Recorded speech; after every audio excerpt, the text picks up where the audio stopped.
Can't wait for the patch. What's up, hero? Welcome, welcome. Yeah, I can't wait for the news myself. I'm doing an SSF test run like I normally do before the league launch, so I think today we're going to be farming some heist.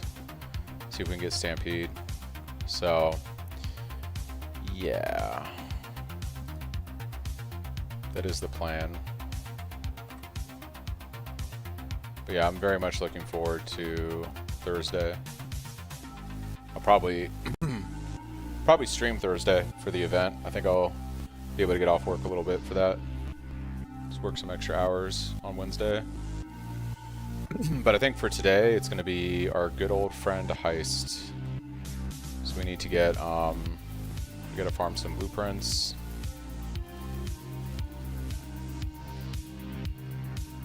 And we gotta go do the heist stuff.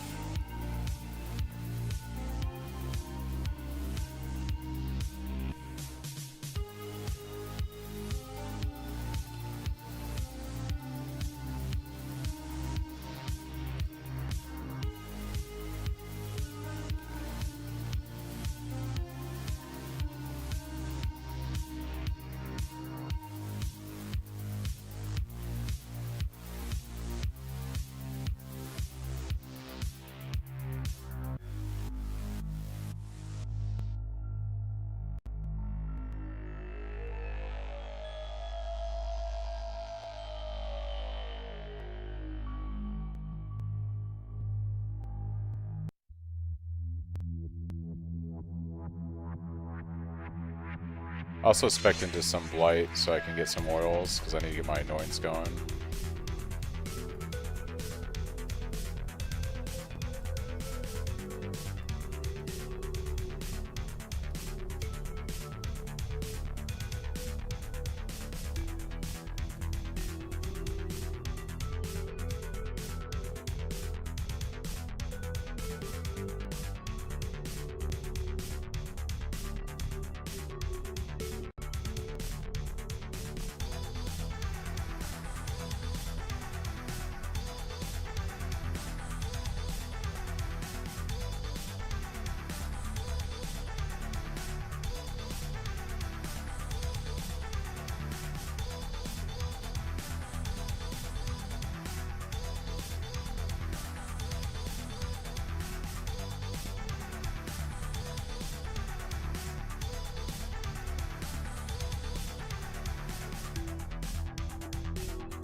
Alright, that's everything in here. You're basically running these for contracts and chance for blueprints.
What's up, Ad Hoc? Doing pretty good. We're just getting into grinding out the stuff we need so we can start doing some heist farms. I'm going to be doing a lot of heists today and probably tomorrow, trying to get the Stampede boots. So that's what's on the agenda.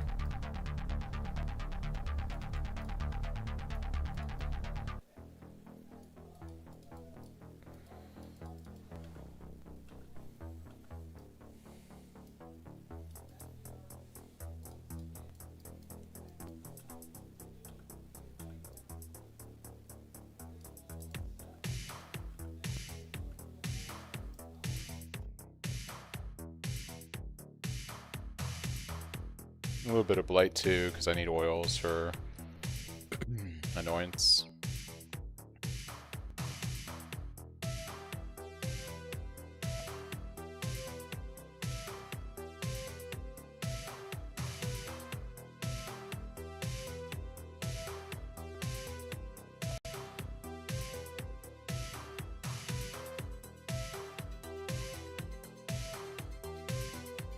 Off RF Scepter. You're just working on getting 2 Divine for the Metacraft. Nice.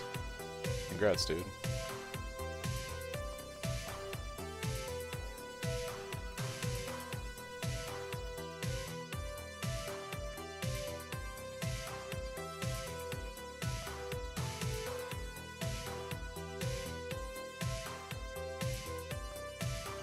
What's up, Chris?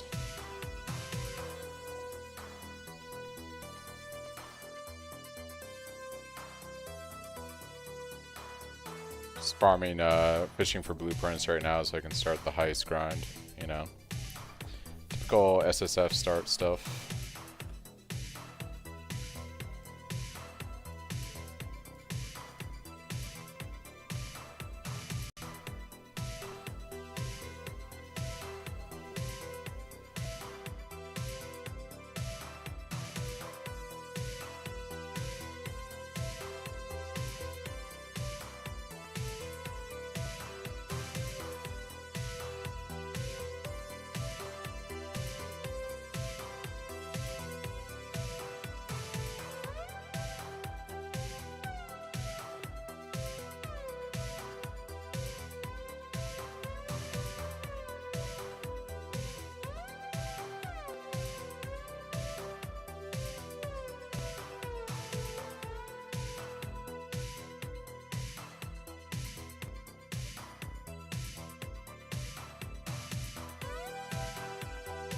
Lots of blighted maps.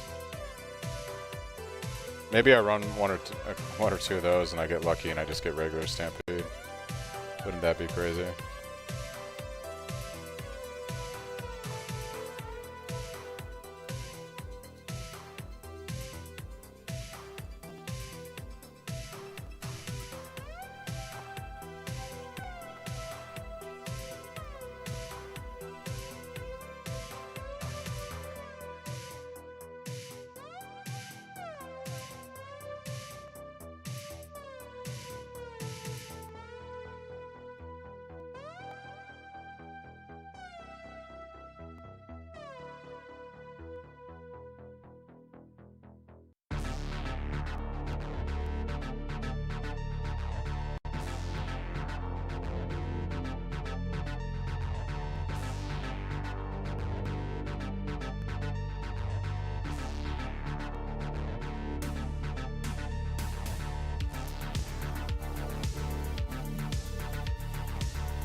Love to see the blueprints.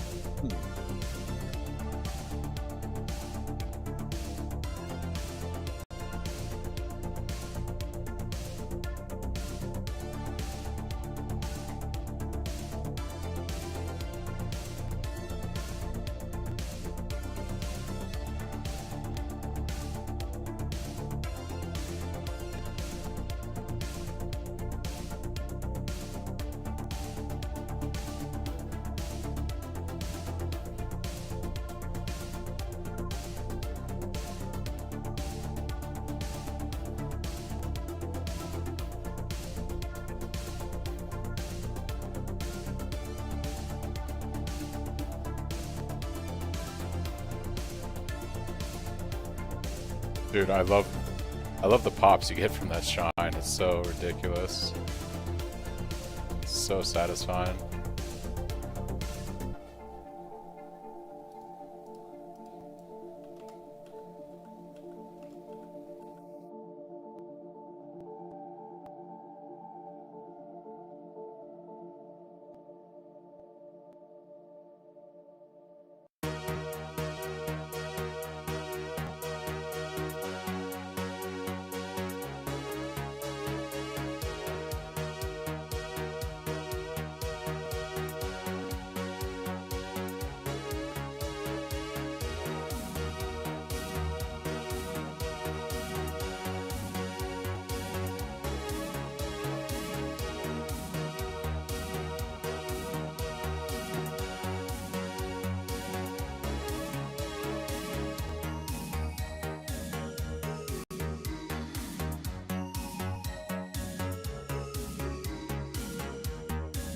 Feels so good.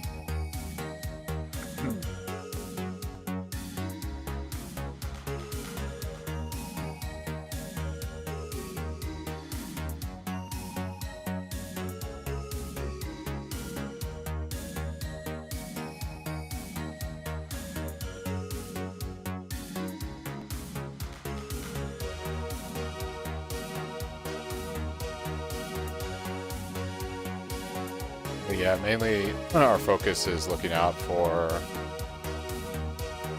blueprints right now. So we're going to be doing some heists.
Getting lots of blueprints.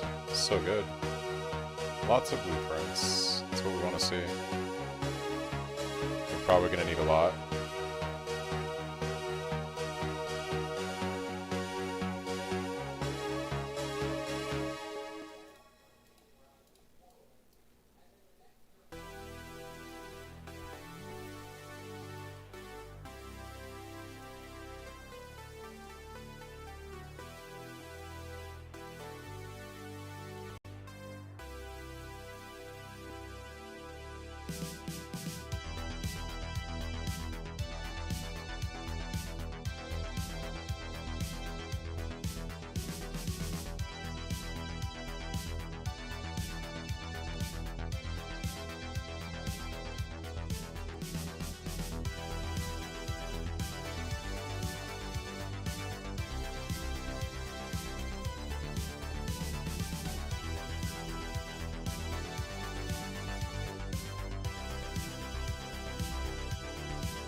Oh yeah, we got the map with lots of stashes, or caches I should say. And a blueprint. Let's go.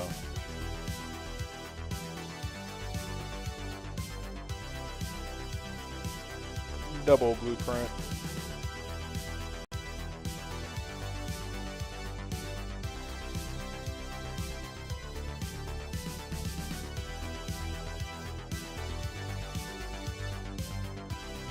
For you and SSF is better Shockwave or Impale Slayer?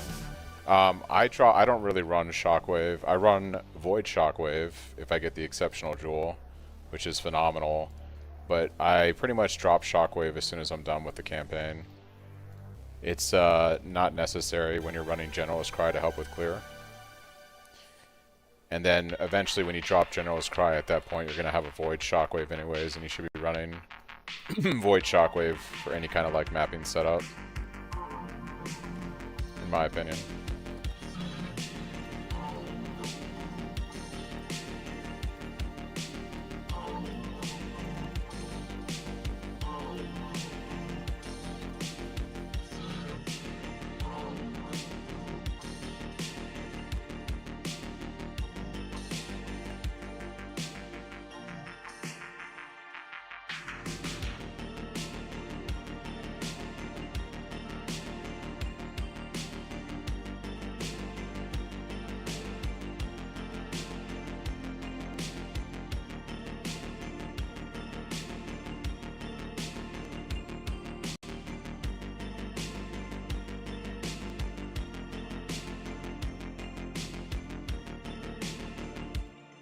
I don't think Void Shockwave is target farmable. I think it's a part of the global drop. I could be wrong if anyone knows any differently.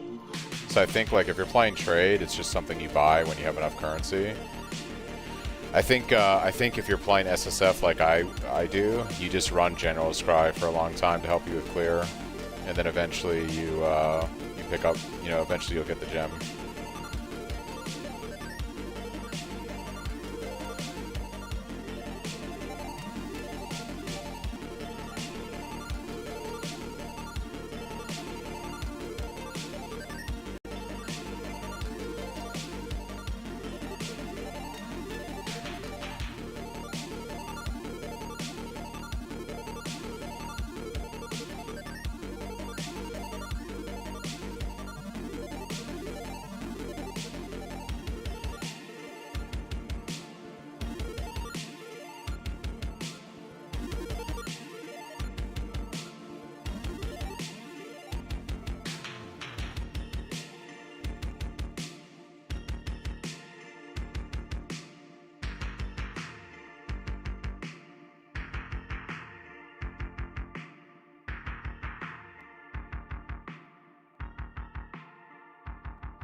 Alright, we have a couple of blueprints. We'll go start some heist. Start some heist.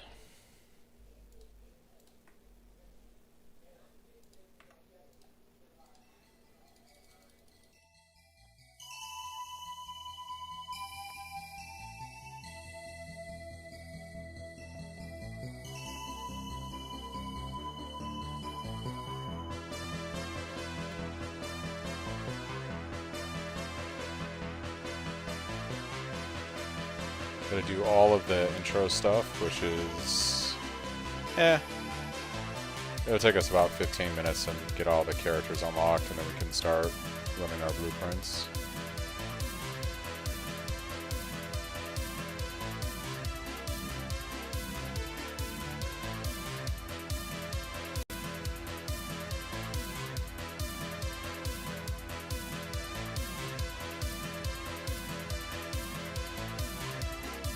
I run staff for a few reasons. One is crit chance, one is easy endurance charge generation, and the other one is block base for scaling block. So there's like the three main reasons I run staffs. All of them are pretty good.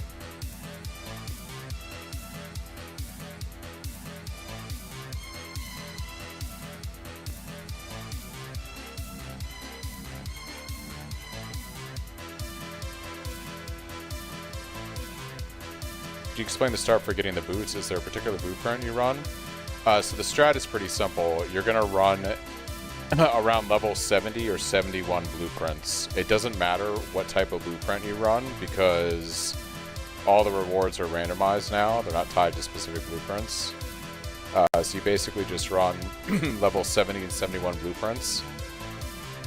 They don't need to be rolled. You can run them normal because rolling the blueprints does not affect the items that can generate in the rewards room. So to make it easy, you just don't roll them. And yeah, they're super easy to run because they're low level and you don't roll any stats on them. Eventually, we're going to get an item that's going to allow us to craft haste on Huck, and you're going to want to run Huck as much as possible for every wing of your blueprints, because then he's going to give us haste aura that will make it just go faster. We can also utilize him in maps too, so it's pretty nice. It's almost always worth having Huck with haste when you're mapping. As soon as you loot your first cache, he spawns in and then you get a haste aura for the rest of the map.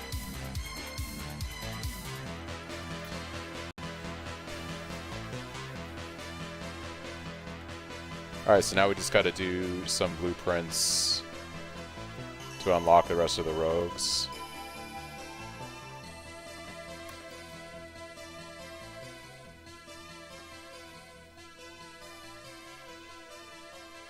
And these are pretty nice because we don't actually have to run these. We can just go in. As soon as the rogue spawns, we bounce out. So I'm going to burn through our high level contracts doing this. So we've got, yep, her, and we're good. Pretty easy. I could run these, but I don't want to.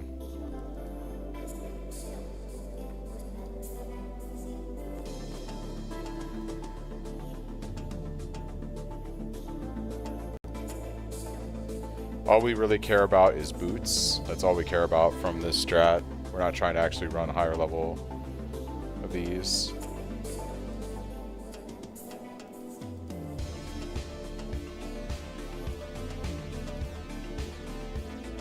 How's the heist going? We just started, my dude. We just started. I'm unlocking all the rogues right now so we can start running blueprints.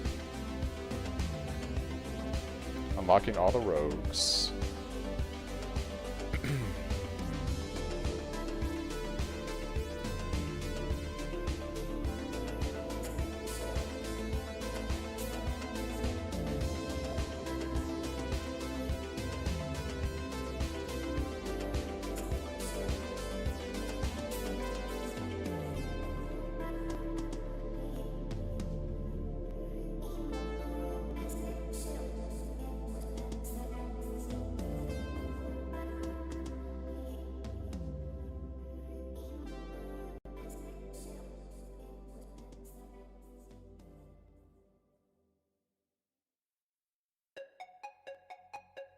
I don't know why, but I just never got into the heist mechanic. I guess I'm missing out on some buffs, yeah.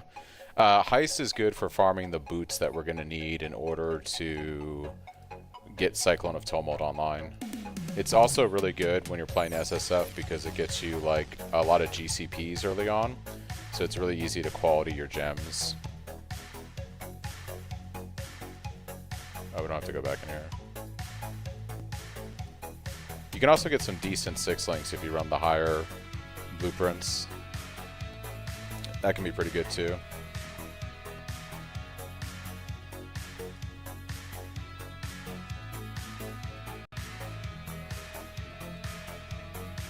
Alright, I think we got most of them, if not all of them, unlocked. She's the most important one for unveils. Alright, let's run some blueprints. Yeah. So once you unlock your rogues, we're just going to go fetch our blueprints, and we're looking for the level 71 blueprints. Some of these are going to have a chance to be unveiled when we collected them. So we want to definitely run those if we have ones that are fully revealed. I should say fully revealed. But, yeah. We're going to go ahead and scour these, because we don't need these to have any mods. And then we might have to run some contracts to get some unveils going, or or some reveals. We shall see. We can run this one now. Yeah, we don't have any reveals, so we do actually have to do some contracts. That's fine. So then what we're looking for is deception contracts that we can do with Gianna.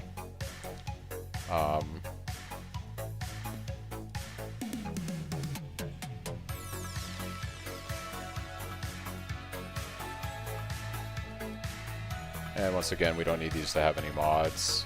We're just running these for the unveils.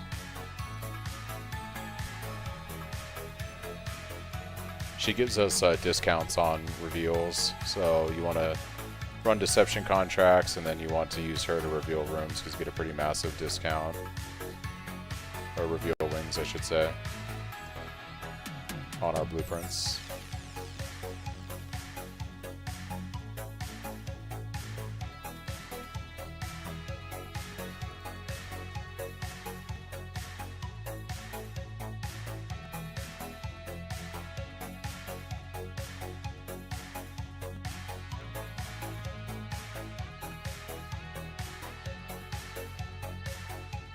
What we're looking for is an arrowhead around level 3 job.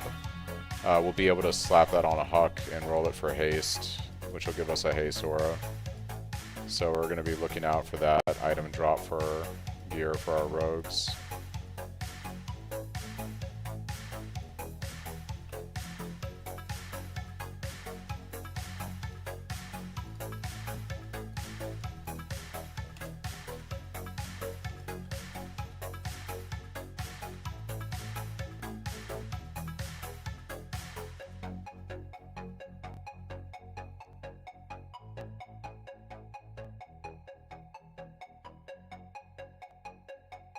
Is it better to do a bunch of heists before Kalactin Katava?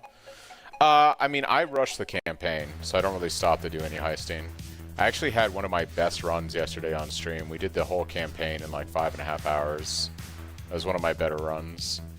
I actually got into T16 maps within 9 hours of starting a character yesterday and killed Eater in around 10 hours. I've never been that fast before, which is slow, I guess, for speedrunners, but for me, that was like a personal best.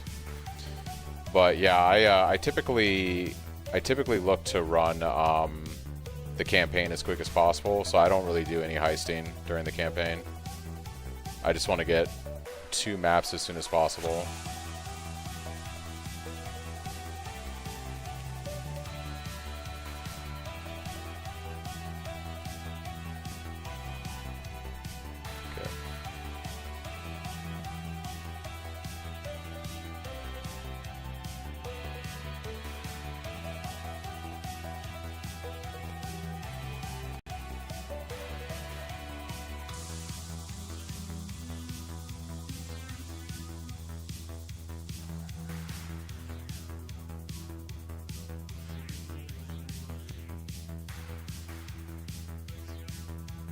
And you really want to ignore pretty much all the rooms when you're doing this strat. The only thing we're really looking for is if we see a gem room, we'll do the gems. Because once again, GCPs are really good. But otherwise, I try to just complete these as fast as possible. Because what we're looking for right now is to generate reveals, so that way we can do our blueprints. Slow campaign slaughter.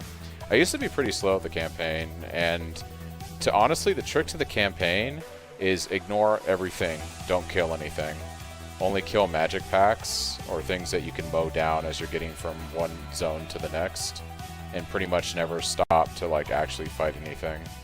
It's very hard to like train yourself to do that because, you know, in an action RPG, you're like, it's designed and it feels good to kill monsters. But if you're trying to just complete the campaign as fast as possible, you have to be kind of counterintuitive and work against that logic.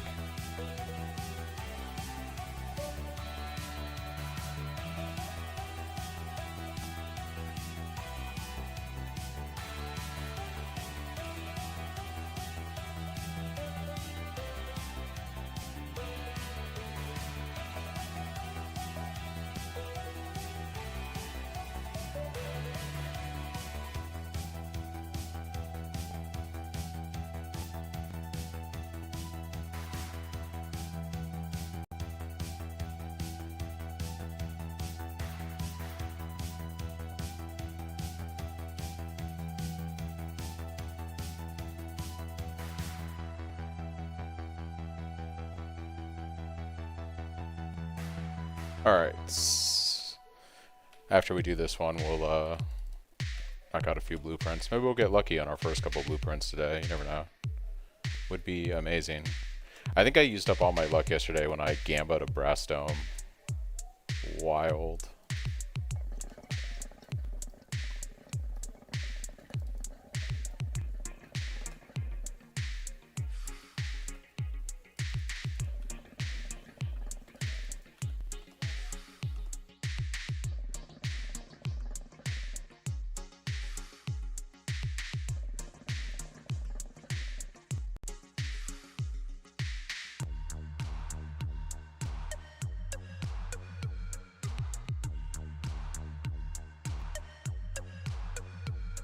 Yeah, rares are an interesting thing during the campaign. It's fine to kill a rare if it doesn't like slow you down, but if you're like stuck fighting a rare for like 10 seconds, you should have just kept moving. And that's like the hard thing to train yourself to do when doing the campaign, is to have that kind of mindset when you're, you know, leveling.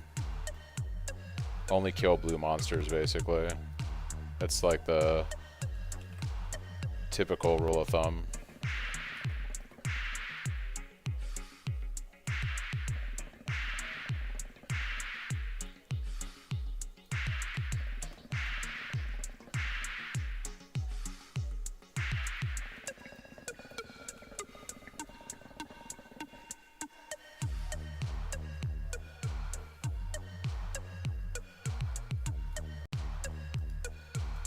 Alright, blueprint time.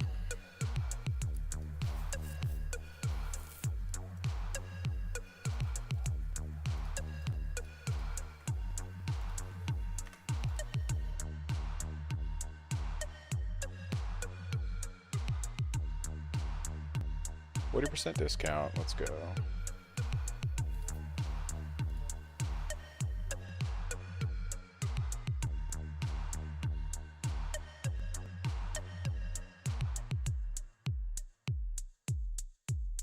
Hold off on this guy until we get some more reveals.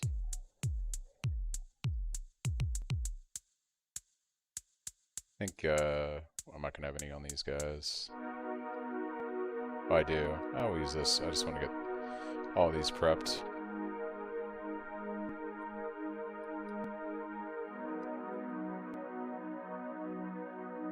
All right.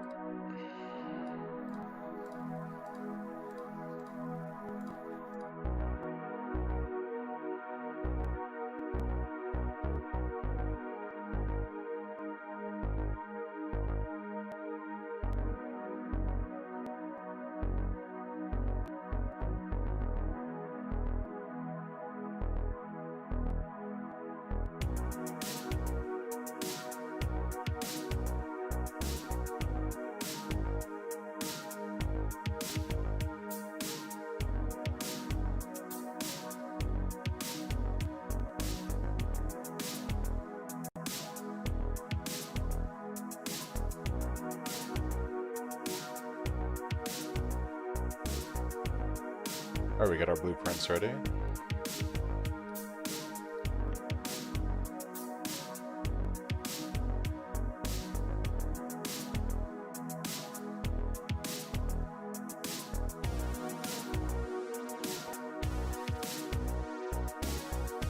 What's the keybind? It's alts, right? Yeah, okay. Here goes nothing, guys. 9 wings. We have 9 possible wings here. Let's see if we get lucky. So basically, once again, we're looking for rooms that reward gems. Otherwise, we're pretty much just going to rush for the rewards room.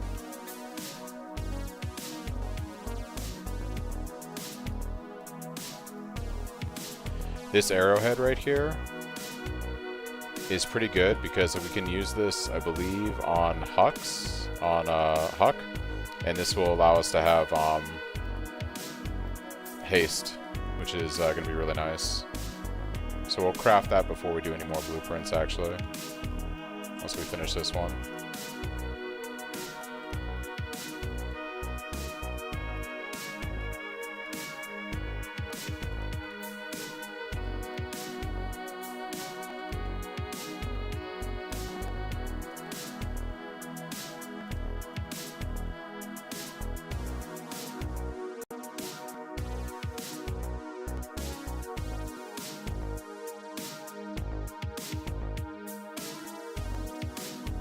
Alright, first reward room. I'm a little nervous.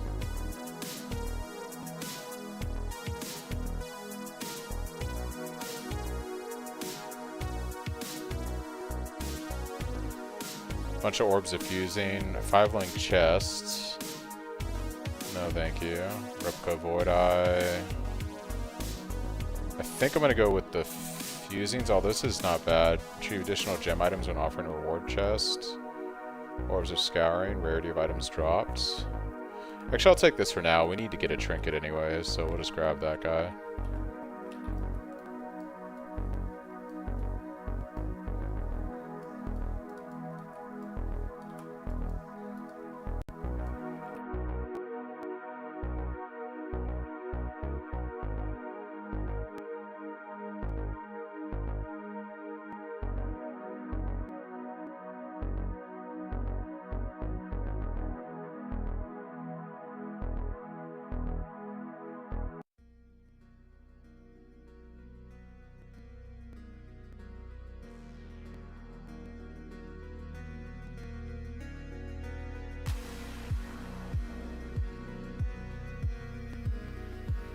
Yeah, Heist is really good early on for bubblegum currency and like GCPs.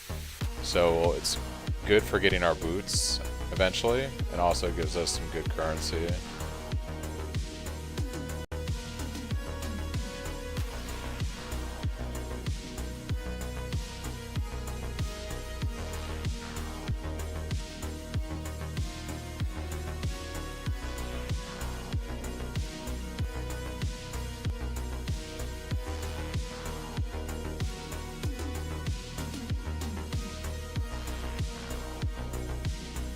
Blocks attacks.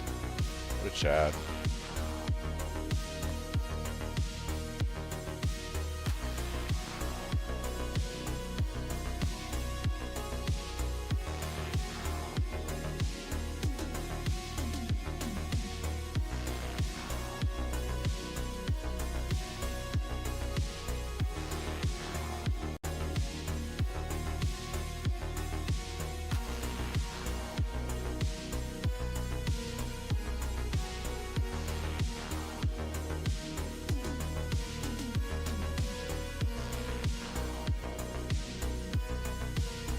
Alright, second reward room.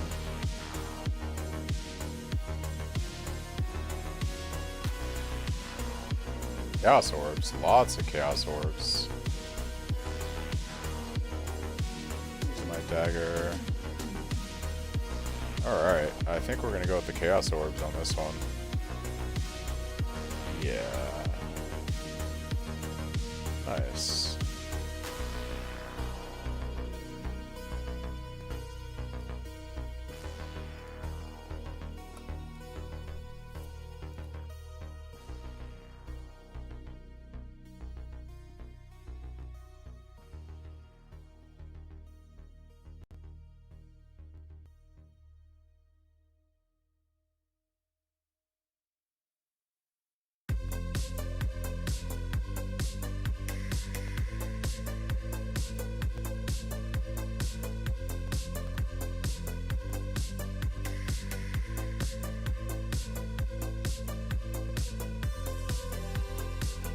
What's the AoE radius getting up to for your Cyclone?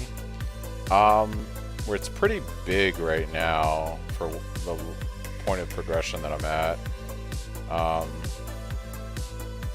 don't know if I can see that easily in here. I have about 220% area of effect. I'd have to import into POB to do the math on the radius because I'm too tired to try to math that right now. Alright, so we're going to craft this for haste, and that's going to go on a hawk.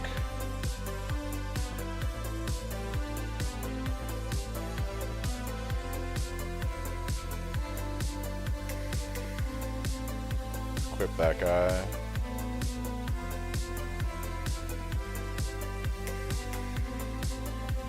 Actually, put one of the blueprints away. So let's roll haste on this for Hawk.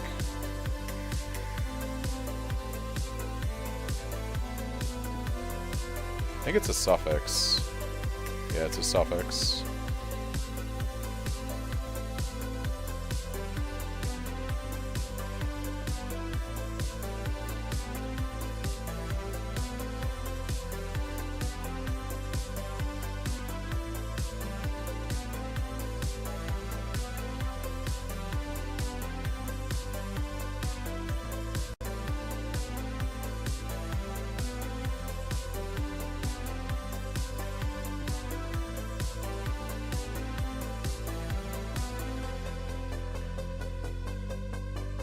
on, give me haste, baby. Give me haste.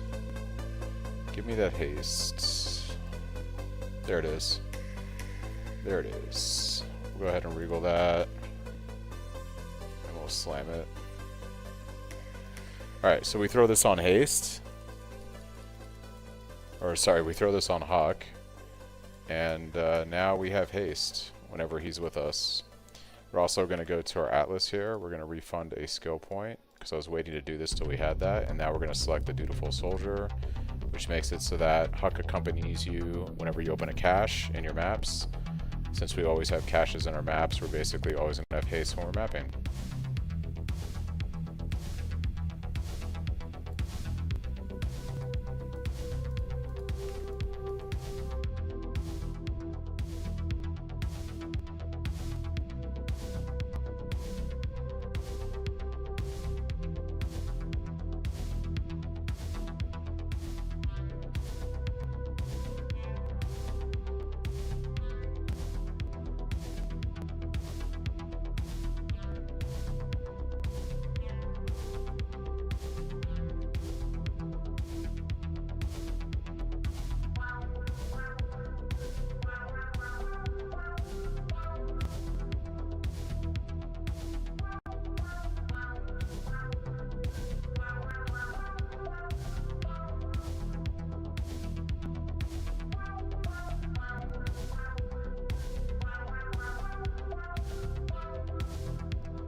Divine Orb. Hello. Alright.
Orbs of Binding is kind of crazy.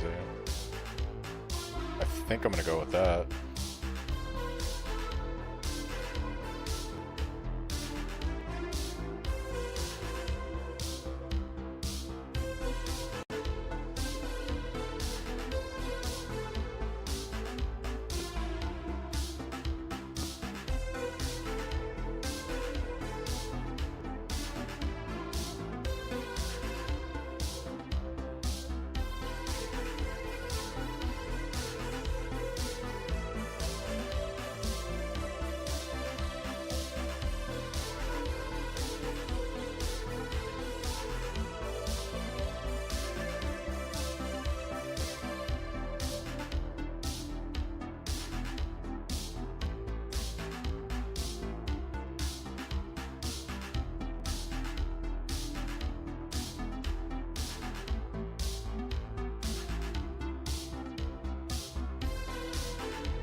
These gold rooms are kind of nice to do in Heist also. They give you a pretty decent amount of gold.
Oh, garbage.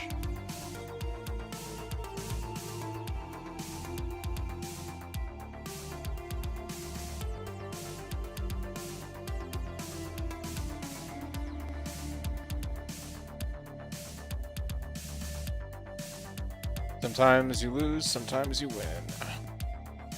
That time we lost.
Hampering orb. Hello.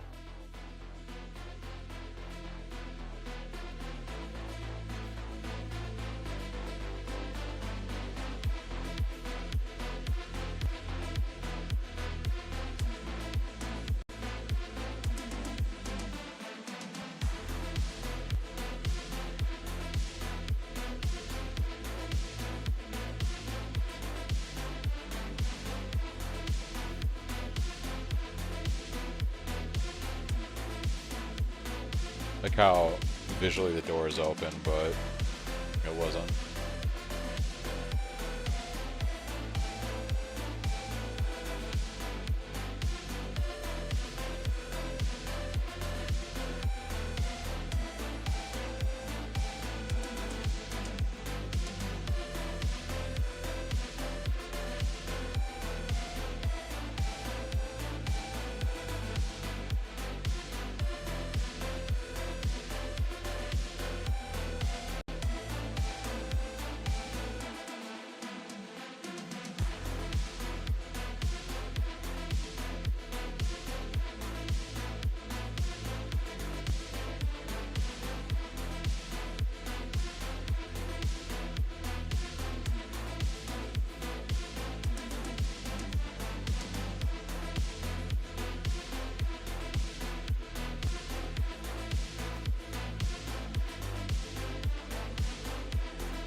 Oh, we should probably turn off traps. Where's the control room for that? Is this a reverse trap? Wait, what? That's right there. Rip. Just doesn't matter, I can just jump through them. These are my staffs. Yes, please. Gem room, let's go. GCPs.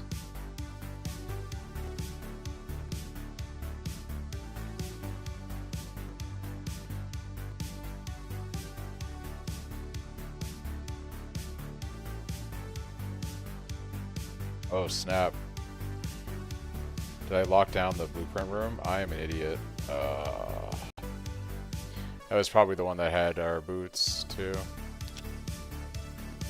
Ripperoni. I think I actually had time to get through there. I don't think the door was locked. I'm so tired right now, guys. Long day at work. I think I actually could have still gone in there. I just had to open the door. I'm just fucking tired. Not thinking straight.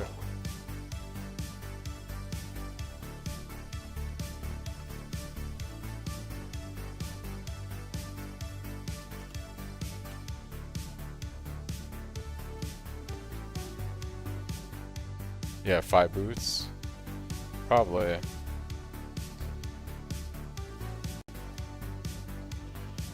Dude, that makes me so sad. I probably just blew our one good pair of boots.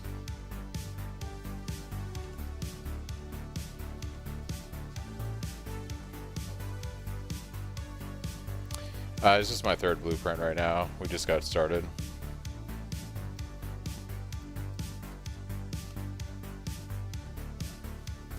Alright, I don't see any gem rooms, so we're good. Let's try not to screw this route up.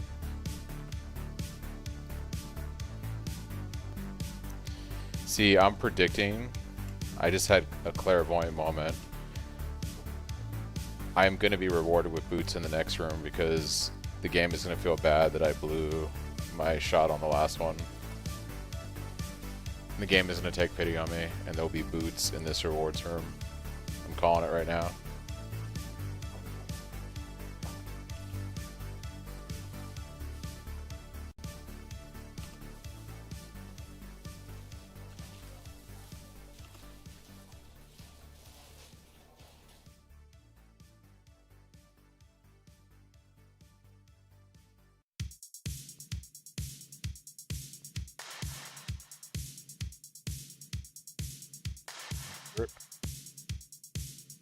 I guess I've had to pick between all this crap. It's all garbage.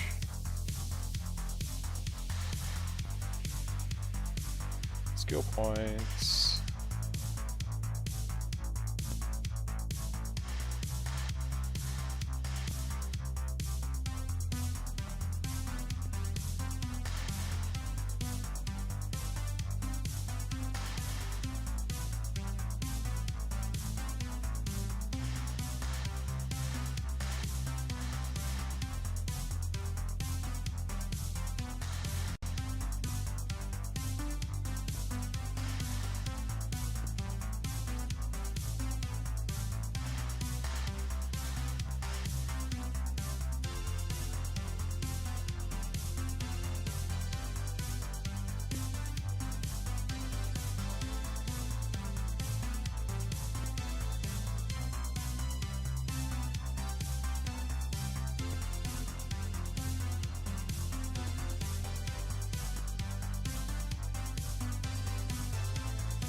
I'll be right back, guys.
Farm some more blueprints.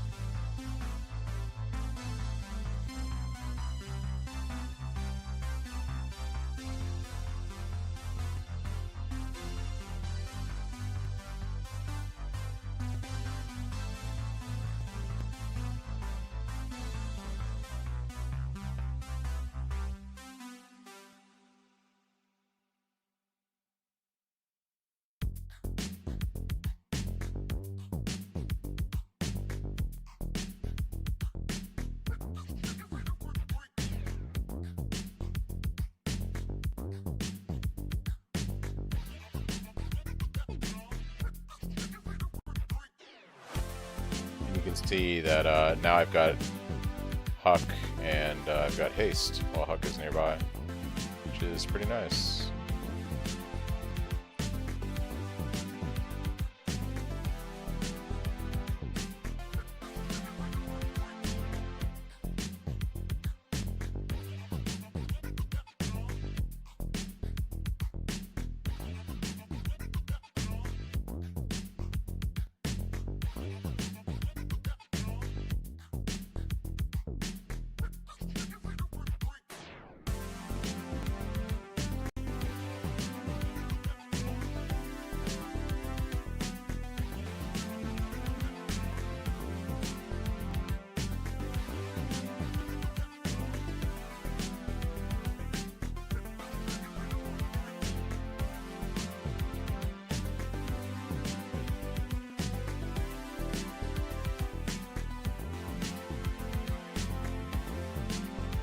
If you go to my profile, I have one that doesn't have custom sounds, and then I also have on my website a link to my loop filter with custom sounds. So both options. I'll be updating those for 3.29 when I'm able to.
If you do the profile command in chat, exclamation profile, it'll take you to my profile on the PoE website.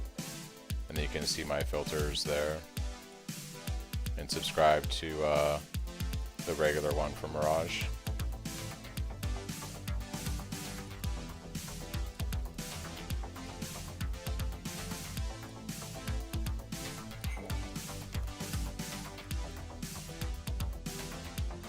Thanks, Chris. Appreciate it. Alright, more blueprint farming.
Ooh, we got a lost ship.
It has a better drop rate because when you're doing like blueprints, if you do higher level blueprints, there's higher level replica items that are added to the pool that can generate in the reward room. So by doing lower level blueprints, you're limiting the amount of competition for items that can spawn in the rewards room and take that slot from the pair of boots. That's the concept.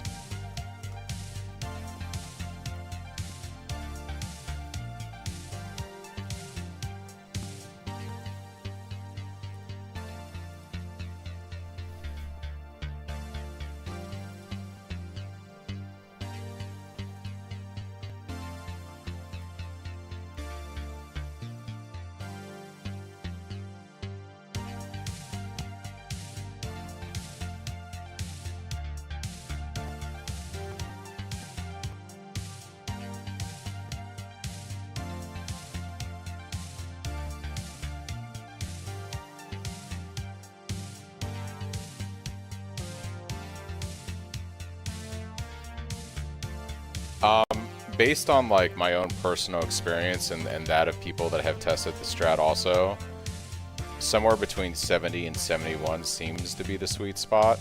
I honestly think that the boots can spawn pretty much anywhere from like level 1 blueprints and up. But a lot of people have had success around 70 or 71 with blueprints. Typically, it seems like no matter what I do, as long as I run, you know, somewhere between that range, it can be as soon as like 10 blueprints, or it could be as like 30, 35 blueprints. It really just depends on RNG.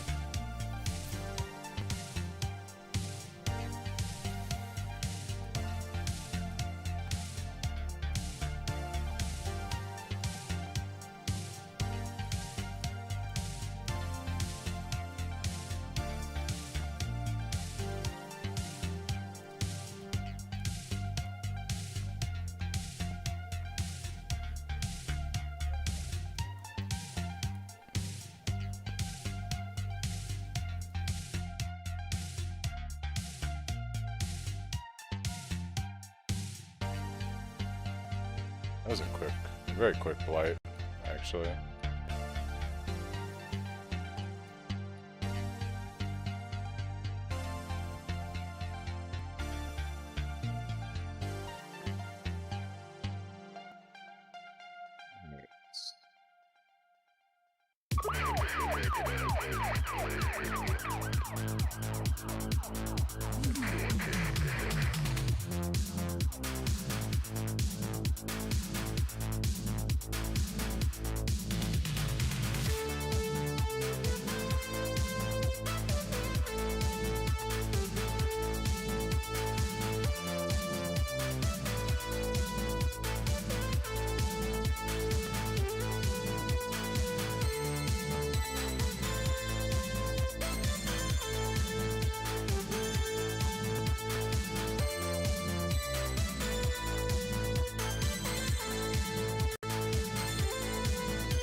just get a Carnage Heart? I did. Ooh. Ooh, Carnage Heart. Okay. One of my favorite early upgrades to get. The Carnage Heart.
I need to start leveling gems in my offhand.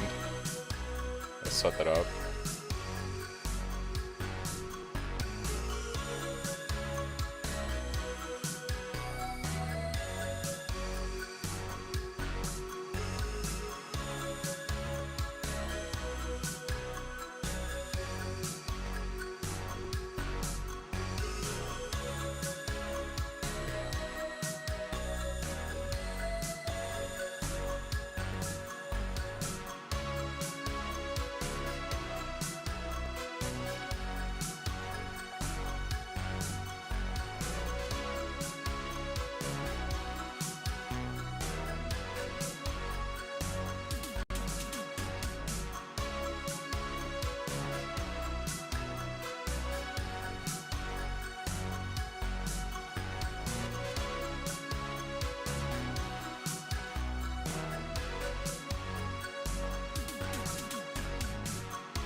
I don't do the green story quests. I skip those. Yeah, I pretty much just run contracts to get reveals and then just run blueprints. But I treat it like differently than I guess you would play on trade. I'm not playing so much for trying to make money off of heist as I am. You know, I do it for the just farming the boots, and then I'm pretty much done with heist from like an SSF perspective. Yo, bro, just want to show some real love for your stream because you generally got crazy potential, and I'd love to connect with you. Oh, there we go. Connect me with a top Twitch streamer who pulls thousands of live viewers and has over 3 million followers.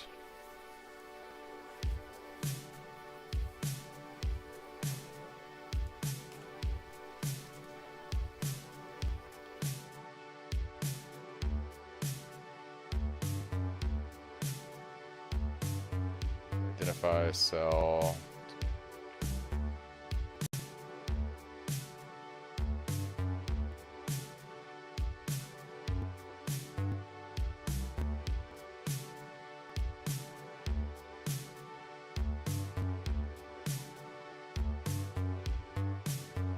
Look, you know, I don't want to judge books by their cover, you know what I mean? But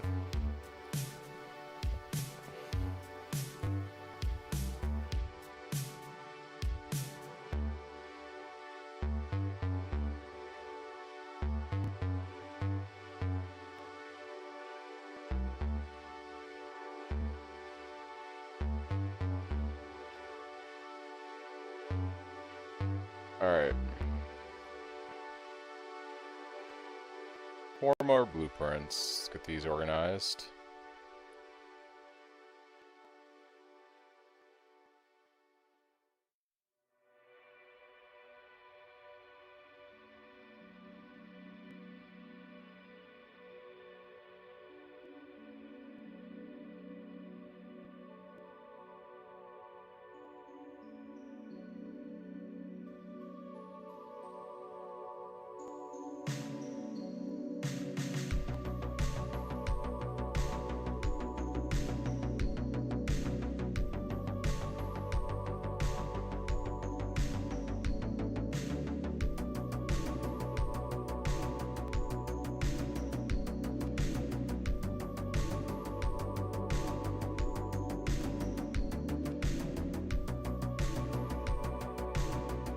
Love to connect with you at the top Twitch streamer who pulls tens of live viewers and plays your builds and grows the right way. Hey, appreciate it, Mark.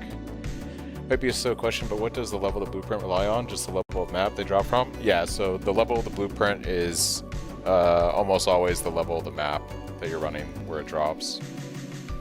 Sometimes it's one higher, but yeah.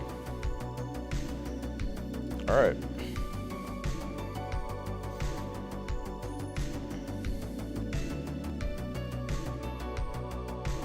What are you farming? Yeah, T3s and T4s are the range. Right now I'm farming T4s.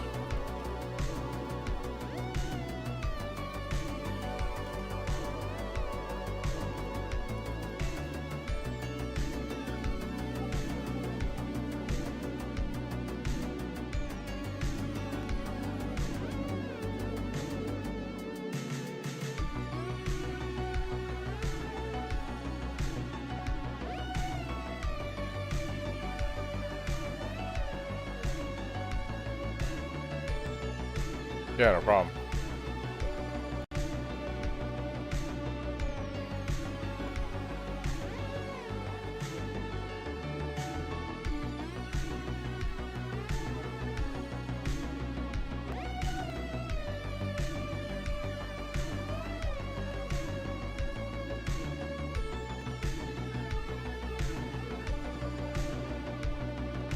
Some scouring, full rain. Trinket. We'll probably take the scour orbs, to be honest.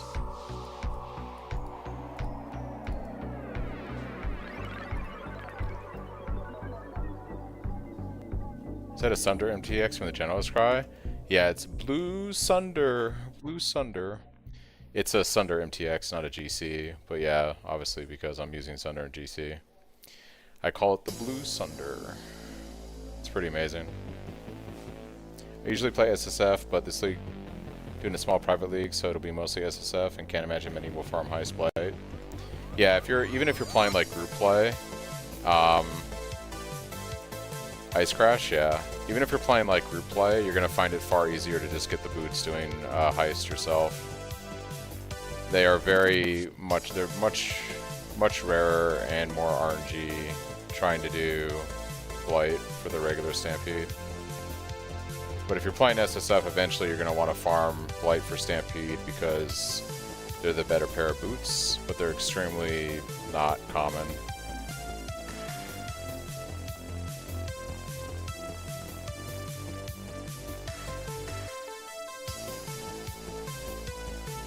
Blue Sunder.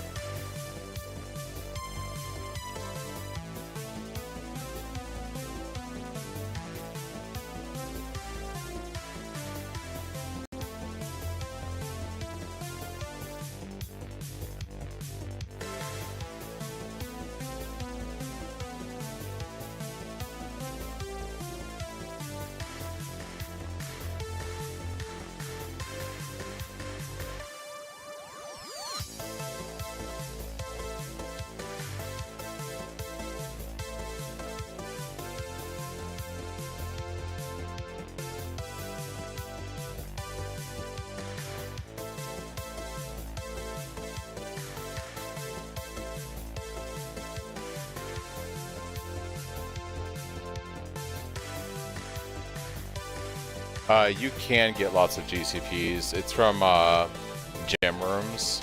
Typically is where you're gonna get the most, like the majority of them. What's up, Droopy? Not the boots we're looking for, but sure. Yeah, small chests can give you some GCPs and superior gems, but it's usually the gem rooms that you're looking for that are pretty juicy.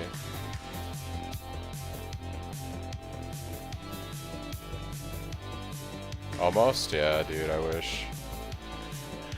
I have a feeling it's going to be one of those we're going to be running like 30 to 50 blueprints to see them on this character. It's starting to have those kind of vibes. I can usually tell after a couple blueprints how this is going to work for a character. Some of them give some good dust, yeah. It's all based, I think, on the rarity of the unique overall, so if it's still like a T3, it should be pretty decent, I would imagine. I didn't really ever actually look at dust on replicas to see what the best items would be, but I probably should keep an eye out for that, or look up that information. So if I don't see what I want, but I see one of those good ones, I should probably grab it.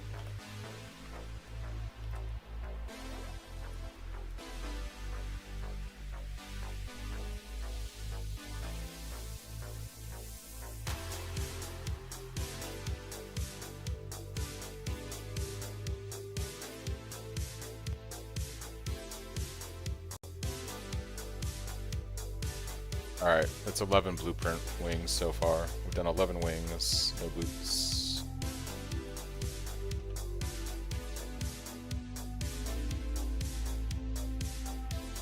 This is just regular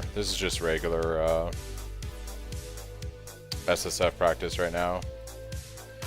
I'm gonna probably do one more test run, or I'm probably gonna focus more on test runs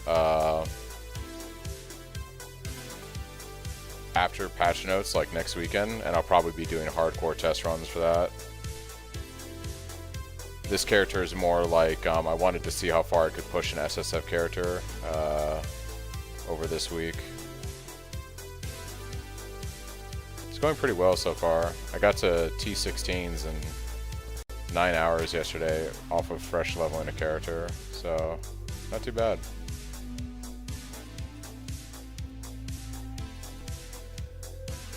Let's not blow the room. Let's be careful not to do that.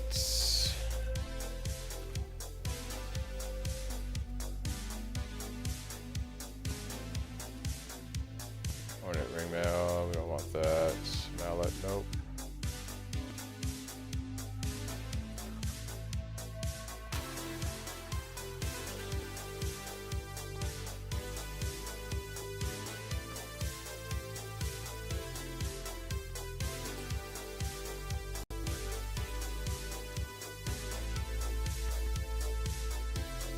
What about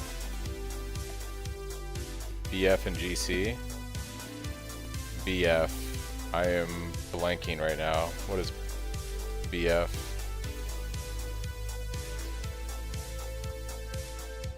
Ever tried to league start a jug to be able to play Tumult straight away with the Ascendancy? Guess it's just never worth it. Jug is just, if you're playing, that's the problem, is if you're playing Cyclone, and you got to compare damage between like a Slayer and a Jug on League Start, it's not even comparable. I've never tried Battle Flurry in GC. Yeah, Jug just doesn't have a lot. Like it's going to be like half the DPS easily of a Slayer in a League Start scenario where you don't have like any uniques, especially like SSF. Jug could be interesting later on as like an incredibly tanky character, especially like for something like Deep Delve that I've been looking at doing. But yeah, its damage like on a League Start week is going to be god awful compared to a Slayer with the same kind of investment.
Wait, a replica Abyssus?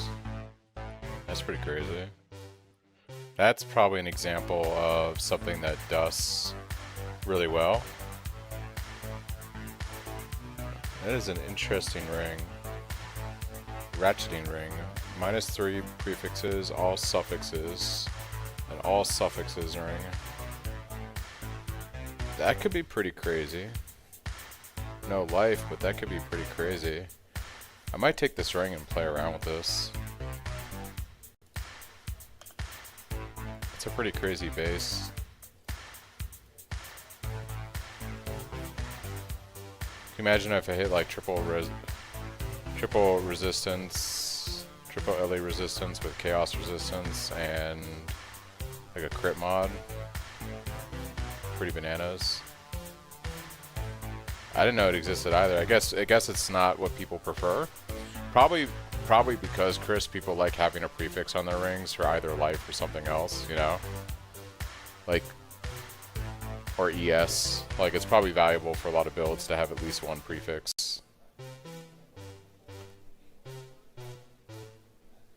I wonder how much that base is going for on trade right now, like on Mirage.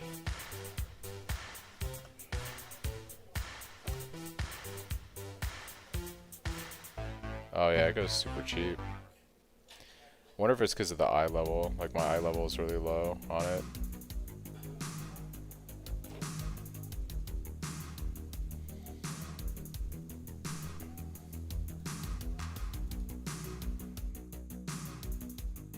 What if the item level was 85? Yeah, just people don't. It's not a valuable base.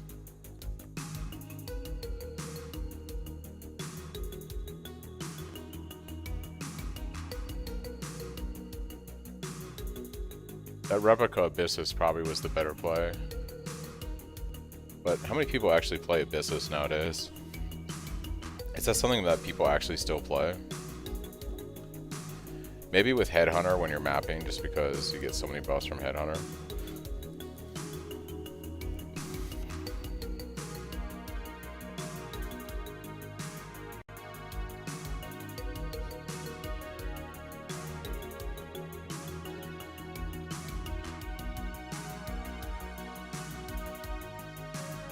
I mean, I could see a world in which you're playing Headhunter, you're playing like a big dick damage build, and you do something like you do the trick where you get the Blighted Helm, right, and then you Mythic Orbit, or I'm sorry, you corrupt it, turn it into a rare, then you Mythic Orbit to turn it back into an Abyssus, but with double Anoint on it. So I could see somebody doing like a double Anointed Corrupted Abyssus Helm with like, you know, a Headhunter type build, just mapping and going all out damage. I could see that still being like a thing. But that's, I wouldn't want it for bossing. Soul Tether. It's a kind of interesting belt.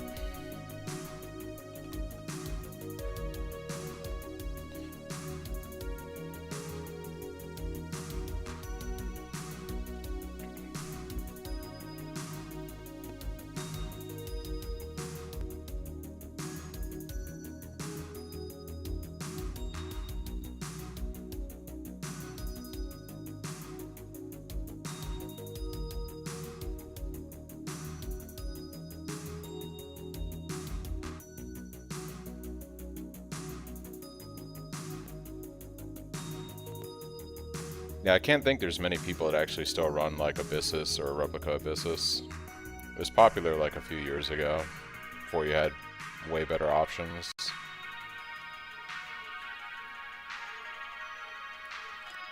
Like...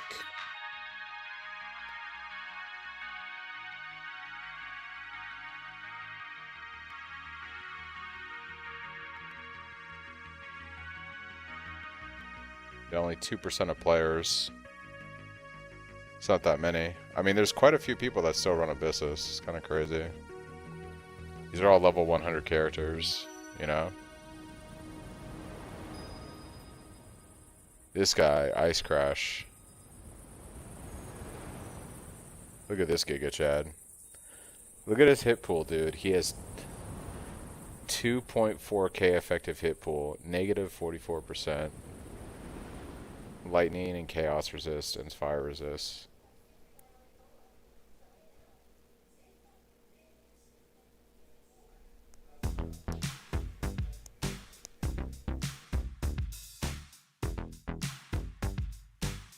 How's this guy staying alive?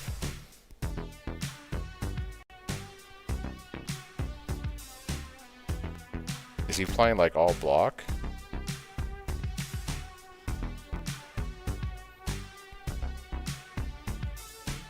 I gotta look at this in POV. What is this guy doing?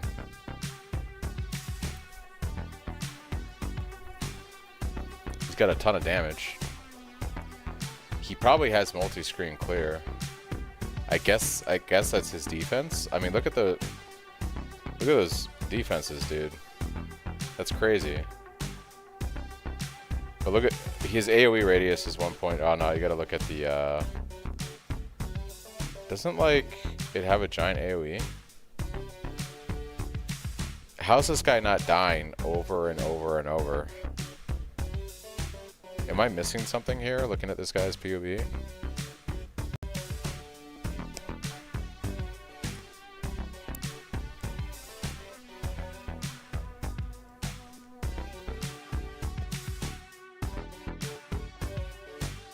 I wonder how he lives. Like, how does this guy not die constantly?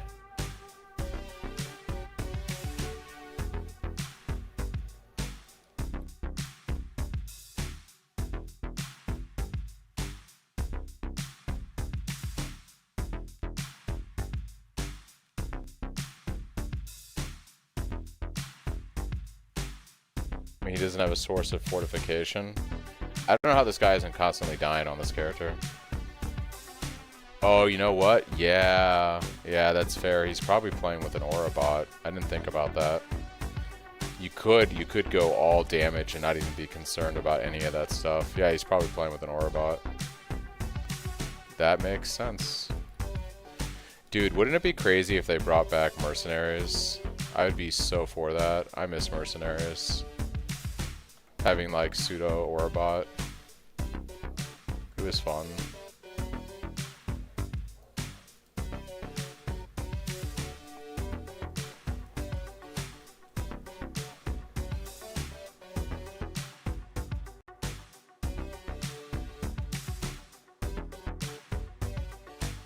What, bring back mercenaries? I don't know, dude. I think that's why they haven't brought them back yet. I don't know how you do that without fundamentally changing the game. Scared to let you bring your merc over into a map? Nah, I mean, I think if they did it, it would have to be core. That everyone just gets a mercenary. Which is why they probably haven't done it, you know?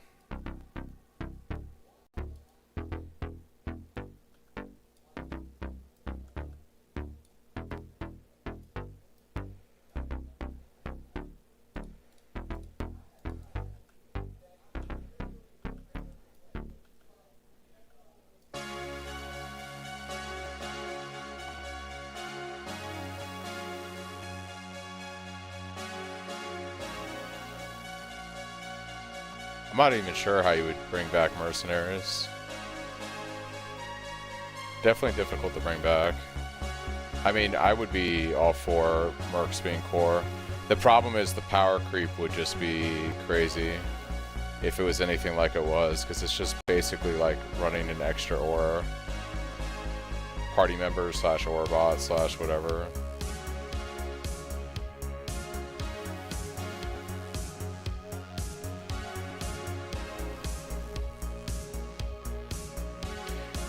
Dude, I'd much rather that they had done Mercenaries as the Event League instead of Tota. How fun would it have been if they had done Mercenaries for the Event League with Mirage?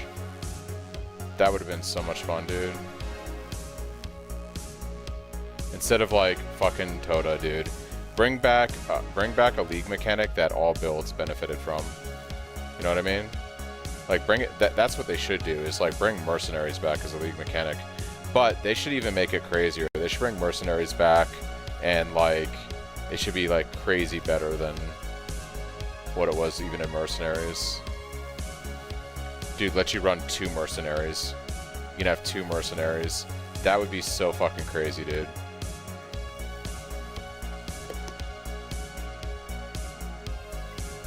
Toto was a test for PoE too? Yeah, that's kind of what like a lot of people were saying. Definitely kind of felt that way. Alright, so that was 17. I've done 17 blueprint wings today. And no boots. I'm gonna make a cup of coffee, guys, because I'm struggling today. I didn't get much sleep last night, and I got off work before stream. So I'm gonna make some coffee real quick, and then we're gonna gen up some more blueprints, and then we're gonna go at it again.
Guys, coffee acquired. We did it.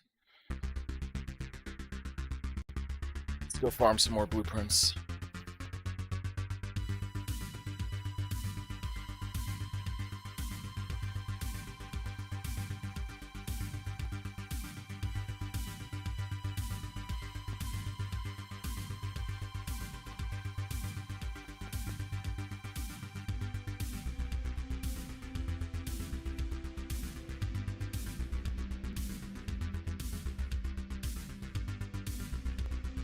Oh yeah, we got the juicy map, dude. Look at all there's 2 blueprints already in one map. Holy shit, dude. Let's go. Let's go. 3 blueprints. Are we gonna get 4? Ah.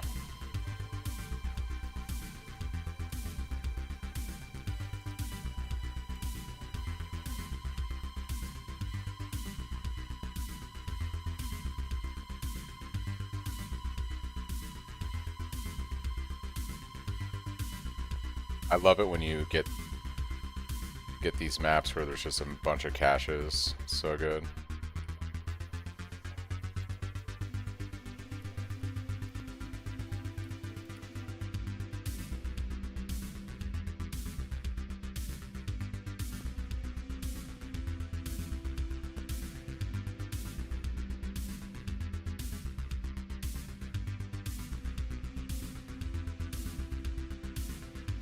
I might do a couple blighted maps just for fun. I highly doubt we'd see Stampede, but I do have quite a few blighted maps right now, and they're pretty good for just like passive, you know, like passive experience and bubblegum currency. So we might spice it up, do some blighted maps for a bit too. Gonna also get my ring enchants, even though my rings are fucking hot trash.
Yeah, you know what? We got a couple blueprints there. Let's go ahead and do some blighted maps just to spice it up a bit.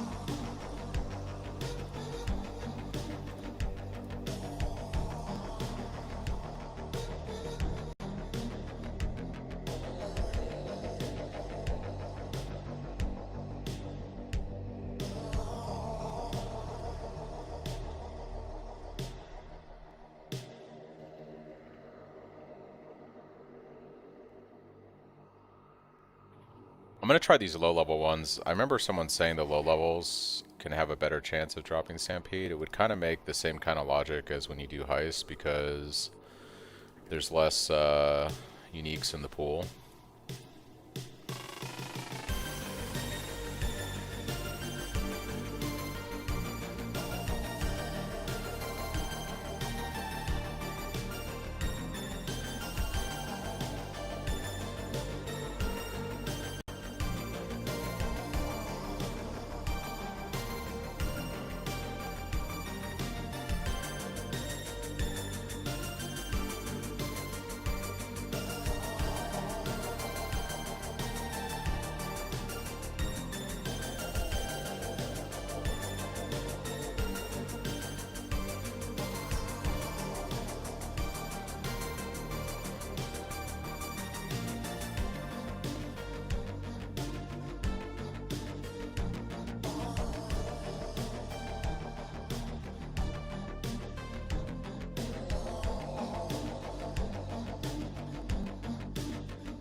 Let's think about this. I don't have enchants yet for that, but we can slow. Perpetual slow. What's up, Pattern? Just doing a little blighted maps here. Alright, let's go ahead and start it up.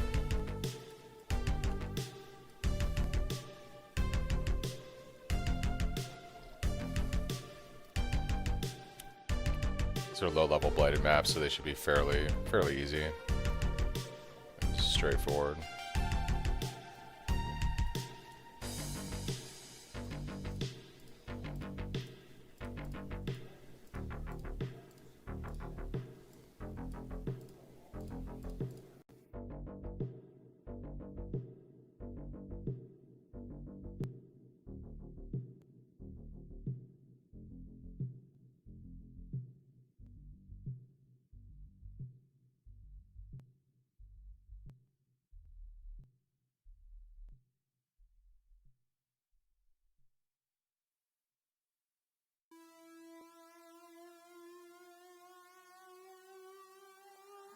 The little blue guys in MTX.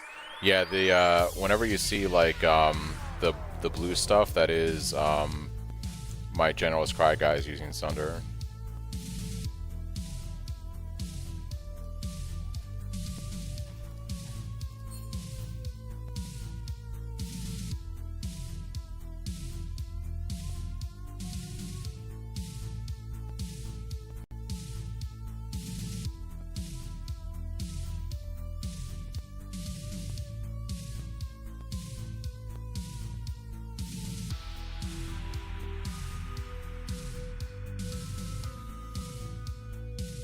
It's like a blue animal stampede. Oh, those are, so that's my flask.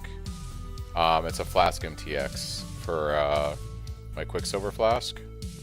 So when that goes off, it does that. It's pretty cool.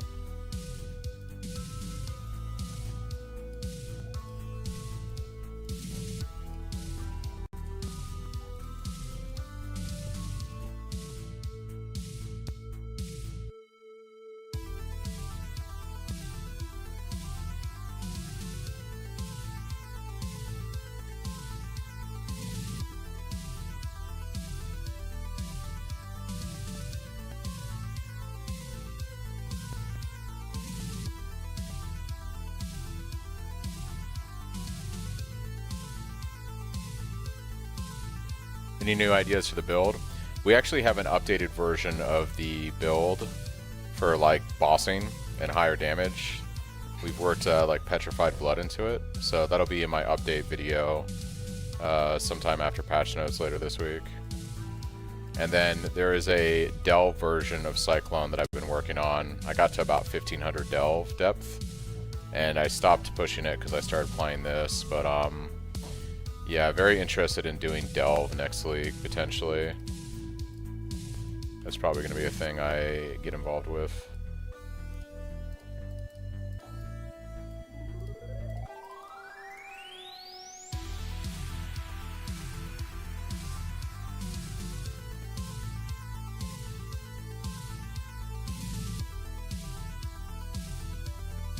Have you discussed what you think the new league will be? Do we think it's just bringing PoE2's Abyss?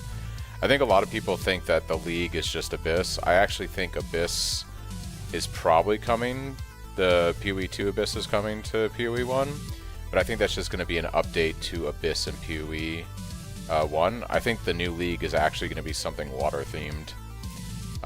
There's a lot of, like, when you look at the teasers and trailers, whenever you look at the logo for the league, it's underwater with schools of fish flowing around.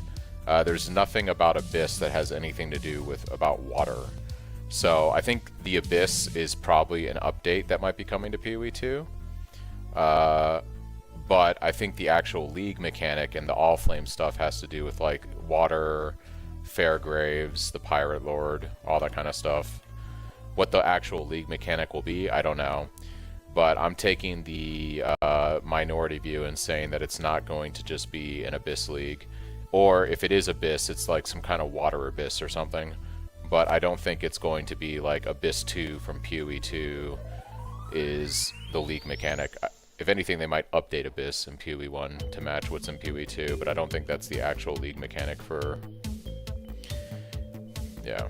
The reason I say that is when they updated Breach in PoE 2 to match what they did for PoE 1, they didn't make a whole league out of it. They just updated Breach. I think that would be pretty lazy if they did that. I think the league mechanic is going to be completely separate from anything Abyss related. or at the very least, it'll play like Abyss in some way, but it'll be water themed with some. I don't know. I don't think it's Abyss. I don't think that's the league mechanic.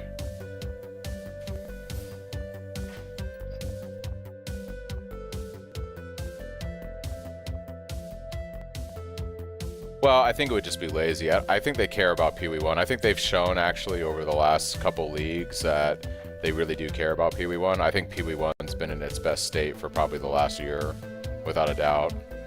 So I think they definitely care about the game. It would be incredibly lazy though. I agree with that if it was just Pee Wee or Abyss from Pee Wee 2.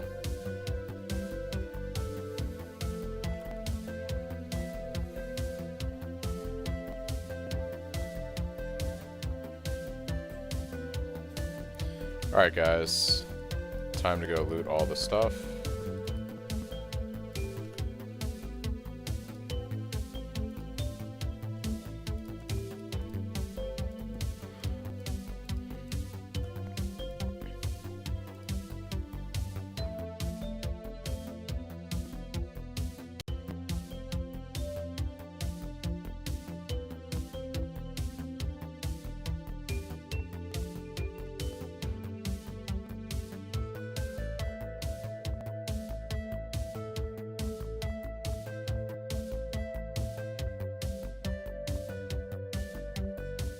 No boots, ripperoni.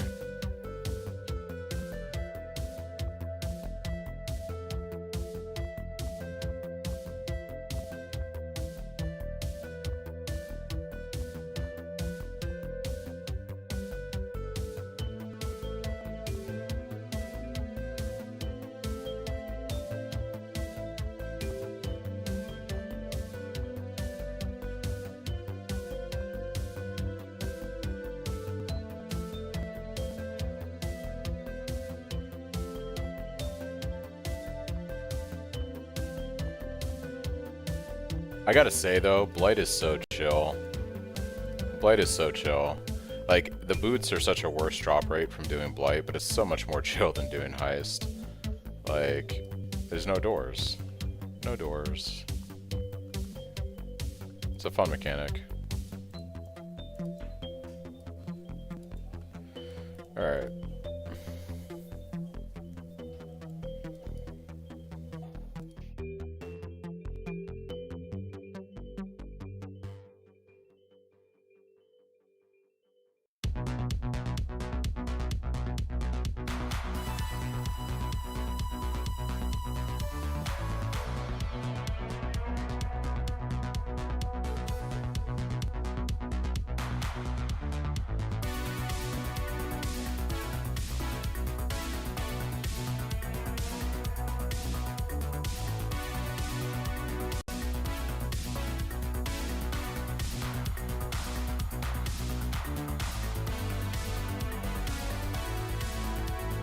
Oh, dude, I love layouts like this for doing Blight. You can just basically choke points everywhere.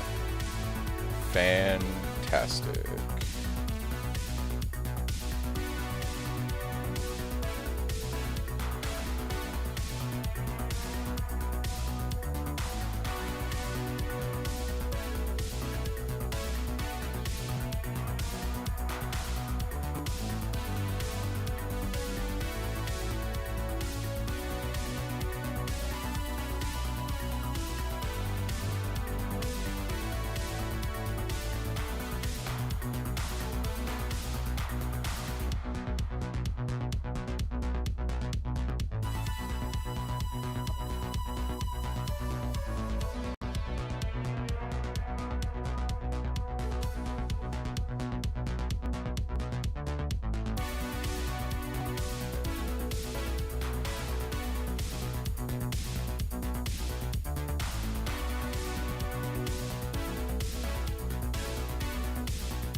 Oh, it's coming from the other side. Protect the base.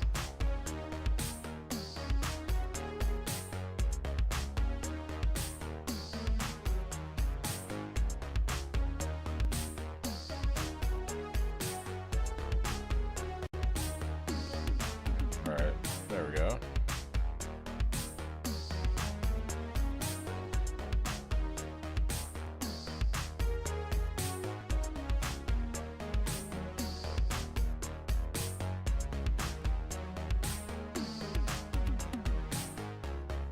Alright, now we just kind of hang out.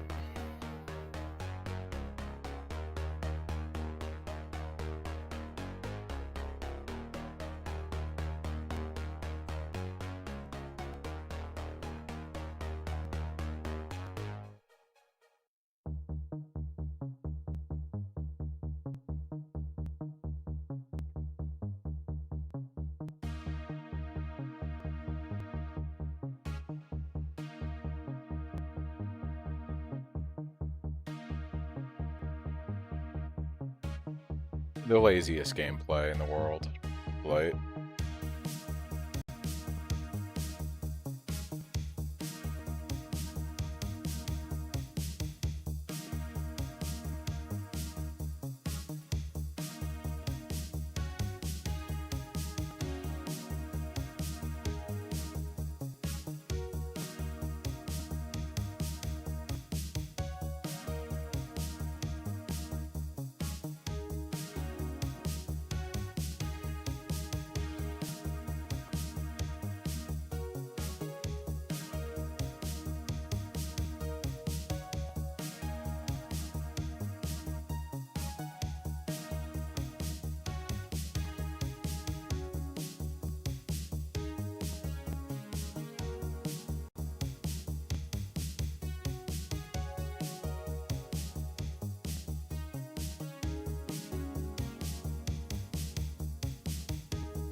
Oh shit, dude.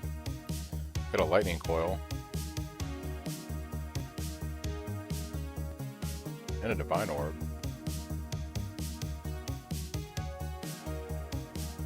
Pretty good.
Alright, this one could be a little bit spicier, so they can come from all directions.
More desiccated belt coins are going away too. Did they post a update on all that?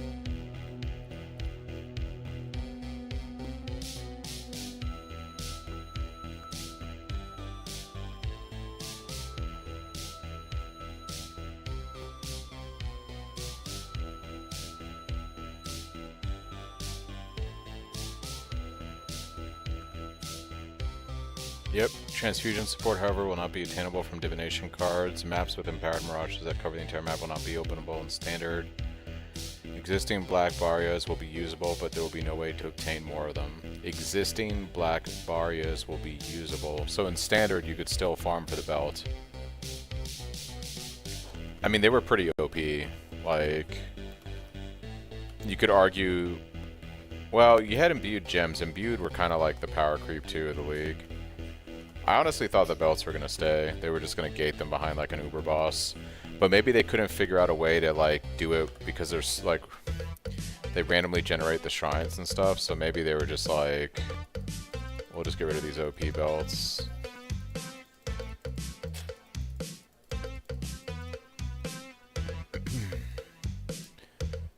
Not like 100% shocked, a little sad.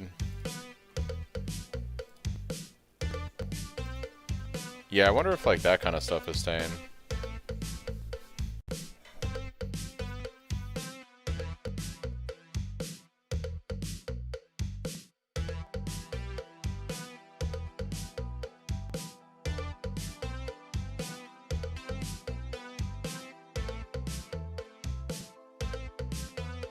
It'd be sad if they take cord belts out. Yeah, I mean, giving Blight something that's worth people farming the mechanic for is pretty good. Like, cord belts to me are something that seems perfectly reasonable to keep in the game. They're not, like, game-breaking by any stretch of the imagination. They're very useful early on, but you're eventually going to replace them with a Mage Blood or a Headhunter or something, you know what I mean? Like, you're not... Any real endgame build is not going to keep a cord belt on it. I feel like that's something they could keep in the game 100%.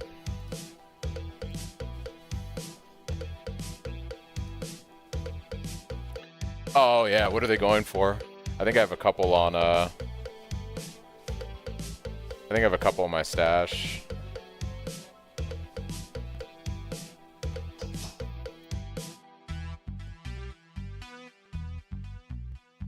It depends, like in the standard economy.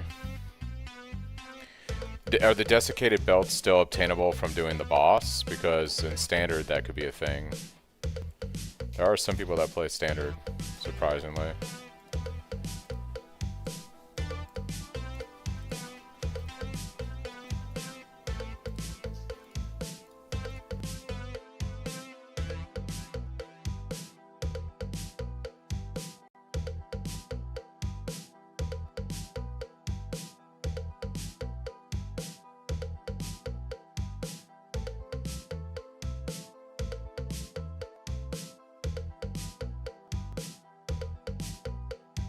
Yeah, so I could see a world in which people are messing around with those on standard, I guess.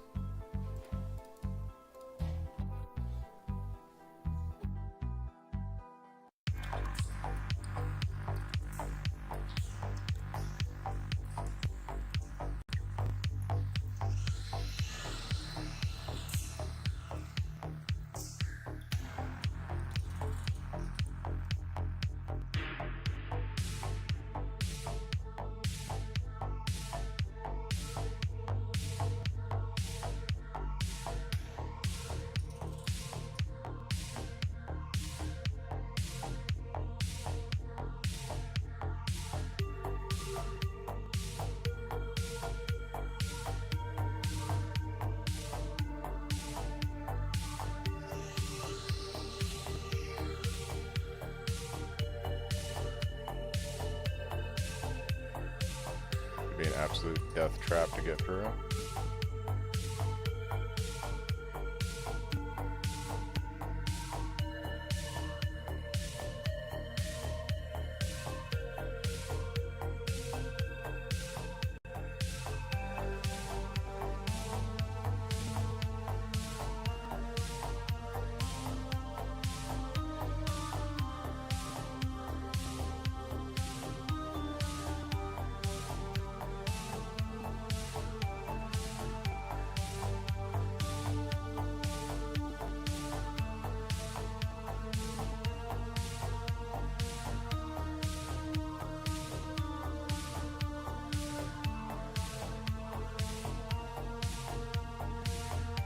See if these bosses make it through my death trap and that choke point over here.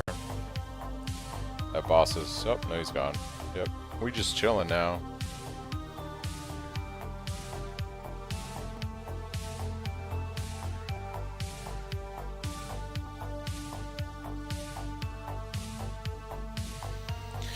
Astrolabes are still in game.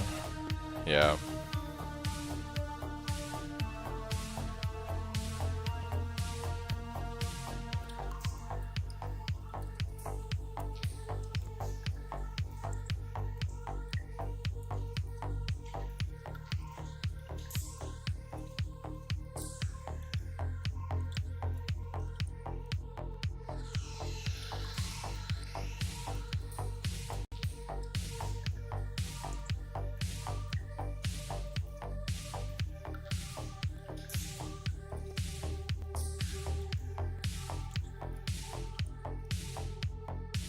Posted screenshot.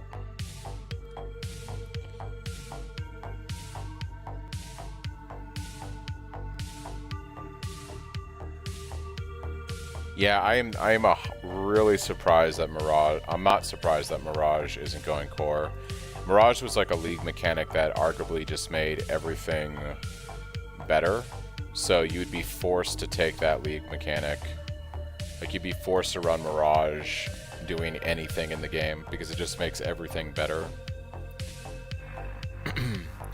And Wildwood is garbage compared to what it was back in the day. Yeah. Okay. Yeah. It's interesting. Oh, the spawn style? Yeah, it would be... maybe it'd be fun if it was something YOLO that you just encounter, I guess. Yeah. It's just so broken, like, for farming anything in this game.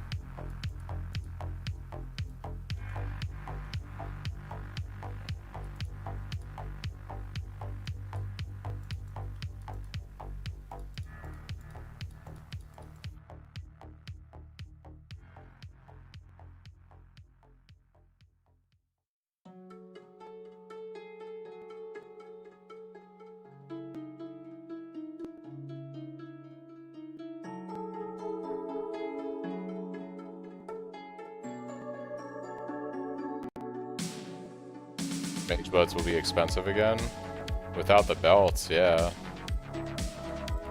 For sure.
All right.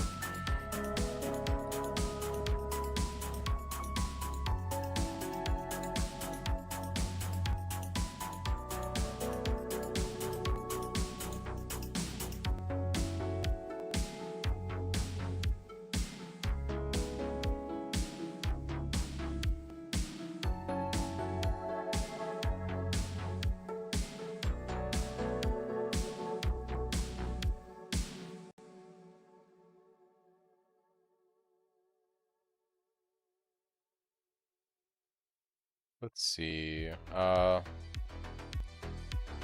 right. I'm gonna try running these T13 11s now. See if we get anything interesting from them.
Alright.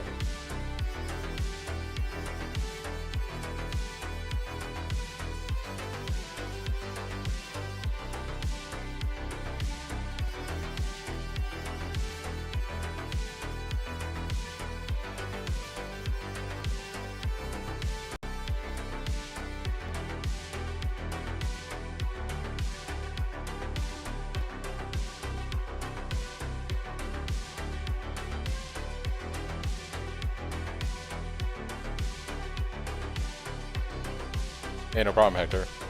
Yeah, videos should be... I'll probably have a video out Friday or Saturday for, like, actual updates for the league.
It's a bummer that Mirage isn't going core, at least for heist purposes. I made hundreds of finds running currency and enchanted blueprints. Yeah, they were pretty OP. Those blueprints were pretty crazy, actually, on memory.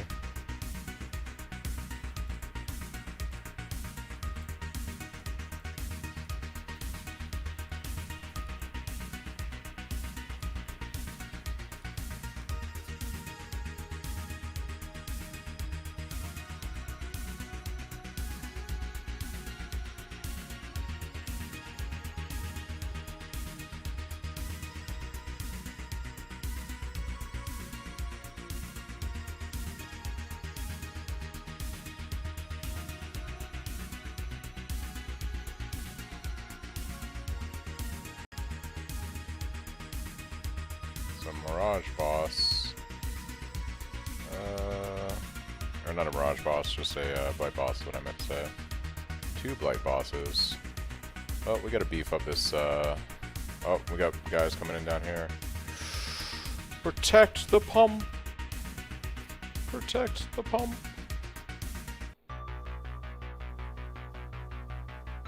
Holy moly. They're trying to rush it from this side. Alright, I see how it is.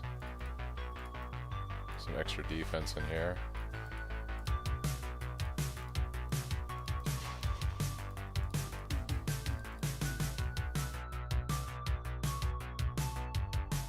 Protect the pump.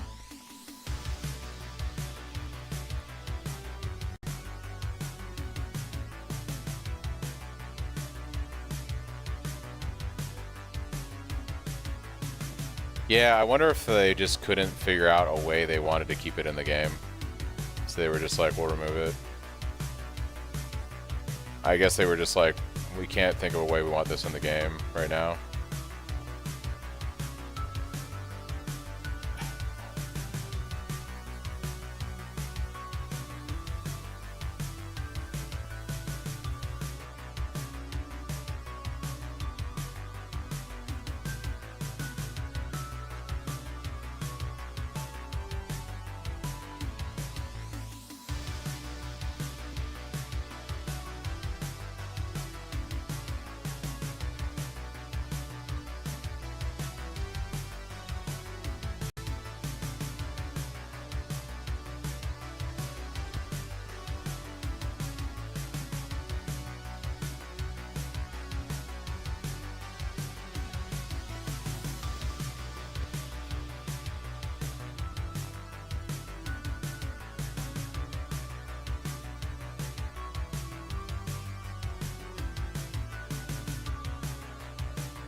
I stopped by here because I want to learn more about Cyclone Slayer. I've been playing Bo. What's up, Haya?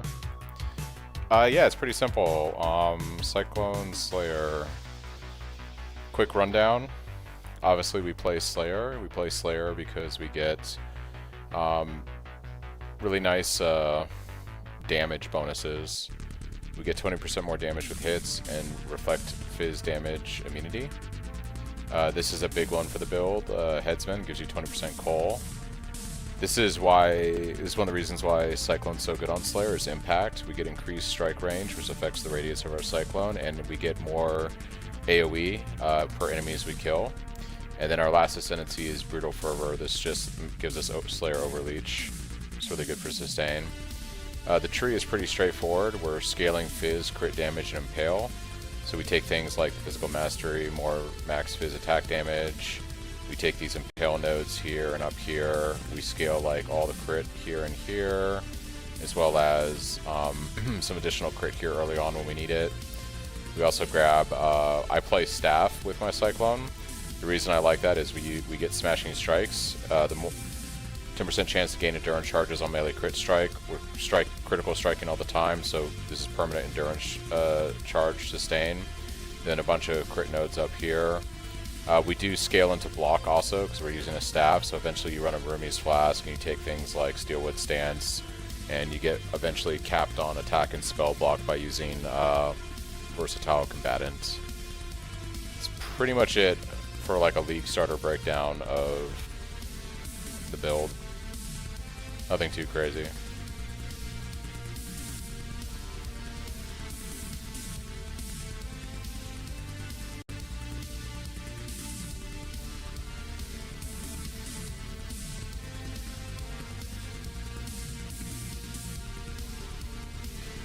On Twitch, if you're curious, I leveled this character yesterday in 5.5 hours through the campaign.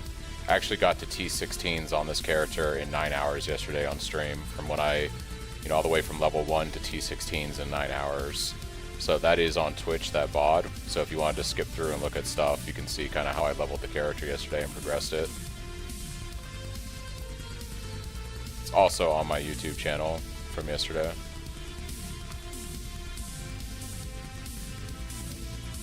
And then yeah, like Chris just linked right there, that's my POB that we've been working on, and it's got loadouts for leveling through the campaign as well. I'll walk you through that. Ever played Soul Rest? I'm thinking about starting that next week. Talking about the staff. You know what? I think I forgot to do that. I was so tired last night and I went to work early this morning. I believe those are still in here.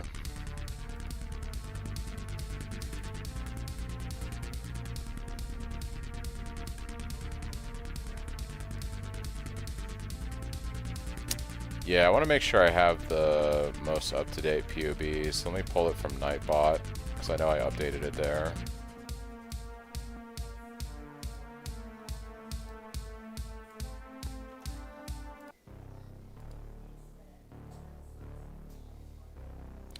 I used to be a minion guy, Sam. I actually played, if you look, this is like funny enough, I've never changed my in-game thing here. See how it says Skelly builds for the win on my status up here? I used to play minions for years. I only started playing Cyclone about 2.5, 3 years ago, and I've been predominantly playing Cyclone since then. But prior to that, I played like exclusively Skelly minion builds for 3, 4 years. On my YouTube, by the way, Haya, I have crafting videos on how to make gear for the build and a bunch of other stuff. Yeah, dude, I had to find something. I had to find something else when they hit our boys. But it used to be my jam for a long time, back in the day.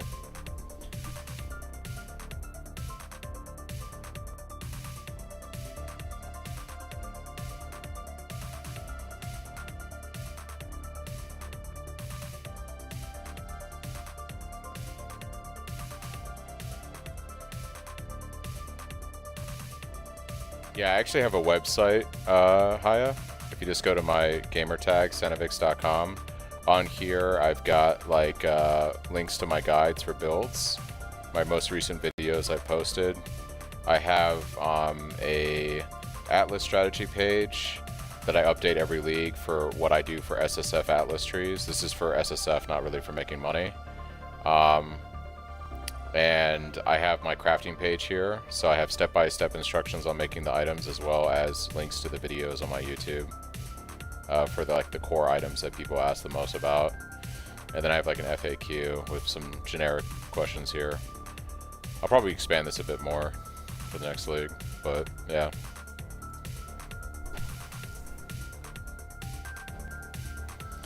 Sorry guys, I'm not getting the notifications. Thanks Hotech, by the way. Baby Exile rated me with 2 party members. Wow, I didn't even see that.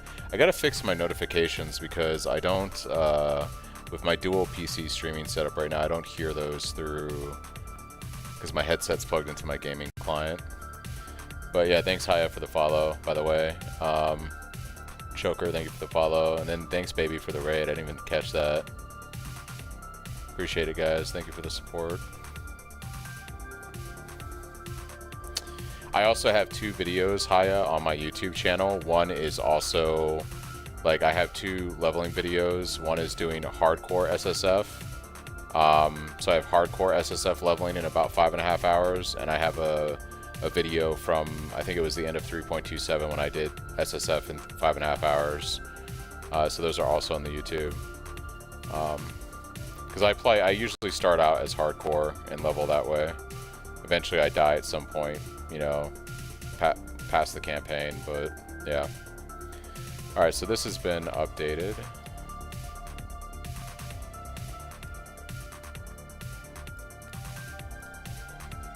I'll go ahead and update this now.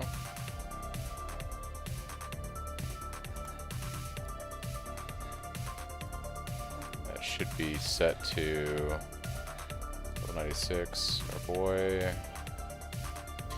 I need to update the mobilytics. That's probably something I'll do when I go to post the build update video. I'll worry about that later. Oh, yeah, I gotta check my filters. Thank you, thank you.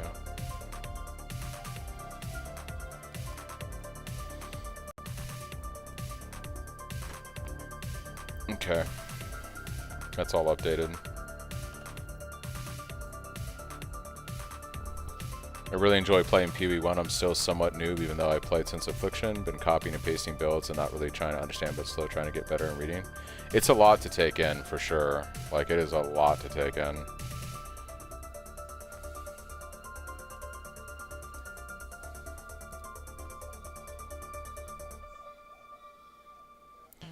Campaign, let's go.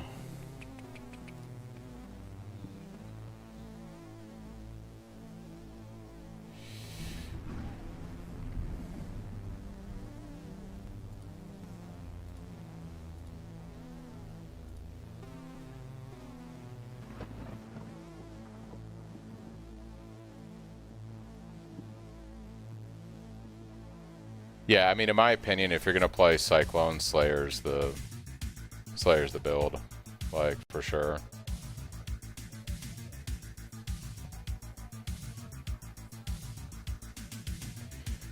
Dude, it's been so long I forget where this is. You would think it's in the campaign section, but where is it?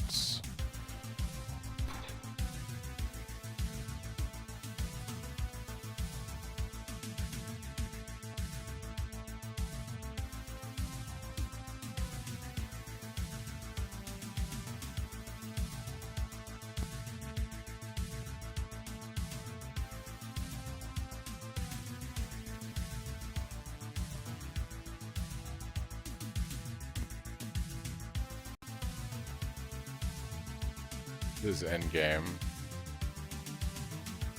That doesn't help us for leveling. I think they baked this. I mean, these are custom rules. Hide items by armor type. I'm trying to figure out where the actual...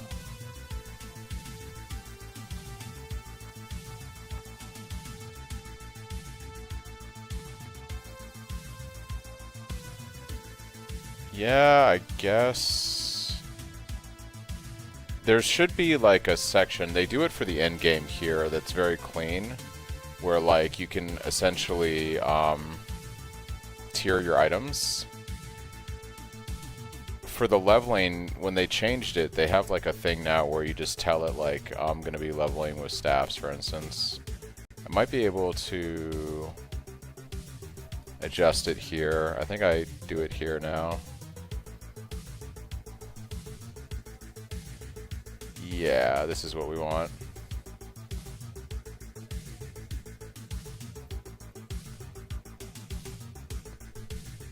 And this will update like the campaign stuff. So we're gonna want 2-hand axes and maces. We're also gonna want war staffs and regular staffs. I think we just pick staffs with war staffs. Like that. We want armor and armor evasion gear and armor ES. This should now make royal staffs appear, basically. So I think before I had it like this. This should give us staffs too.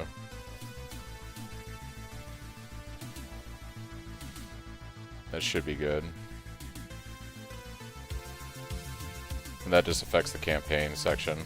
We'll be able to test it when I level another character. I'm also gonna make sure... That's my main filter. I have one that's like no sounds, 3.28 no sounds. This is the one that I was letting people use for actual leveling.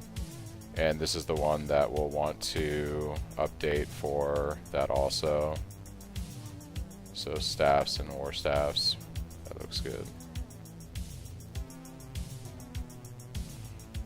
Let me double check, actually.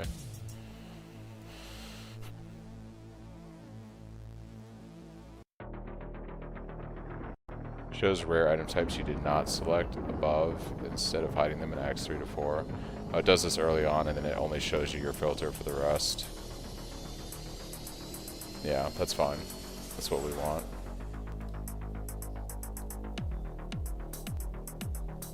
So this will be good for leveling now. I'll rename it when the new league starts.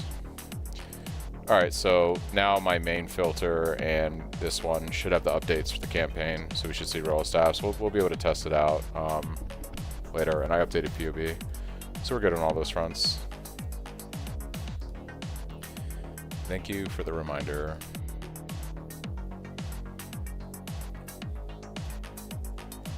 Alright, let's do another blighted map. I think after this we'll go back to doing some blueprints and heist. I'm also kind of doing this right now for oils. I want to get like a decent anoint on my amulets.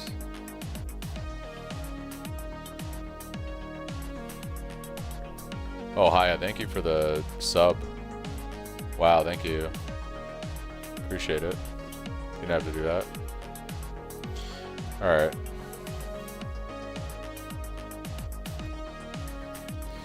Alright, let's try not to die on this map.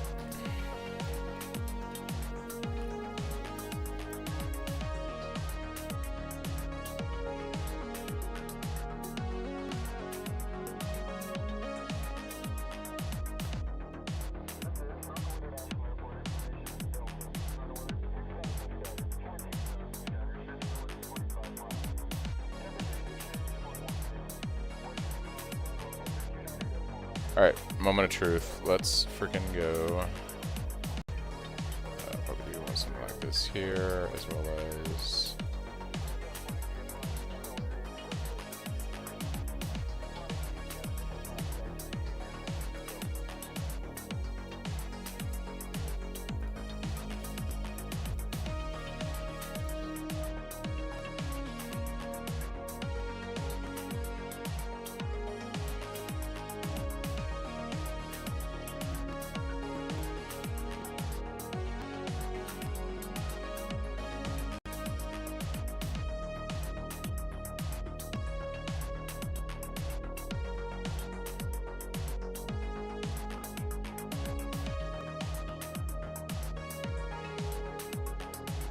Alright.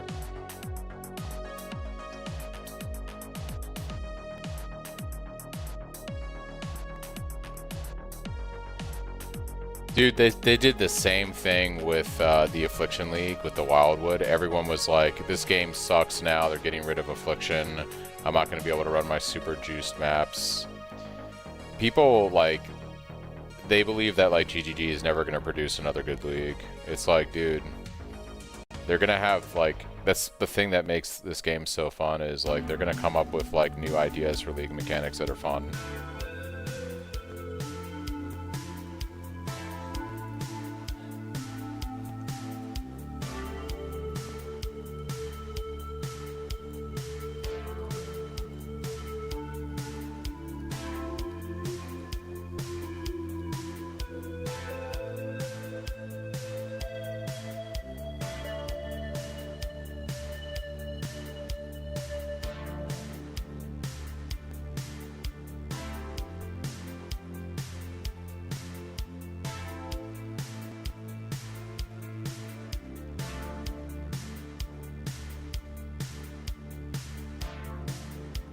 Oh my gosh, dude.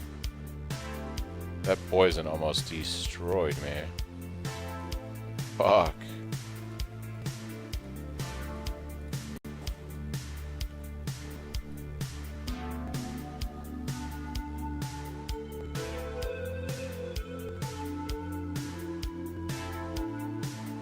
The end of the world. What am I gonna do without Mirage?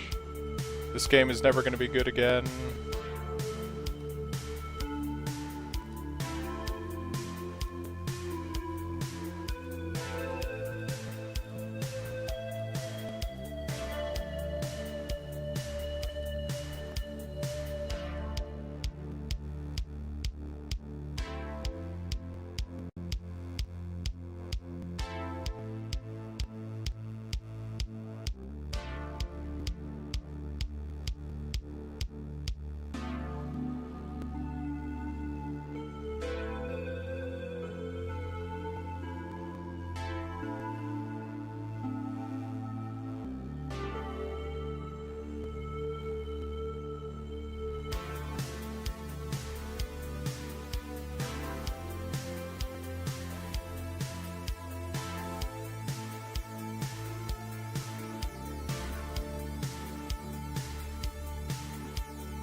Well, that's the thing too. Like Necropolis was insane money with the all flames, like juicing meat sacks and stuff. Like people were getting insane drops from items. There's like GDD always has like cracked stuff they do with leagues, and eventually the community, when the new league comes out, they'll find like the optimal thing. The biggest thing that actually made the game way better was them fixing base loot in 3.28. Like that's actually what most people aren't crediting, is the fact that they fixed the base loot drops in the game. Like Mirage amplified it, but like even playing this SSF standard test, I notice it like 100%. That was like what saved this game in terms of currency.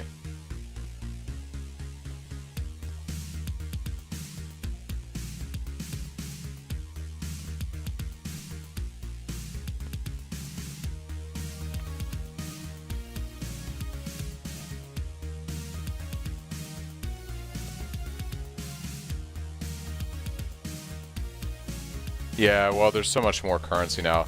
Don't get it twisted though. Like this was a currency league, so like if they go and do like a crafting league or something else, like you might see it not get the economy get hit so hard on the inflation, because this was all about like farming base currency in dunes, you know. So like, the #1 farm strat was printing currency in dunes with breach. So when you have a currency league, you're gonna see that kind of shift that way anyways. But yeah, it'd be interesting if they added some kind of... I would be fine with it being like an optional thing you could do. I really don't want some arbitrary thing they add to the game that's sick, that eats my currency. That's not what I want. But if they had some optional thing you could engage with, I'd be for it.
I kind of want...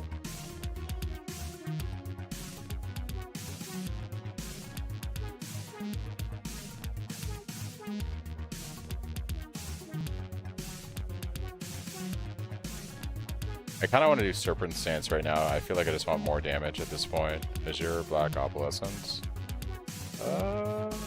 This should give me what I need for Serpent Stance. Yes.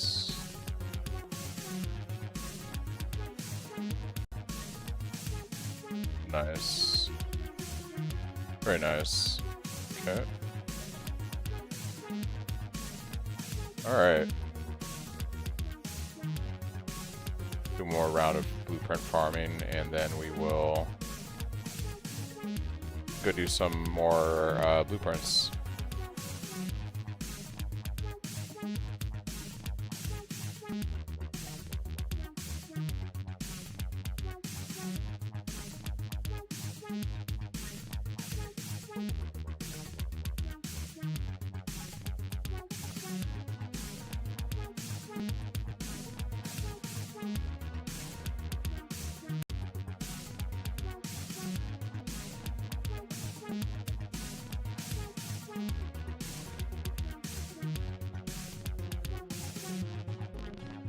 There's a blueprint. There's a blueprint. Yeah, this cluster really helps. I'm so glad I added this in. This cluster right here at the strike range, Assured Strike, is so nice to help out your base Cyclone until you get the Tumult online. It's really good.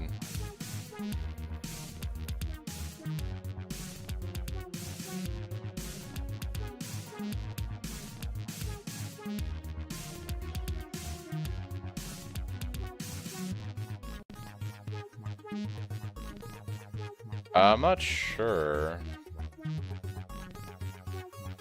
Strike range crafts.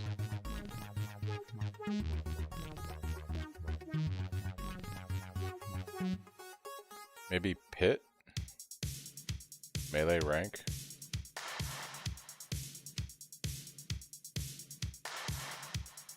It's on the helm, right?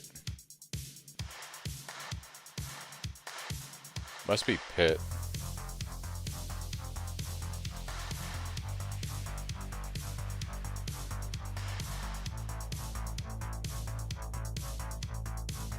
Yeah, I'm willing to bet it's pit.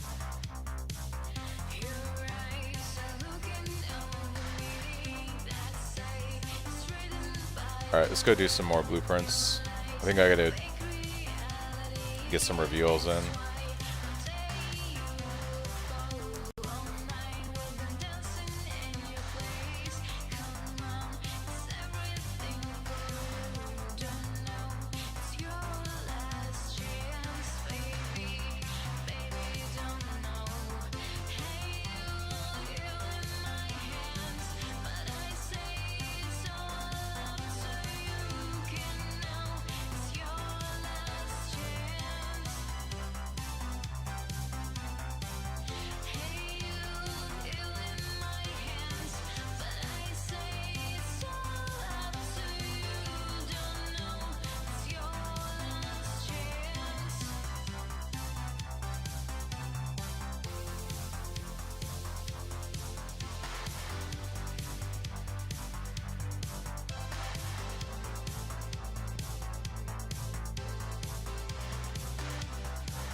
I feel like my damage has to be better today.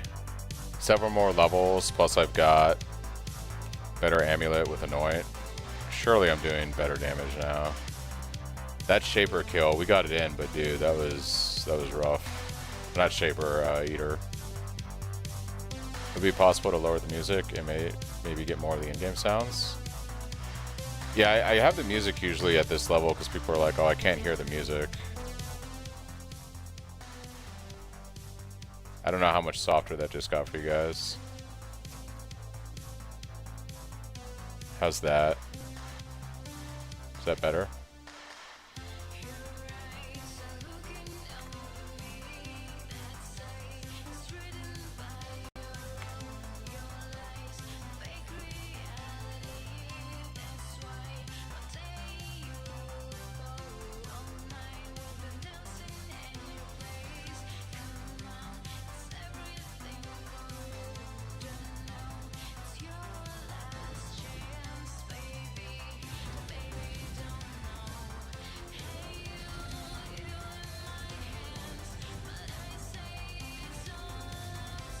Game sound a little bit better.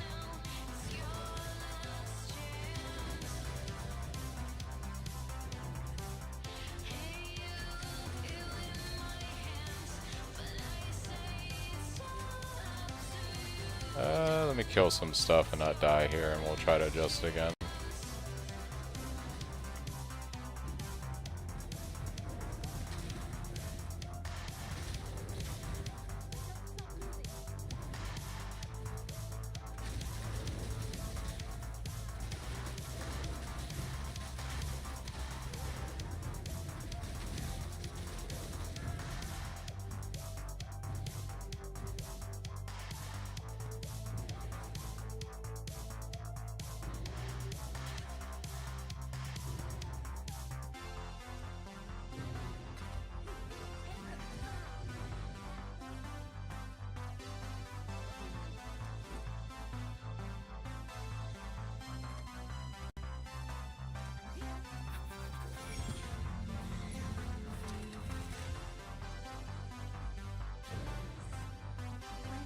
Hopefully the balance is a little bit better. Let's see. Let me start killing some stuff.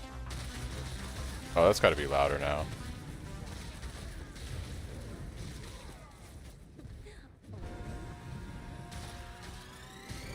Okay, let's go.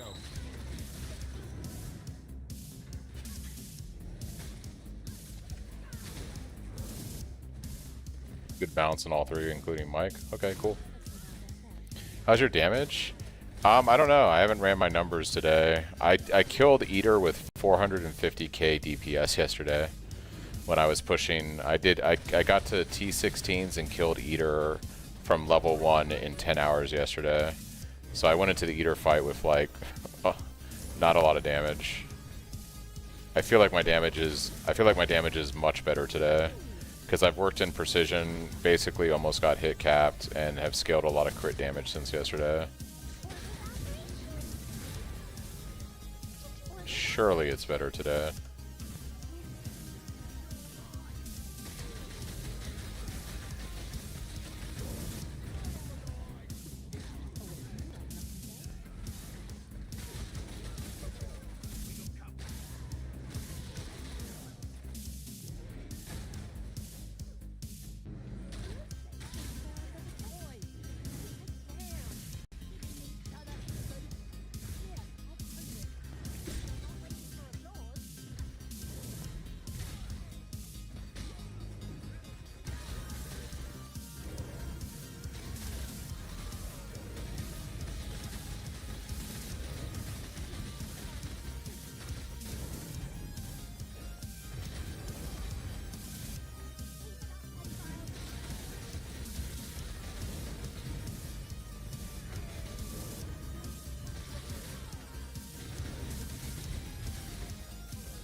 Yeah.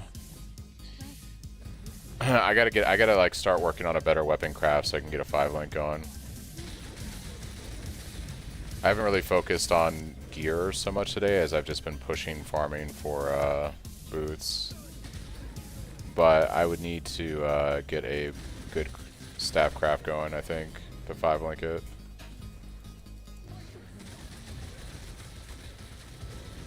I probably have the currency to 5-link on this weapon right now, honestly.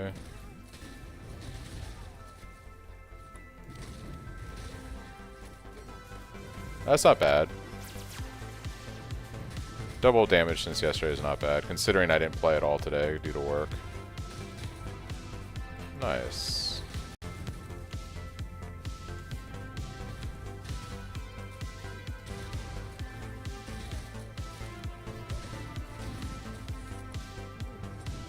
What do I do for work? I'm an engineer. I build flight simulation technology that pilots train on.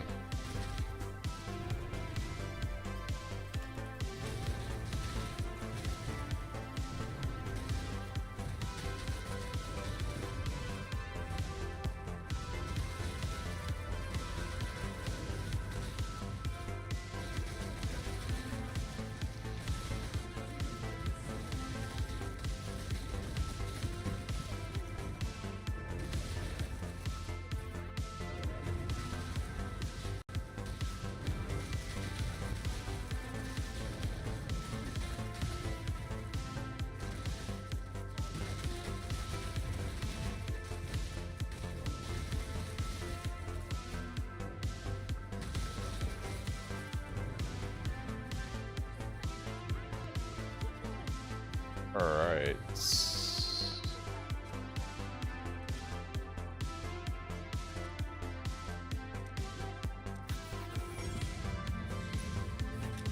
For fighter pilots, yeah, for the Air Force.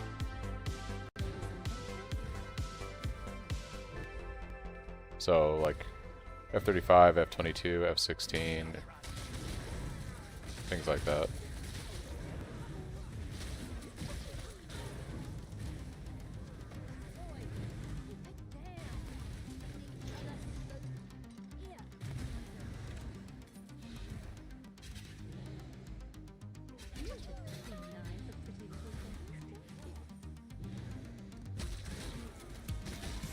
Bro.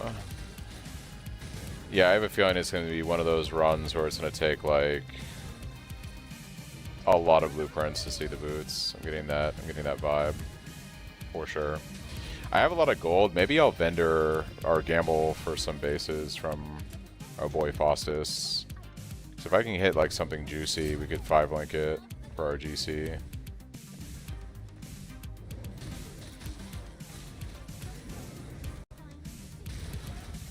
Oh, Denmark?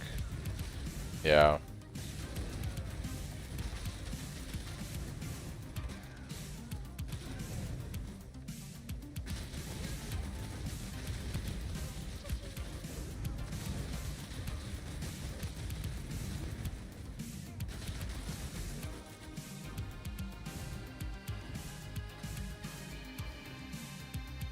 Aloha 430-ish run with Cyclone. I have not seen Aloha run with Cyclone. It's more for, how can I phrase this? It's more for, like, real stuff, is the best way I can phrase it. On this stream. No, we bought some F-35s, but everything is messed up at the moment due to Trump. I'm not going to touch that political grenade, but yeah.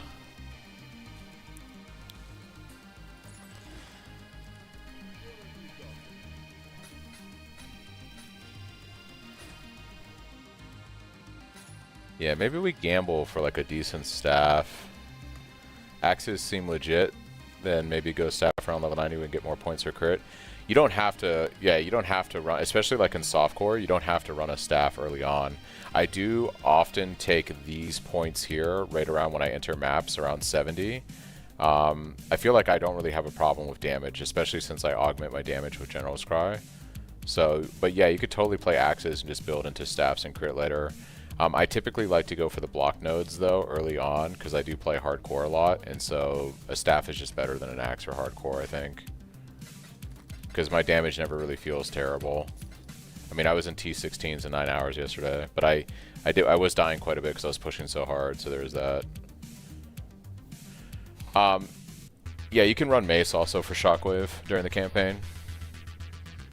Either or, but Shockwave is really nice during the campaign until you eventually just let that go. Let's gamble a few staffs real quick and see if we hit anything juicy for crafting.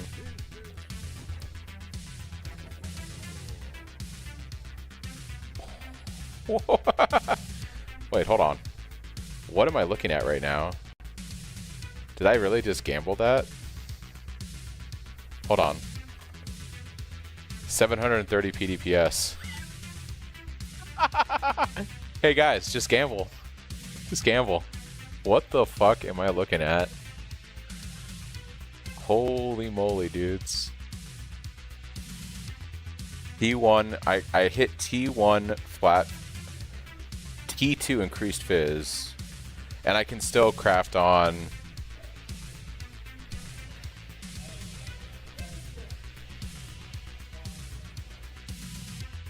Wow.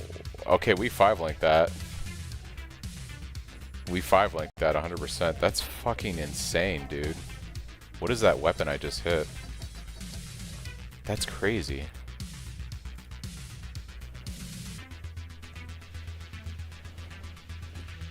You're saying go for crit intelligence? I don't know if I have hybrid yet. Dude, what did I just hit there? Yeah, I don't have hybrid yet, but I have regular crit chance. That is crazy strong. When do I get factory? Using all my luck before the new season.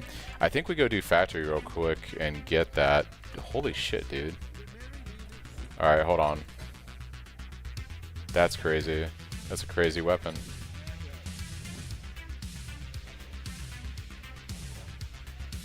Even has attack speed.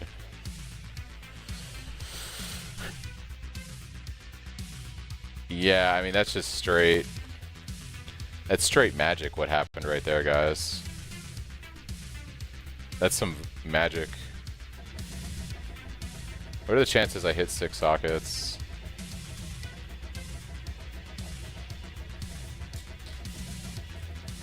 Thanks, by the way, bro, for the follow.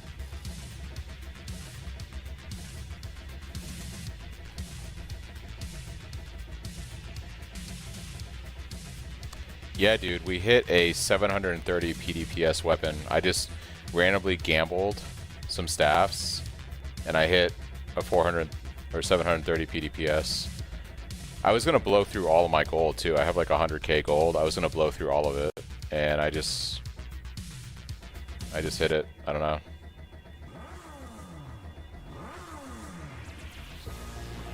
Streamer client confirmed.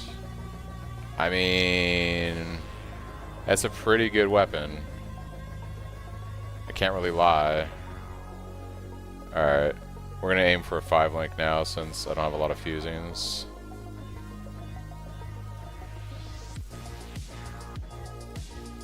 Take it nice and slow for the GC.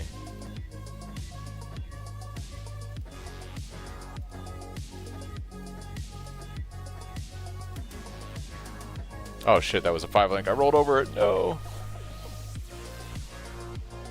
It's rare these days. I don't yell. I got a chill, relaxed voice. Hide one connection with the cursor. Yikes. Yeah, I'm gonna actually go convert these jewelers into some more fusings. I probably just blew it though, honestly.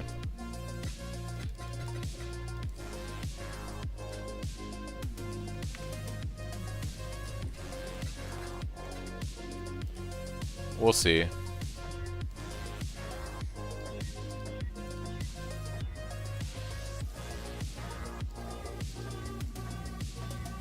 That's a crazy weapon to hit right there. It's like actually crazy. Alright, 5 link. Let's not screw that up. No, so you roll over it and then you get another 5 link like I did just right there. It's easy. Easy, come on. Alright, ideally I hit 5 red. On the link at least. That is the tech, yes. Come on, give me 5 red game. 5 red on the link at least.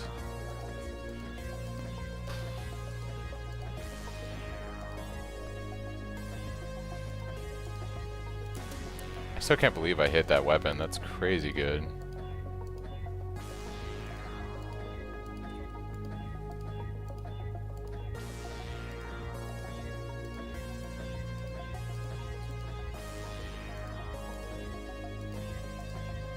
Just give it to me on the link. You've already given me 6 blue, just give me 6 red. 6 red would be dope also.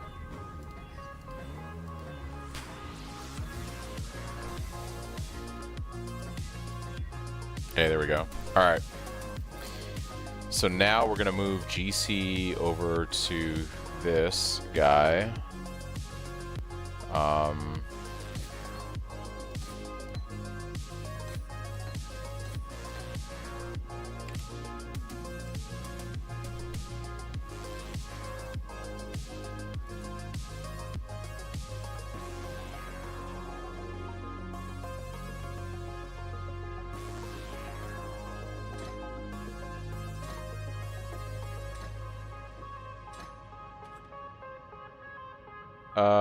Does Pulverize work with Sunder? It does, right? Because Sunder is an AoE skill. Yeah. I think we run Pulverize just for... because I'm using it mostly for clear right now. I gotta figure out Frostwing, Purity, and Blood and Sand. I think we just put that on gloves. Yeah, I'm gonna go... I think I'm gonna go... What sims for the most damage? Probably Brutality. I feel like the AoE on it is fine right now, but I do kind of like them having more AoE. Like I do rely on them for a lot of clear right now, so I think we'll do that. Okay. I need 2 blue on these gloves.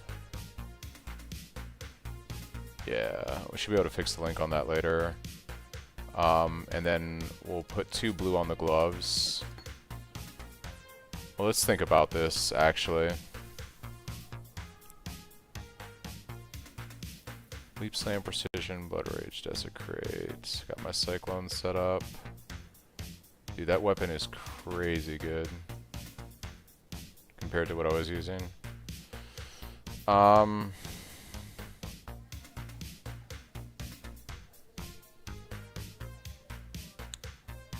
Yeah, I guess I could try to roll a blue on it, but I can probably actually quality my Assassin's Mark right now. I should probably just do that. I think I have the mats for it.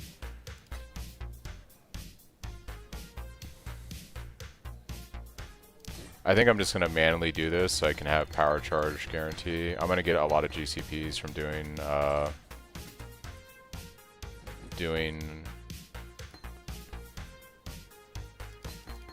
I'm going to get a lot of GCPs from Heist, so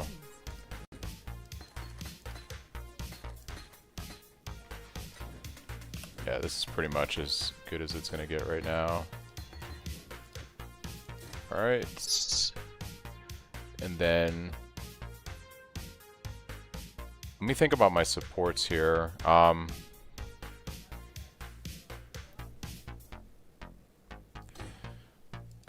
Let's do Steel Skin. I'd have to sim my character once I get all this online here, but it's a decent amount of damage. It helps out, and they also help out a lot with clear early on, till we get like Void Shockwave or something. And when you're playing SSF like this, you're not gonna have Void Shockwave, not on day 2. I kind of want to do Steel Skin with automation. And duration, if I can fit it in. And then I guess we could have this as another link. How do I fit 3 blue? Because I need Assassin's Mark in this. I feel like you would do it on the gloves for 3 blue and a green. That's a lot of chromes. Because I feel like this goes in helm. And this goes in my gloves.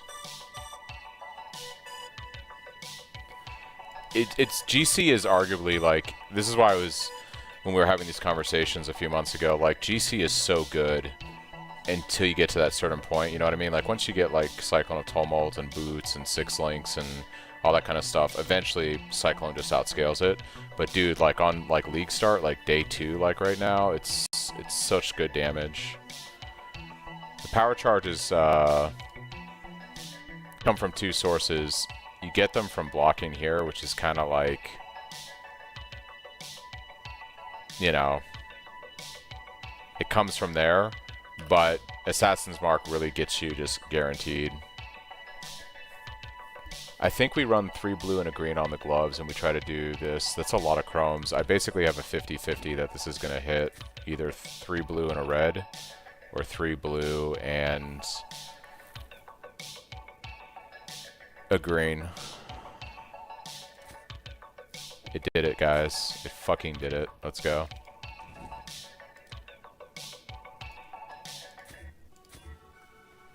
Mark on hit and Assassins, Purity, and Frostlink. We are in the money. And then we just need to hit a blue on here. Perfect. Automation with Steel Skin. Ideally, I'd like to 3-link this. Like that. And Blood and Sand. Alright. 50 mana. Oh, my new reservation. I think we gotta re-level Precision, because I'm not gonna trigger Assassin's Mark now. Rip. We gotta re-level Precision for a little bit. I could try for the Helm Enchant. I have some Eldritch Currency. What are my odds of hitting the Helm Enchant?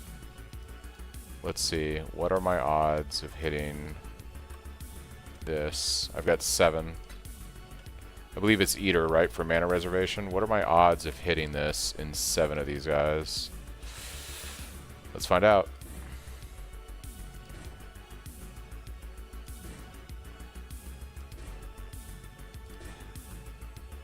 got 2 left. I got 2 chances at this. Nope. That's fine.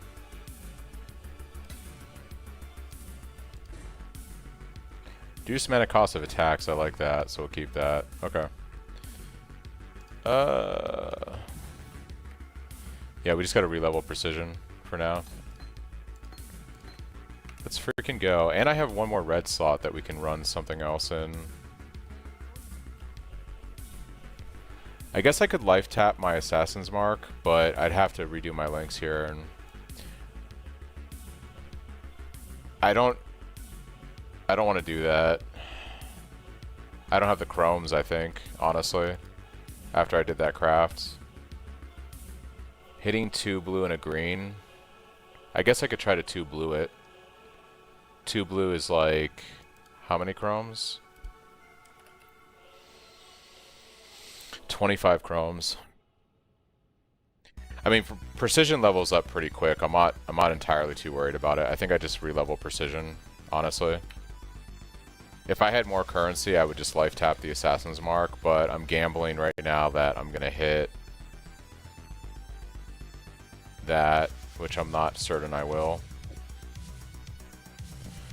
Does it matter which Eldritch Ichor?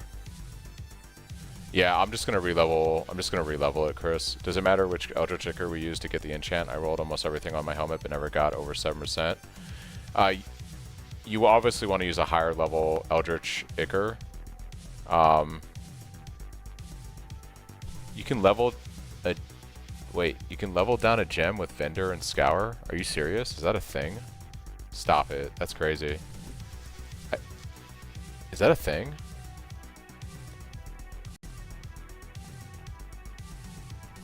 Wait, what? What the fuck? Dude, how did I not know about this? That's crazy.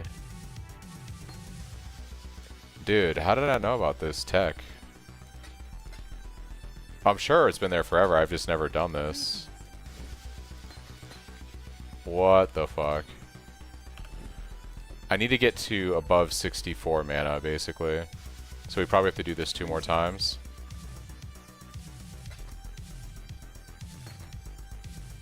Oh, can you only do it once? Oh wait, it leveled my whole no, this is the wrong gem. I'm tired, guys, I'm tired. I am tired.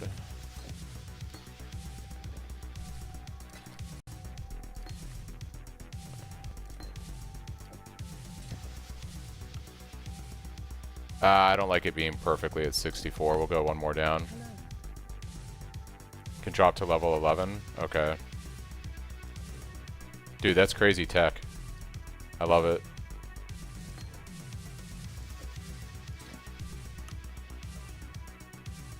Yeah, we'll go... I mean, the mana cost of your 2 mana, your 13 mana. I like having some comfortable room for my...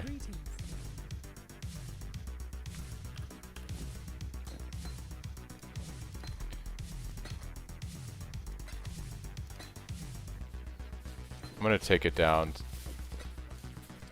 Yeah, we'll go to 11. Maybe 13. How much mana does this give me? 86 is fine. That's perfectly fine. We'll keep it there. Alright, so... pretty big gains. The weapon is huge. I'm gonna just craft regular crit on the weapon for now until we get the hybrid.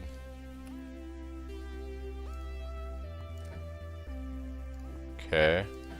Should I slam this? What's the best case scenario is I hit Fizz hybrid, right? Like, should I slam this thing?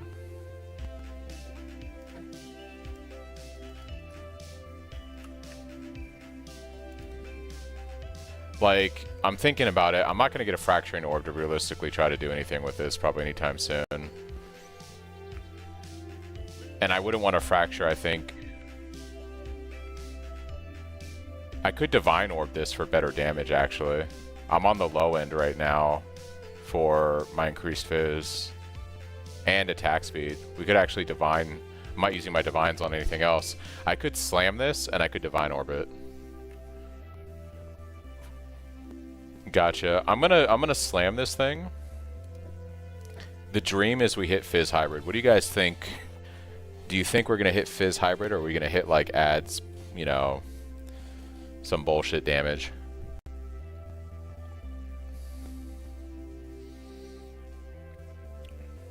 I'm gonna go for it. We're doing it.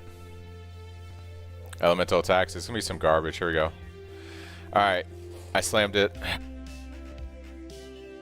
I slammed it. Yeah, we got fire damage. That's fine. I am going to Divine Orbit, because, I mean, we could probably get something better. Yeah, we did. Look at that. 16% increased attack speed.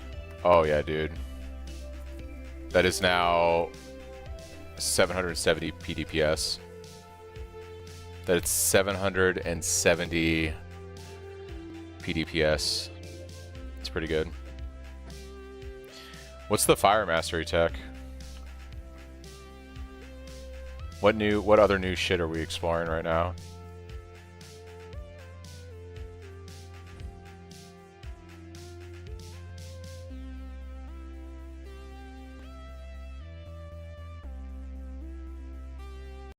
Elemental damage Cyclone? Yeah. I mean, am I going to reliably ignite enemies with that fire damage? I guess I will, right?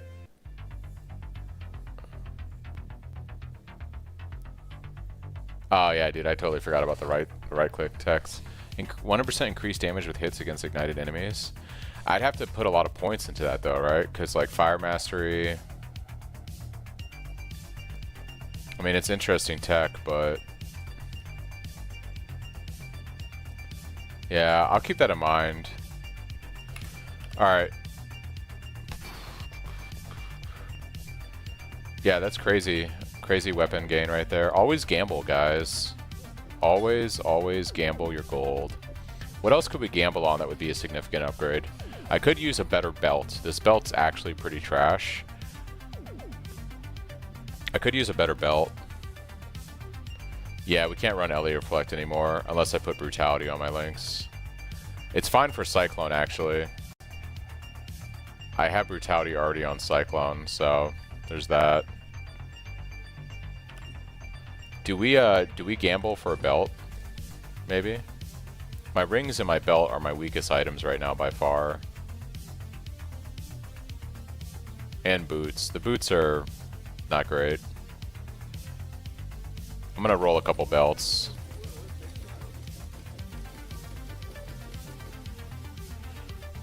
Alright. What are the odds that we hit something good out of all these?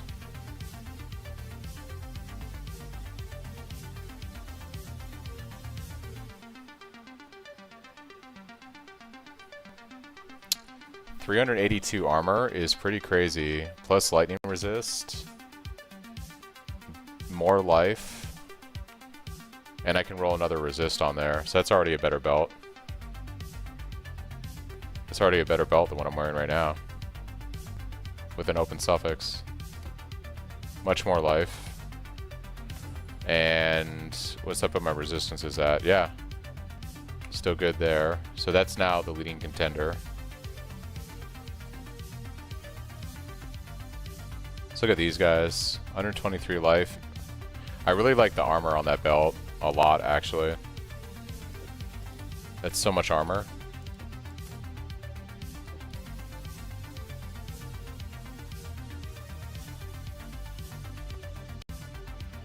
Ooh, but hold on a second. Cold lightning. No armor, though.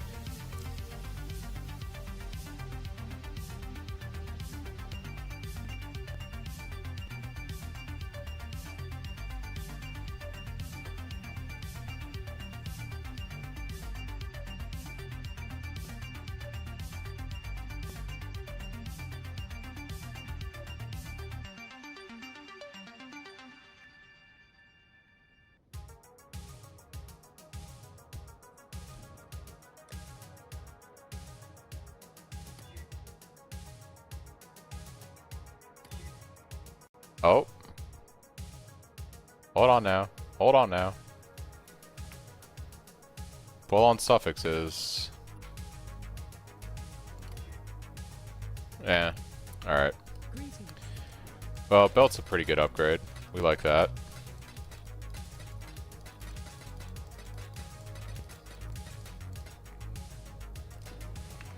Okay. We can even craft on some chaos resistance and like fire or cold. Let's see, what do I want to do? We could do... Let's do fire. Why not? Doesn't really matter. Fire resist and chaos.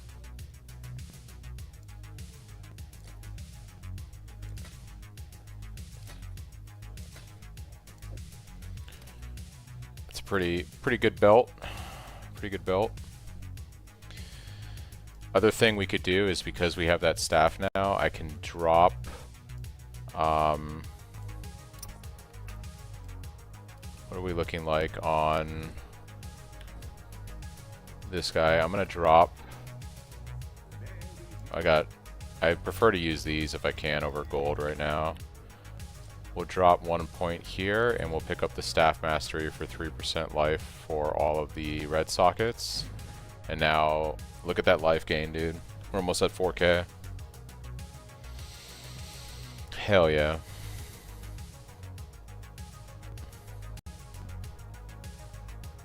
What else can we upgrade while we're doing upgrades? I do. We need to get the hybrid craft for crit so I can get rid of this. I'm going to do factory map in a second so we can get that. And then I should be able to drop this point there. What else can I upgrade? I mean, honestly, I feel like this ring is trash.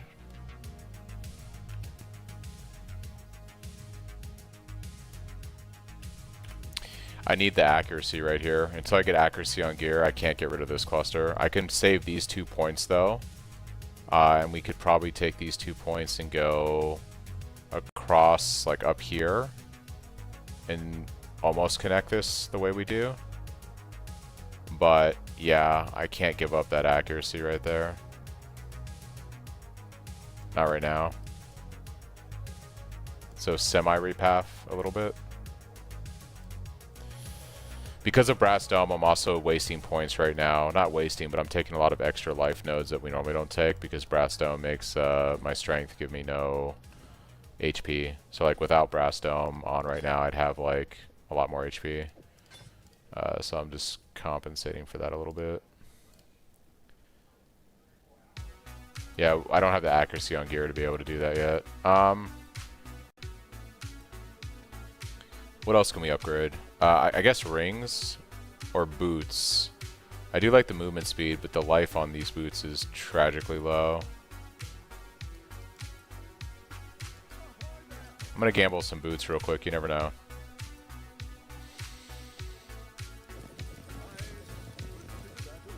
Alright, what are the odds that we hit something amazing right here? What are the odds?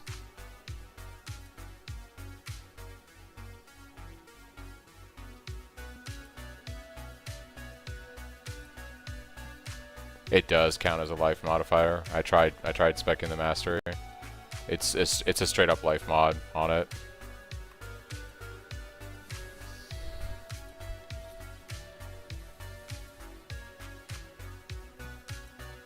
Chaos resistance on these is pretty nice. This might be worth regaling because chaos resistance is pretty strong right now for me. I do like these actually. Fire, lightning, movement speed. They're on a terrible base though.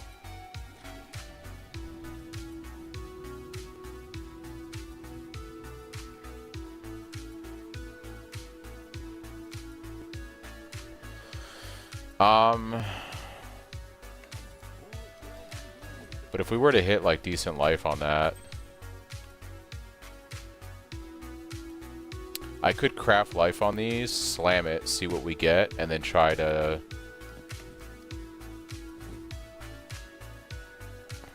top right, not bad with crafted speed. Yeah, but I need life. I need life. I can get at least 70 life on these guys, which is almost double the HP there. And then we can slam them. Fire, lightning. I think these are just better boots. We lose the chaos resistance though. I kind of want to YOLO these boots real quick. What's the best thing to do with these? 29% chaos, 25% increased movement speed. I like the chaos resistance. I guess we have to regal it and pray. Okay, that's actually not bad. T1 hybrid, that's not bad. So now, do I craft life on these and slam? I think we craft life and slam.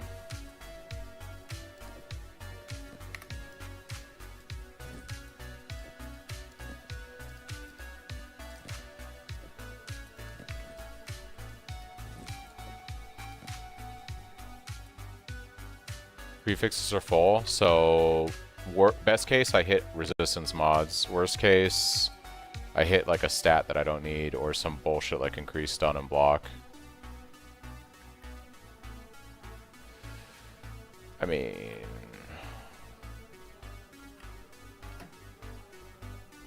I guess I have to slam them. It's fucking stun and block recovery. God damn it. Yeah, that's tragic. Those are bricked. Alright.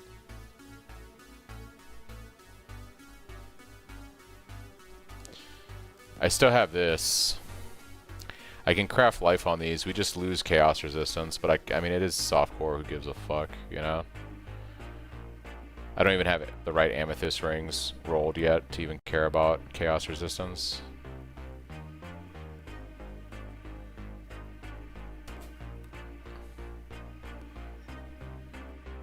It's full on suffixes. I can't craft chaos on these.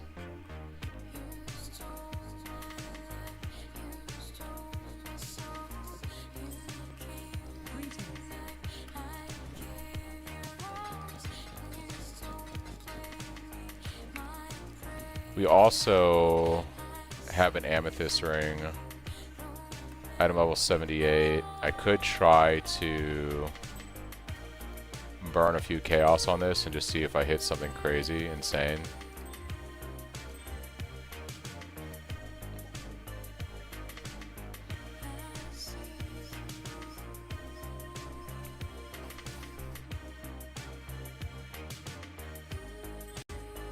I need like high life on my gear right now is the problem. I'm gonna burn one more chaos.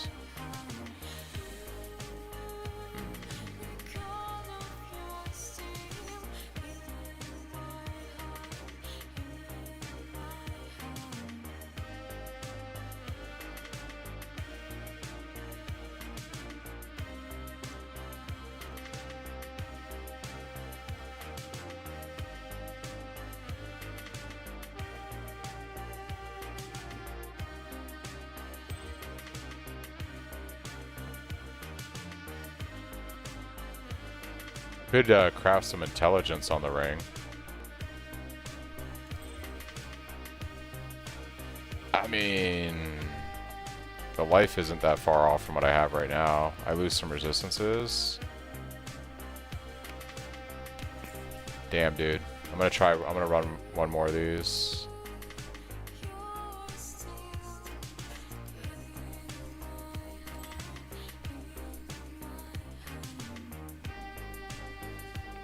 Could craft life on this. And it's got some flat fizz. It's not like amazing. But I think it's better than what I'm using. And it frees up a point.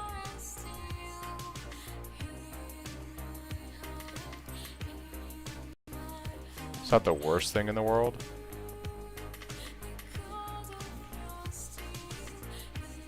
I have a lot of extra lightning resistance now. We can turn this into chaos resistance roll with like fire. Lightning chaos, lightning chaos.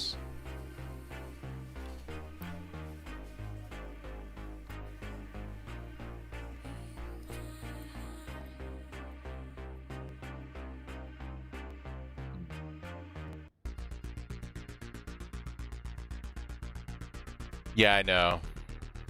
Maybe we run some other different essences on here.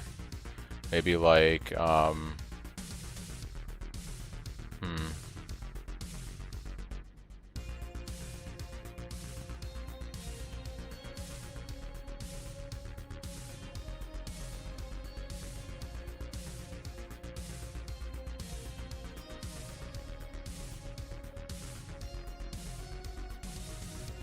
Max roll at 24 would put me at above 150. I only get 30 from the tree. The staff requires 113 int.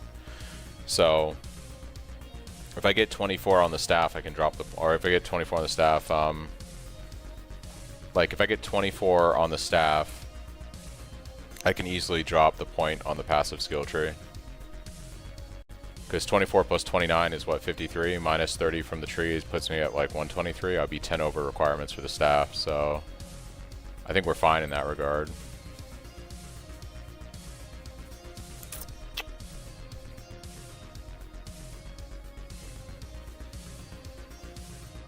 Damn, I just want like a really high life ring.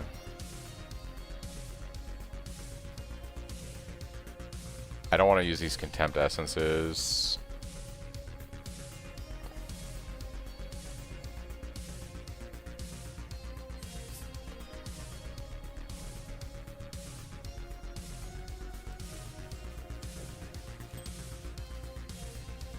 I can only craft 55 life anyways. I think we just keep it at that right now. Okay, I think that's fine. We did enough upgrades for me to be wasting time in hideout right now and not killing things.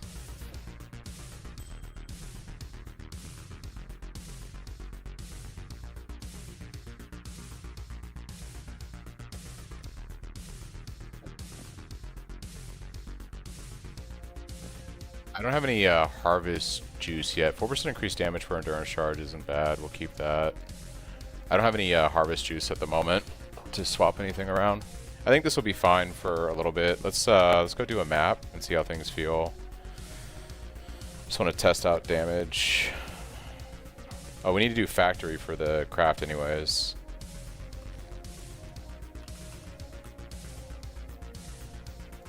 Where is factory? Right there. Alright, let's go ahead and send it.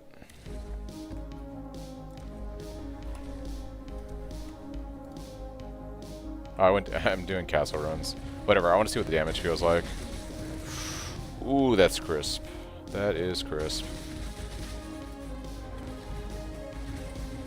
That's so much better, dude. Holy shit.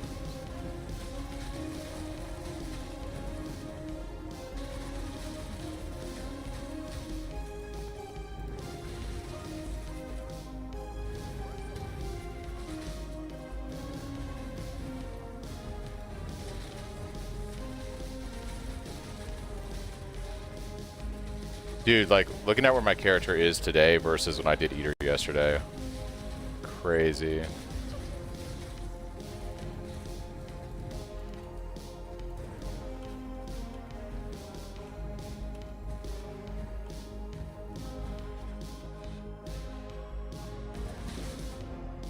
Huh. Until I get one shot. Yeah, so we got basically 3 times the damage than I had yesterday when I did Eater. So it's getting better.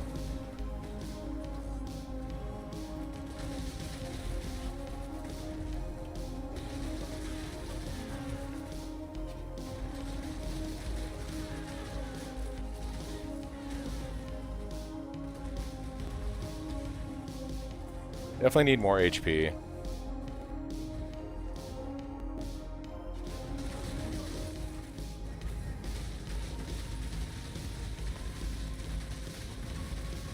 Yeah, boss damage feels much nicer in T16s now. Much nicer damage.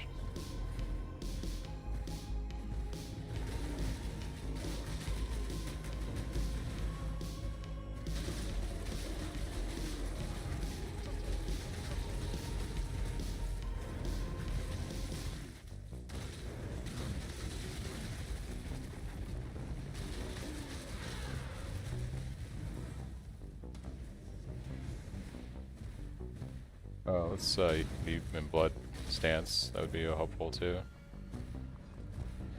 Alright, feels pretty good. Let's go do factory for the enchants. Let's go knock that out.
Oh, we can also go back to leveling up our steel skin.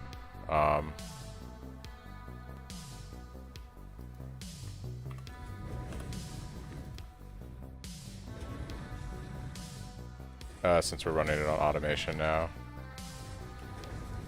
Bigger damage mitigation.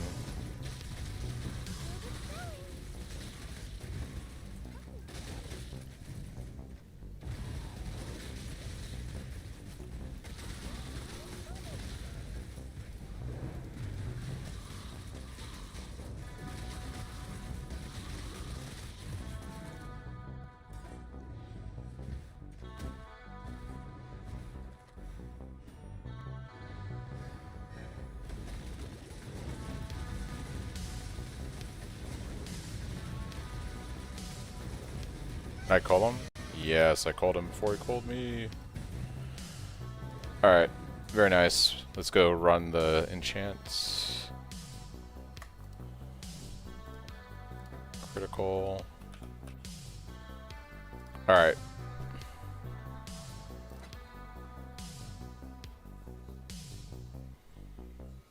How many of these? It's 4 exalts. I think that's fine. We hit perfect. For at least the attributes. I can min-max that later. So now, we can free up these 2 points.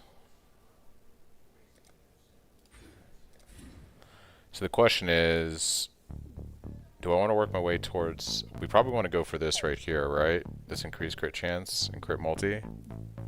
Like, Titanic is pretty good.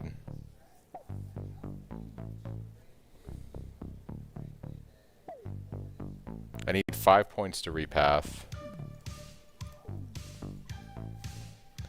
I don't think it's worth repathing until I can drop this right here. I don't think that's worth doing.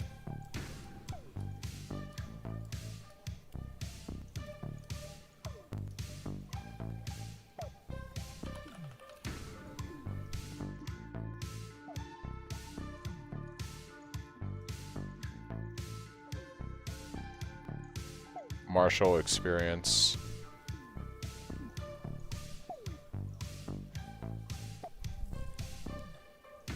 Why am I not seeing this? Am I crazy? Did I spell it wrong?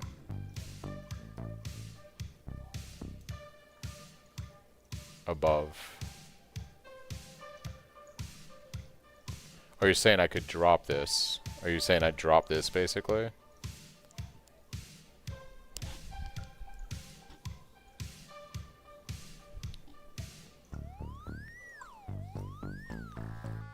You're saying take these 4 points with this one and pick up what?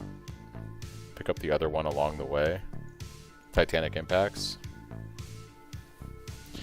With the reduced cost of mana attacks, I can probably maybe drop up this point right here. That puts me back at 3 mana. That's sustainable.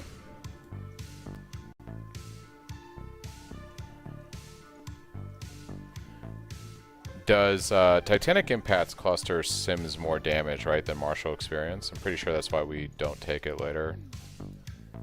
Yeah.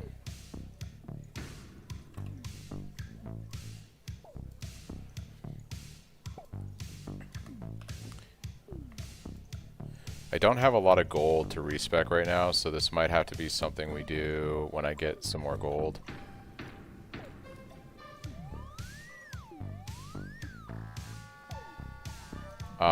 Until then, I'm just going to spend these 2 points so I gain some benefit from them. And I'm probably... Where do I want to put these points? Yeah, I was looking at the mastery right here. I guess I could get triple damage.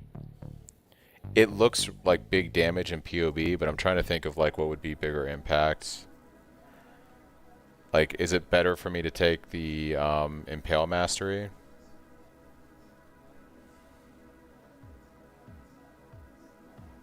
Oh, you know what? I do have some jewels I could probably win. Like, 1 point right here would be life.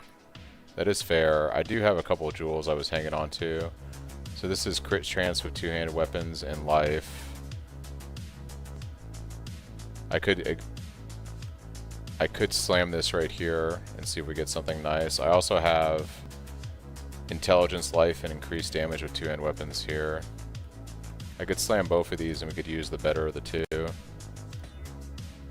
Fire and cold is pretty dope. Fire and cold. I feel like crit chance wins over this because I still need crit, right?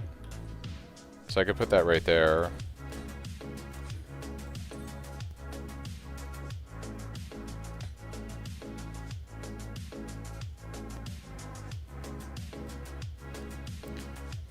And if I free up this life point right here, I could also run this other life one with increased damage. Well, I was thinking about actually picking up this jewel socket for right now. Drop the endurance charge duration. I guess that's fair. Yeah, I could respec that. Like that.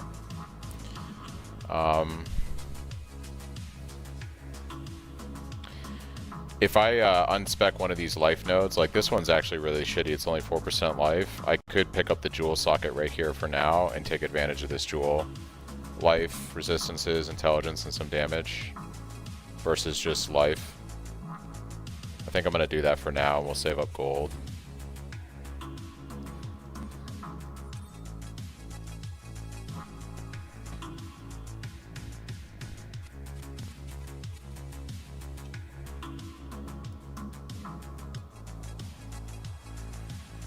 Endurance charge at Marauder Jewel. You're talking over here? Yeah. I need to get these eventually. I'm still working on that. I like having more life right now. What was this other jewel I had? Increased melee damage, block attack, mana reservation. Yeah, but it's got no life on it. I really need life. Okay. That's pretty good. Pretty good for upgrades. What are the odds that I hit something insane on this Venters? Could this be the ring to solve all our problems?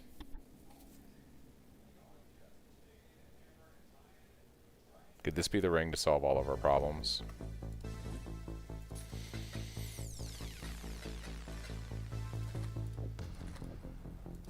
Never seen a good one? Yeah. Well, the resistances are unfortunate.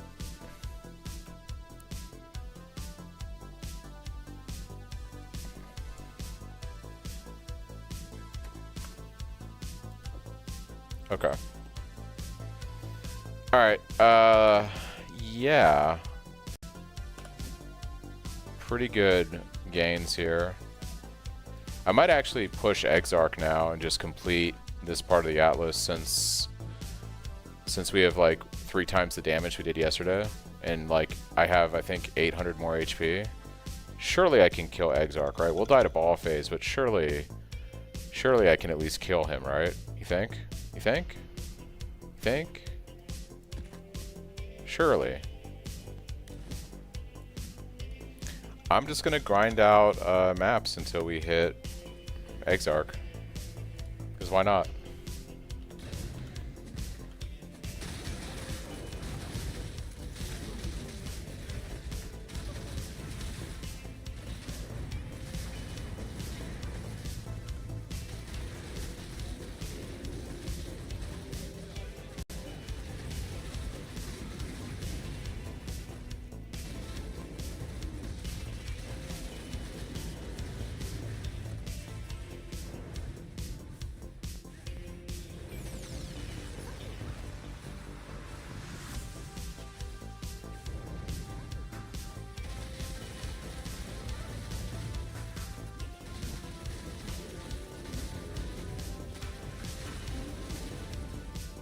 Dude, we gained so much power by creep in the last hour. It's kind of crazy. Always gamble your gold. His big fat ponderous balls. Yeah.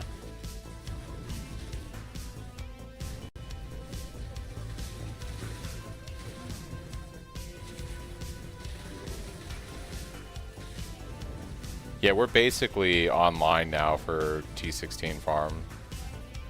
Everything feels pretty good.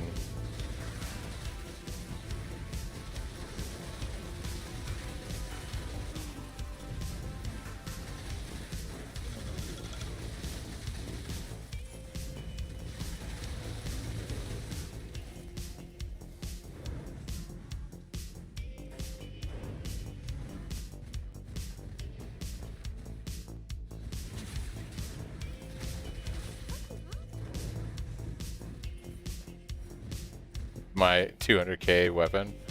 Look, dude. Don't hate the game. Don't hate the player. Hate the game. Right? That's the saying?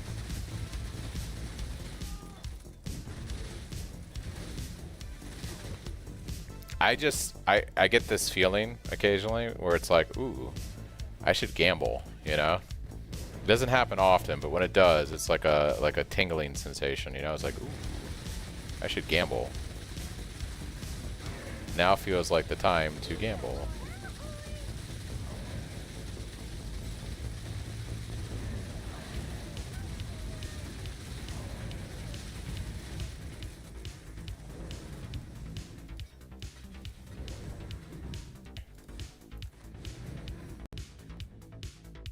Now feels like the time to gamble.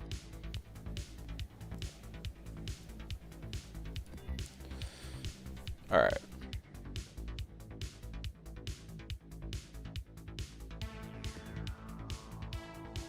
It's always fun when everything starts coming together. Now we just need our boots, man. Now we just need our replica boots from Heist. Get Cyclone of Tumult online, and we're gonna be easy breezy, lemon squeezy. Yeah, Fossis is kind of cracked, dude. Even after the nerfs, dude, he's like just kind of cracked.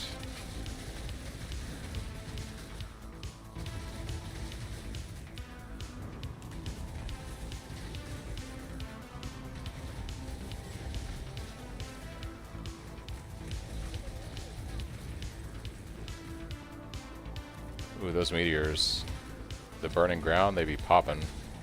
We gotta kill this guy quick, so eat her down.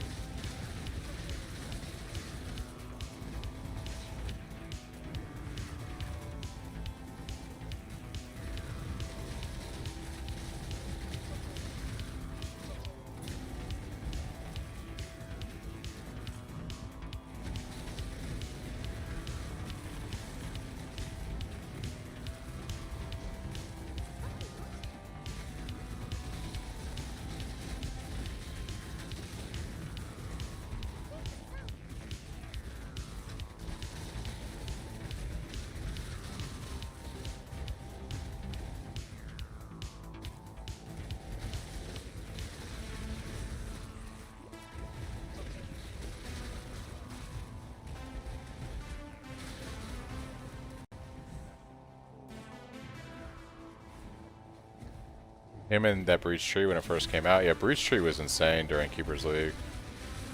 Crazy good.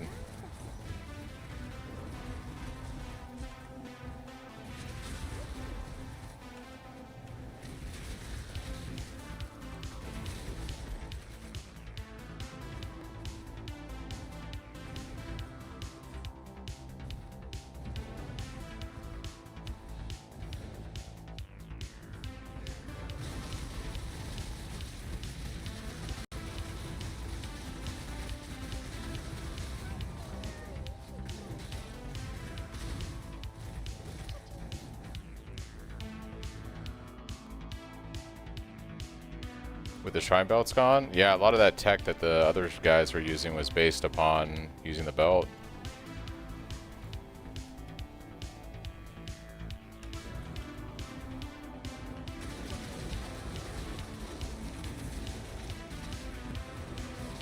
To be fair, with enough money, Chris, like enough mirrors, someone can build something far more DPS than what we're doing with Cyclone on like Slayer. But the question then becomes like, how many mirrors do you want to sink into it, you know?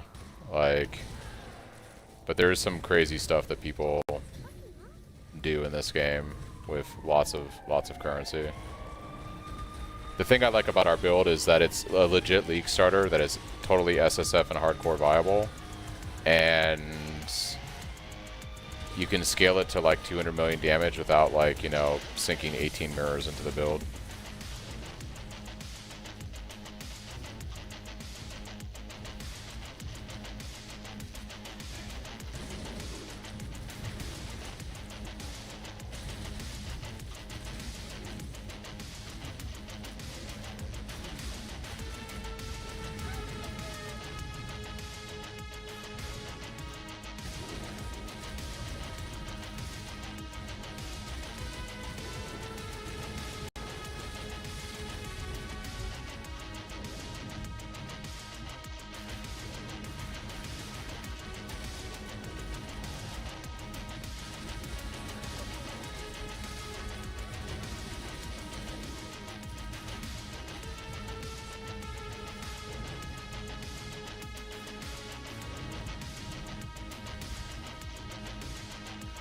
Wonder what we could put in that last gem socket that would be useful.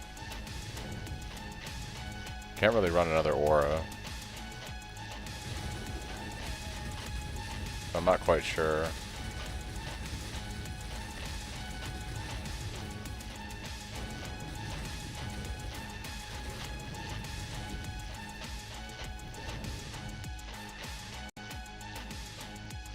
Alright, one more T16 for Exarch.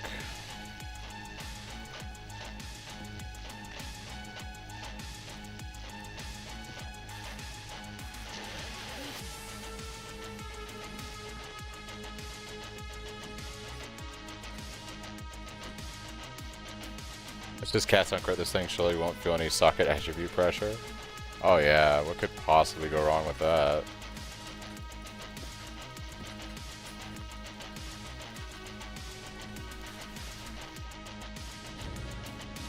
Alright, once we kill Map Boss, we should be able to go do Exarch.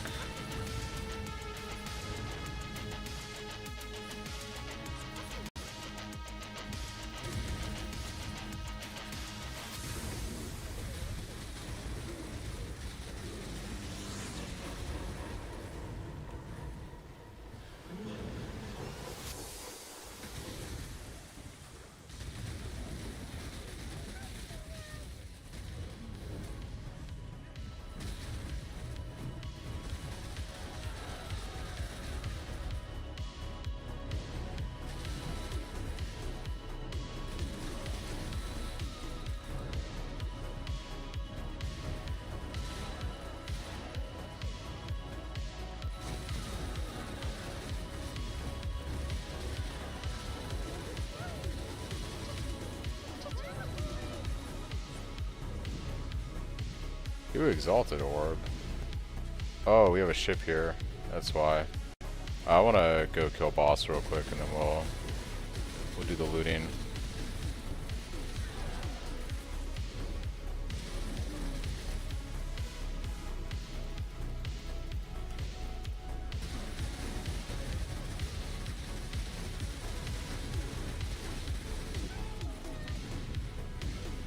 Alright, there's our Exarch invitation. It's an easy game.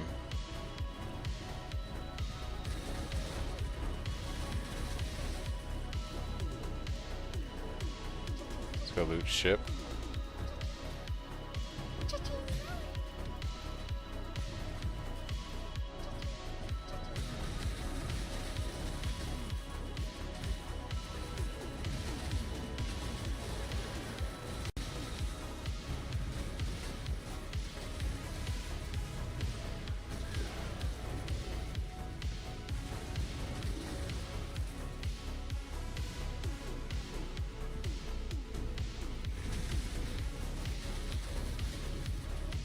Use Shrine Belts and SSF?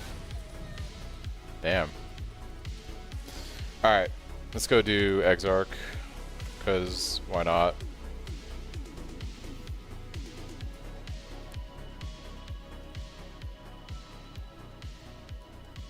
Oh, gotcha. I was like...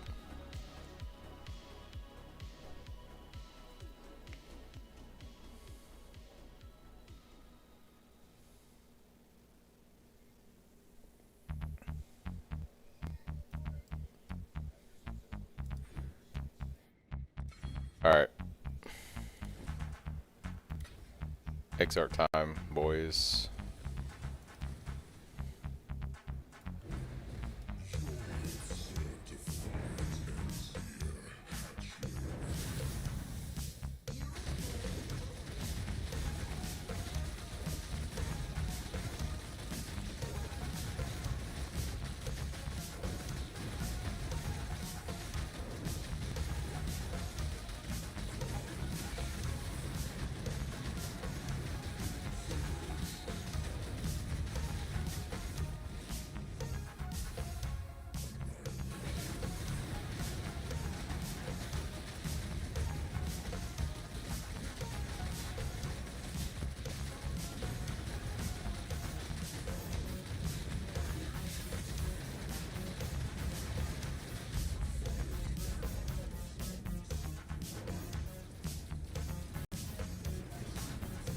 Yeah, I mean, I'm only at 1 million damage. Like, I'm only at 1.2 million damage. So, yeah.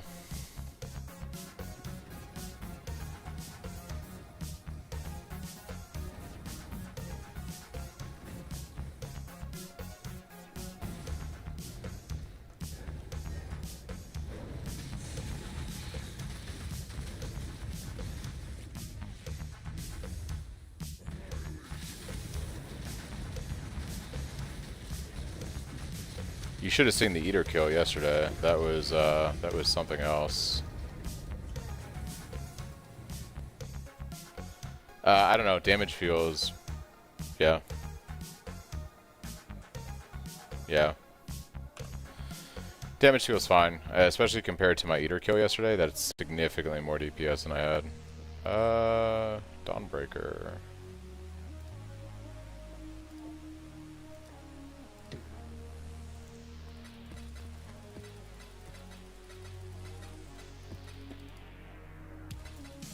What was hilarious? My Eater kill last night? Hey dude, sometimes you just gotta like, you know, push it to the limit. Push it to the limit.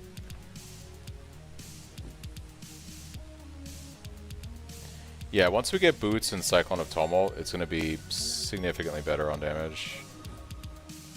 Significantly better. That helm is kind of insane with stats.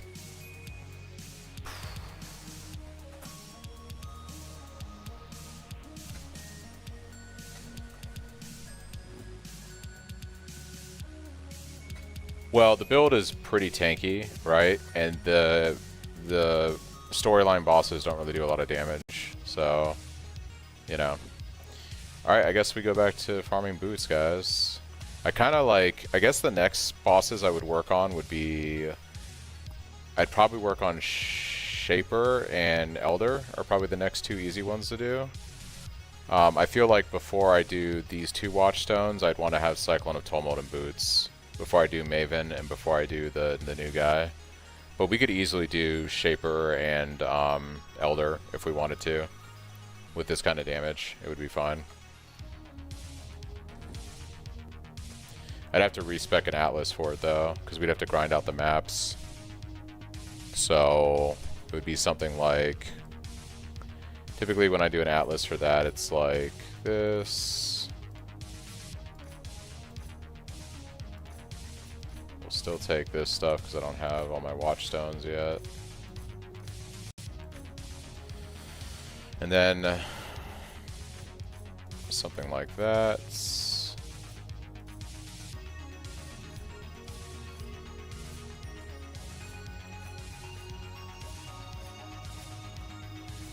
And then we go for our maps.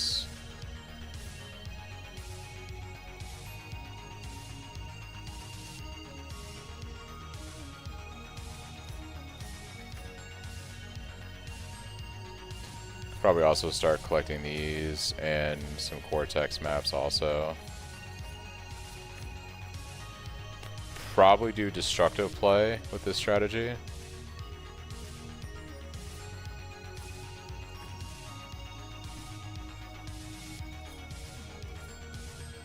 Something like that. I would definitely take shrines just to help out with damage while bossing.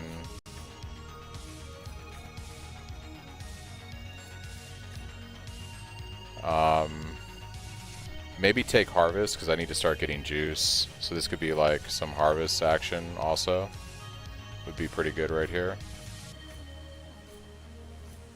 Juice for crafting would be pretty nice to collect.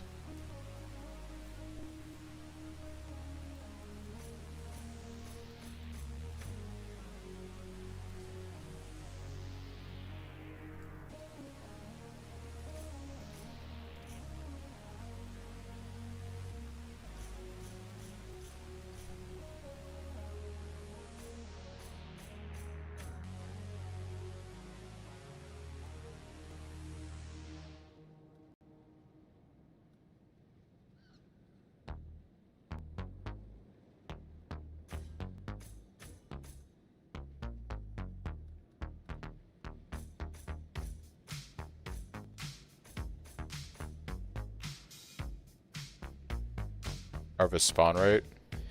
I have pretty much all the nodes you can get with the exception of coming on the right side over here. I typically don't have an issue. I never really come over here to grab this 10% because that's the only other, like it's almost always going to have harvest. It may not be 100%, but it's pretty close. I think I've got shrines. The single middle. Oh, you're talking about these right here? Yeah, that's fair. You're not wrong. I can grab those. Honestly, the whole point of this is to rush bosses for maps, but I'm fine with doing harvest on the way because I need the juice for crafting. The other option is I forego harvest and I farm essence monsters. Oh, did I just lose all my points? Fuck. No.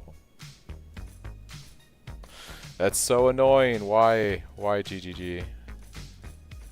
Why does it reset when I do that? That is so fucking annoying. I think until I allocate stuff, I don't have the drop down, right? Where's the drop down? I think it's hidden. Nah, yeah, I was gonna say until I allocate.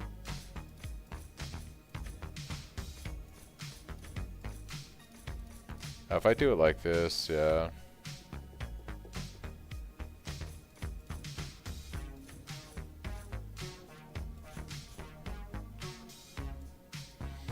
Alright, so that's good. The other option is I don't do harvest and I do essence monsters. Essence could be nice because of contempts. If I go to fracture or base, I'd want a contempt span. I mean, I'm thinking about this like we're going to go hard, but realistically I'm probably going to stop playing this character once Thursday happens. And roll a new character over next weekend for testing, probably on hardcore. But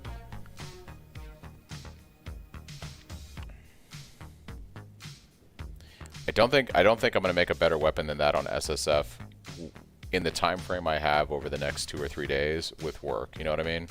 This may be just the weapon I have on this character for this run. I mean, it's almost 800 PDPS. Like, to make a better weapon than that, I would need an insane amount of alterations or essences. I think Harvest provides more... Is the stream acting weird? I don't know. I think Harvest provides more benefit to me for just flexibility of crafting, especially with resistances. Getting video, but audio's... Maybe refresh the stream, like refresh your browser, because I'm not seeing any missed frames in OBS right now.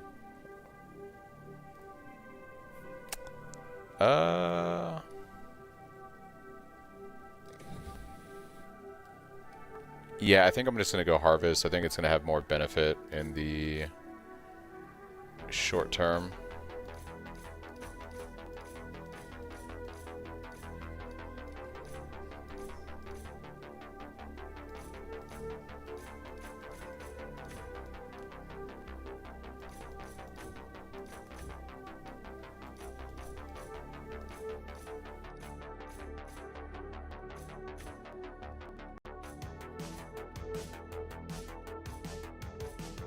So something like this would work really well. And I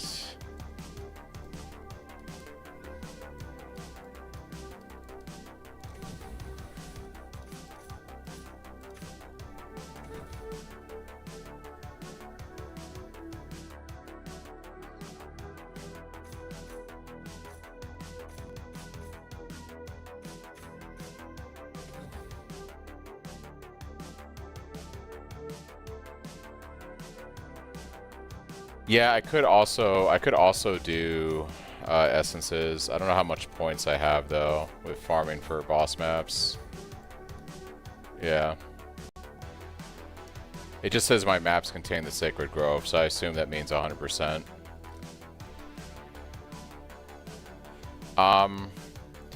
Yeah, I only have like 17 points. I picked up all the shrine stuff. I've got all the harvest stuff I want. And we have our boss map stuff. Because I want to do destructive play for more map generation. So I would do this. These move 11 points. I could pick up some essence stuff. I could pick up some.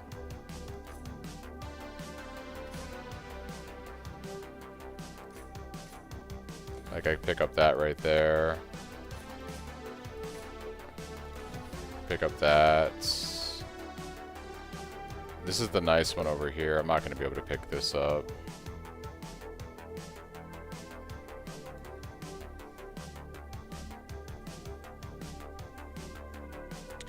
Yeah, I know this one right there is also an option. I have 4 points though. I'm not going to be able... you don't want to take Crystal Resonance. My build's not strong enough for that right now. But this stuff would be fine. This is the one you really want right here. You want Crystal Lattice. I just don't have the points for it because we need to do unique map completion in order to be able to probably get the points to do that. So I think for right now, I might just take...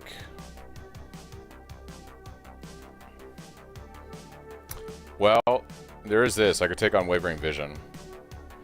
Cannot modify my maps with fragments other than Divine Vessels, and I don't get Scarabs, but I don't need Scarabs right now. I'm not juicing. If I take this, I get another 20 points. Like, this doesn't affect me. I'll have to unspec this when I go do bosses, though. That's a problem.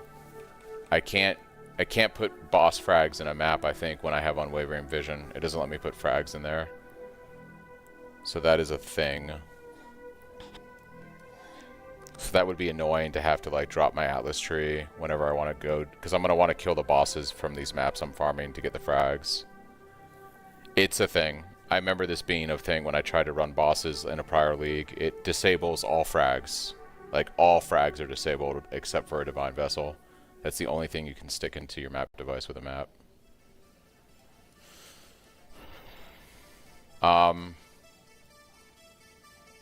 I think this is fine. We'll get some essence spawn generation. It's not great, but... Yeah, I mean, I guess I could set up a third Atlas tree that is different than this. I guess we could do that.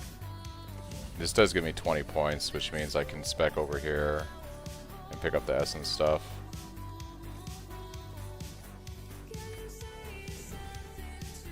And...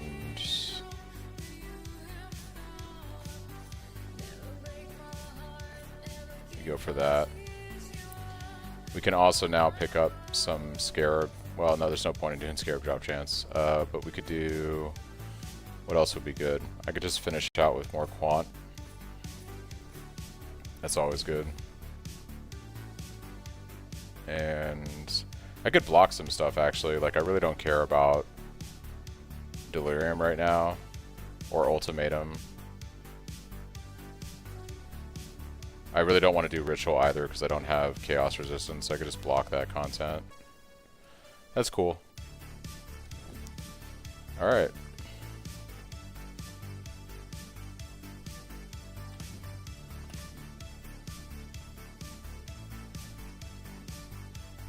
I might do this, actually. I like having good map sustain, so we might take some additional... map drop chance nodes.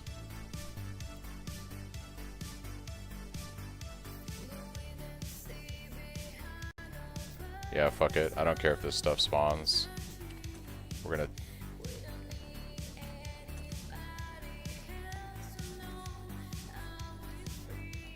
We're gonna take that point there. We're gonna take more map sustain points there. I want lots of maps. Lots and lots of maps. Okay.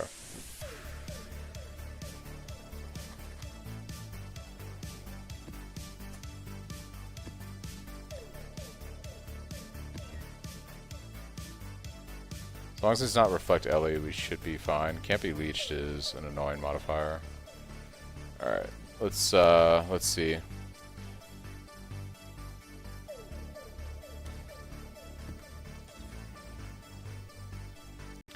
Oh, do we have Silo? That's the thing to run over and over, right? Silo. Yes, we want to run Silo over and over. That's the map we want to run. Alright, guys. Let's do it.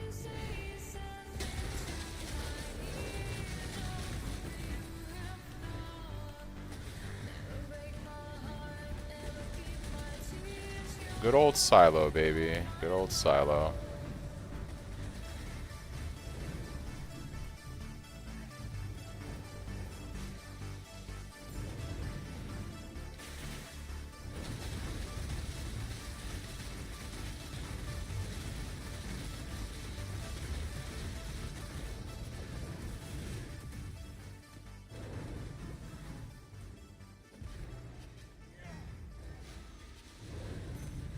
We'll figure out Chaos Resistance one of these days.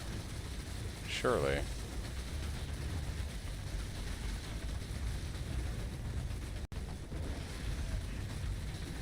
Oh, this is a big boy. This is a big boy.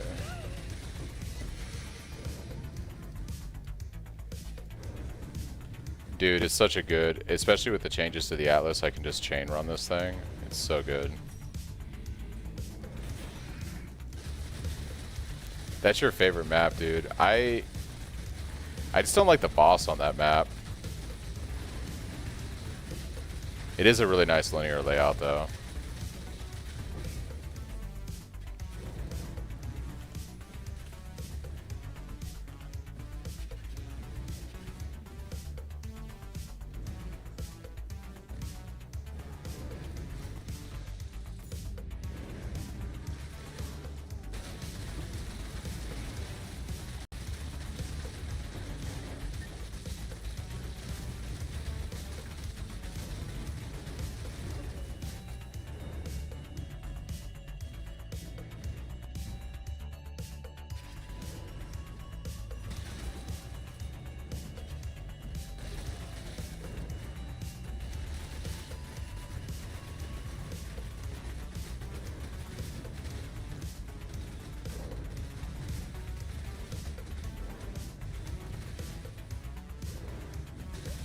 I got a proc. What, like an item? What do you mean a proc? Oh, this thing right here. Right. Thanks. No, we want the juice. We want the juice.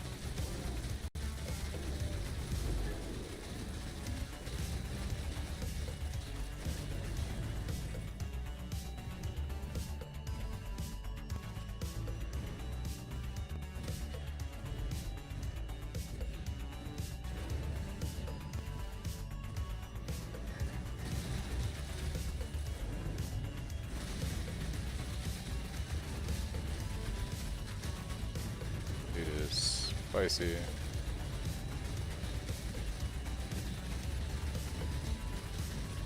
Does he have like Soul Eater or something? What the fuck? He just hasted. He's just fucking giga hasted. Sane mob.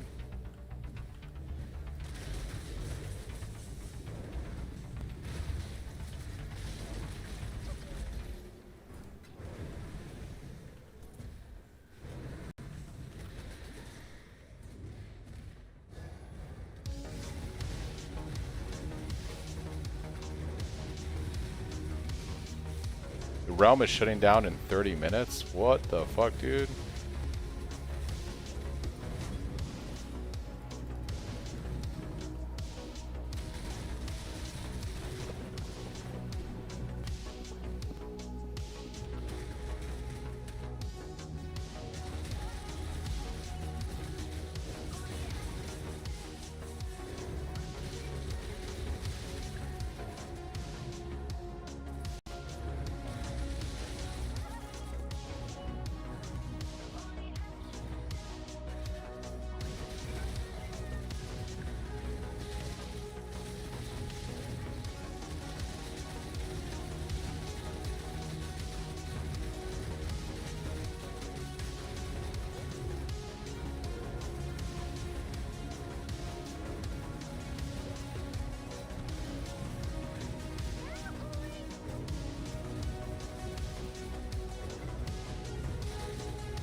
GGG's pulling the plug? I guess, dude. Kinda sad about that.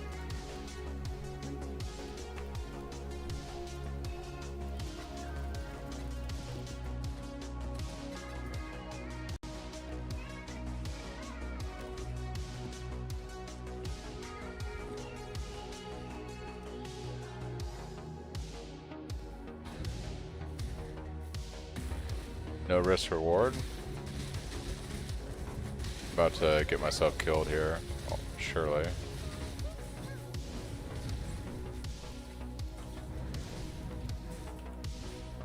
I'm afraid to buff the essence monster.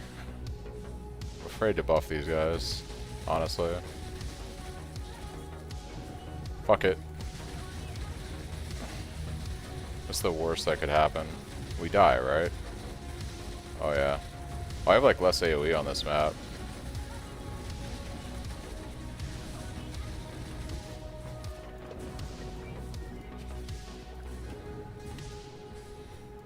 Ooh, Burning Ground's kind of tragic, actually. Oh, this guy hits hard. Ooh, he hits hard. Really hard. Yeah, we buffed him too much.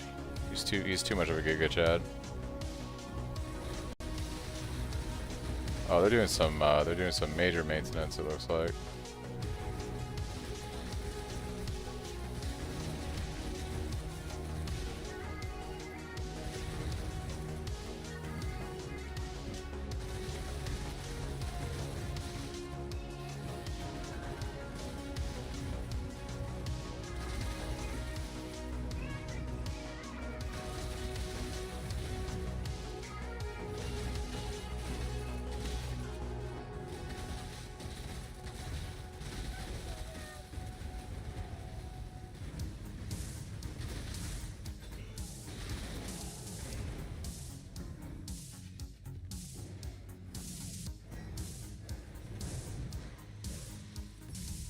Those turbo speed animals, they're so good, dude. They're so good.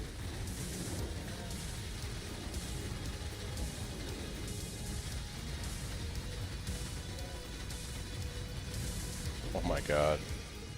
That slam.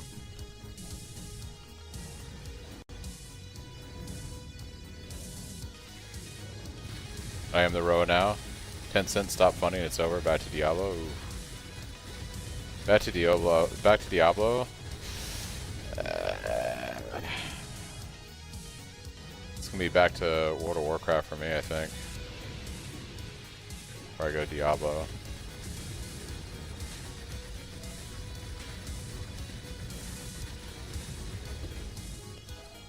Gonna play the new Vanilla Plus this year. Camelot or whatever it's called.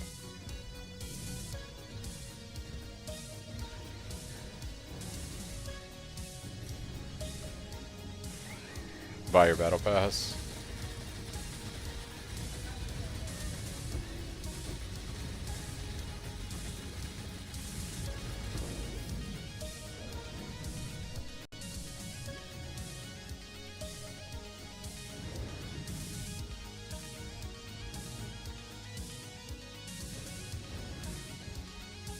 Look, the thing about Diablo, I don't know, man. It's just not as fun. Not as fun. I'm a simple guy. I like simple things.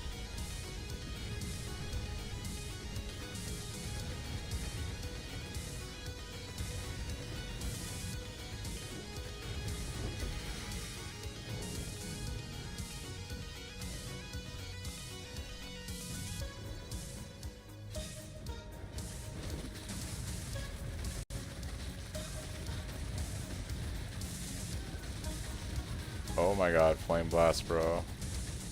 What are we doing here?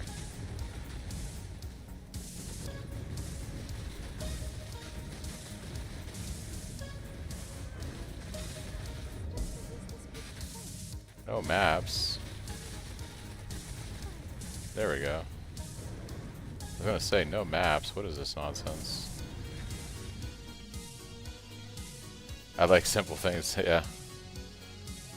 There's no 250k DPS weapons in Diablo? I mean, there could be. There could be.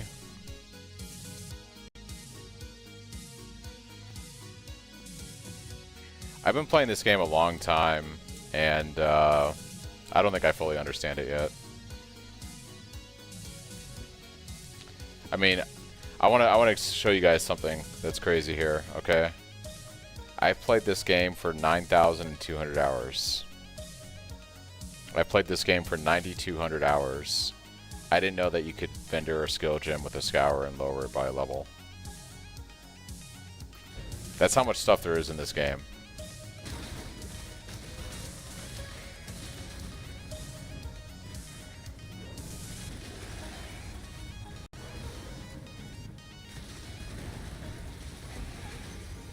I mean, it's actually... The funny thing is I probably knew that years ago when I first started playing. That's probably something someone told me about or I knew about, but I haven't done it in so many years, potentially, that it was erased from my memory because there's so much stuff about PoE that I had to dump some of my memory to be able to load new data. That's like how this game works. I probably knew that like back in 2017 or something when I started playing, and I just haven't like done that in so long. It's never would have occurred to me.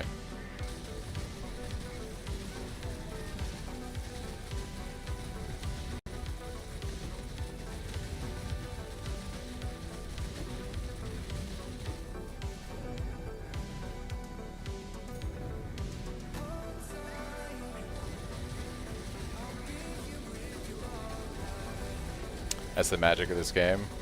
Yeah.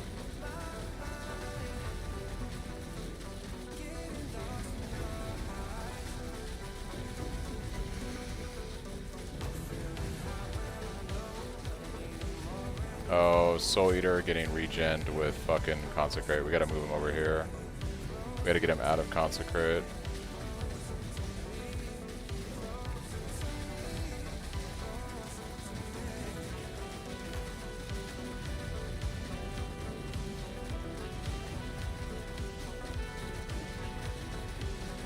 I'm prepping for the new PoE 1 League. I prep for the new PoE 1 League every time it comes out. So we're like we're less than 2 weeks away. We're about a week and a half away. So I always level up like a test SSF character. And then when I do my build update video, like around Friday, Saturday this weekend, after the patch notes drop and everything, I'll showcase this character off like, hey, I just leveled a fresh SSF character. I did some Atlas progression. This is what you can expect it to look like without trade, without economy, without like any kind of crazy power gains from a league mechanic, just so players can see like what they can realistically expect the build to play and look like, you know, in a T16 mapping league start kind of thing. And then I'll demo some footage in the same update video that's like me playing my Mirage version of the build that I've spent, you know, mirrors of, you know, hundreds of divines, probably like 2 mirrors at this point, and show the high end of it, so they can see, oh, this is what it looks like when you scale it with like lots of currency and stuff. So that's why I'm not playing PoE 2 right now. I like to prep a character like this, a fresh character, to demo off in my update videos. A lot of times streamers will show you a build guide for a video and they'll be like, not even streamers, just YouTubers, and they'll be like, oh, here's my build for the league. And maybe the PoB has some leveling loadouts and stuff, but a lot of times it'll just be like, yeah, here's the build after you put like 70 divine into it. And then players are like, well, how do I level the build? Or they're like, what does the build actually look like if you only played it, like say in SSF for a few days, right? Like, what is the bare bones or the lower threshold of it? And a lot of times you don't get that in videos from content creators. They just show you like, here's the optimized build, or, you know, here's a leveling loadout, and then here's like, you know, what it'll look like when you put 100 divines into it. And for like experienced players that works because they understand how to work a PoB and figure these things out. But I think for newer players, they like to see not only the POB with the leveling loadouts, but also like a demonstration of what the build can realistically look like.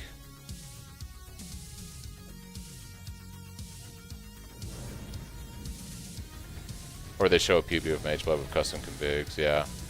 And my POBs have Mage Bloods in them and stuff, but I go out of my way to be like, hey, this is the level Giga in-game speed build, right? Giga in-game speed build with all the expensive items in it.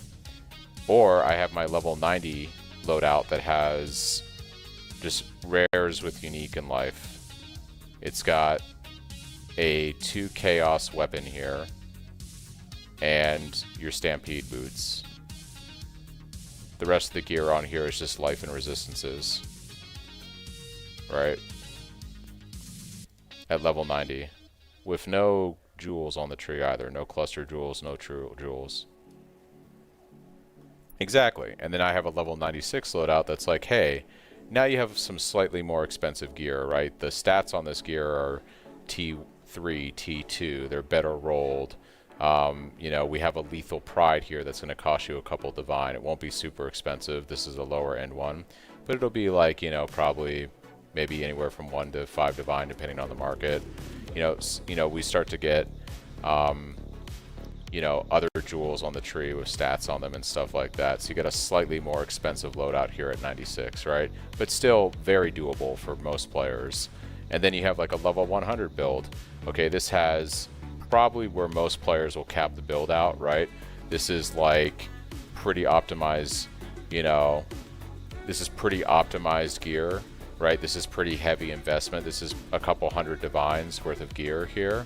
And this is probably where most players, like the staff is probably like 60 to 100 divines to craft, and probably like maybe another 50 to 100 divines in the rest of this gear, right? Well, actually, it's going to be a little bit more than that with Forbidden Flame Flesh and a good Lethal Pride and a Watcher's Eye. This is pretty expensive. Like, for most players, this is, if they grind it out, this would be the end state right here. But then we have the Giga Endgame Bossing build, which does, you know, almost 70 million more damage. It has Petrified Blood worked into it for this version of the build. Yeah, so different progression levels of the build that you can work through with different end states depending on, is the player new, how long are they going to play the league, etc. And then I like to show footage of that in my build update video, right? So I'll show this SSF character as a league starter. I'll show what like my delving version of the build looks like that I've been testing that's at like 1500 depth right now, things like that. Ooh, that's some juicy maps right there. Juicy maps.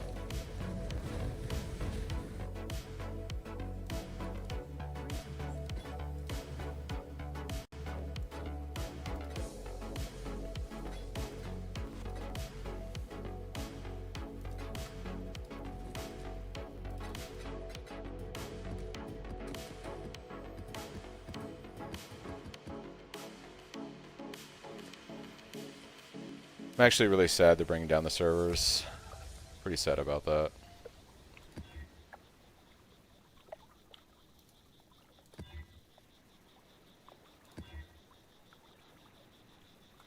Poison on hit's kind of tragic, but we should be okay. Yeah, they just made a post, Jesters. They're keeping most of all the exceptional gems in, with the exception of one that you got from trading divination cards. The rest of the exceptional gems are staying in. Now, are they gonna? They might be tweaking the power of those gems in the patch notes. So I noticed that the Minion Pact is still gonna be in based on their post today. However, I expect a Minion Pact is gonna be nerfed in the patch notes on Thursday. So, yeah. So Void Shockwave is 100% still gonna be in the game. I suspect Void Shockwave will not be getting nerfed. Not many people played it unless you were playing like Cyclone. And not a lot of people play Cyclone in this game. It's actually very little people that play Cyclone. So I think we won't be seeing really any nerfs to our stuff.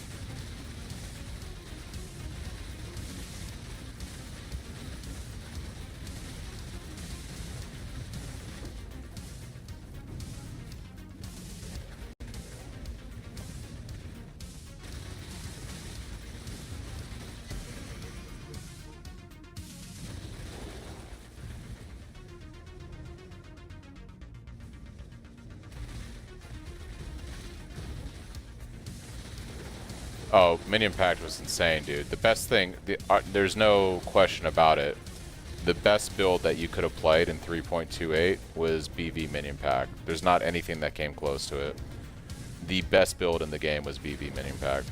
Like, for the amount of, like, basically no investment you had to put into it to have insane damage, there was nothing better in the game. Nothing. Absolutely nothing better in the game. For, like, how crazy that build was for the amount of investment you had to put into it. Do you have a minion pack gem? Do you have the minion from Act 9? Congratulations, you won the game.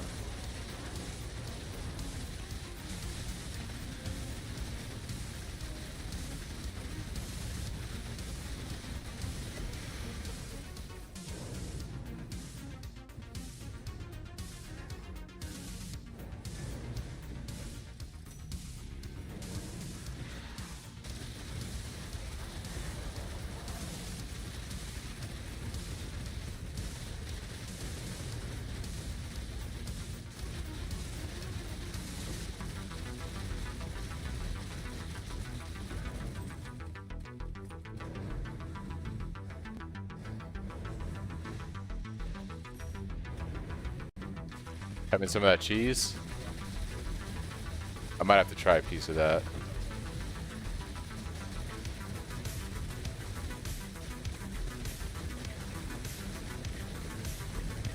Bought some really nice mozzarella cheese. It's been like marinating in like peppers and put it like on salads and stuff. It's really good.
Oh yeah, once you play one of these god builds, dude, yeah, they will totally change the way you view the game, 100%.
Ward Shatter Loop ruined it for me.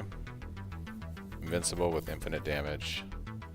Yeah, I've heard that Ward Loop is probably a very likely candidate for nerfing. I didn't really look into it, but I heard it was extremely powerful.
6 mirrors into it? Jesus. I thought I put a lot of money into my build with only like about 2 mirrors.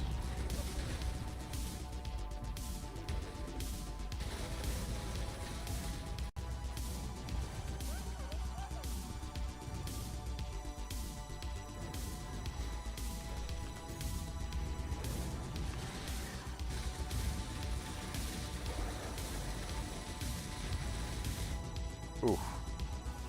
Got blasted by the mobs. So unfortunate. We're very close to leveling too. It's almost at the boss room.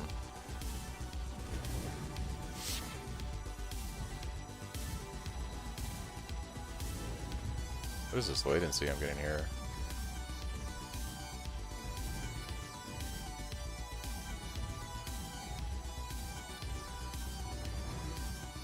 What is going on with my internet?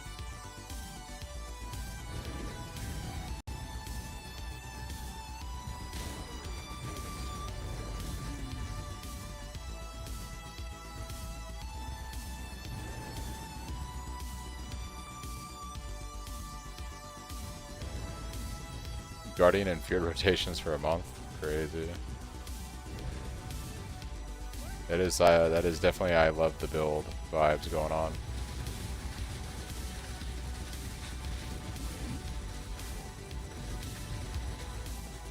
It's always fun when you play something that you really enjoy, though, for sure.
Five minutes.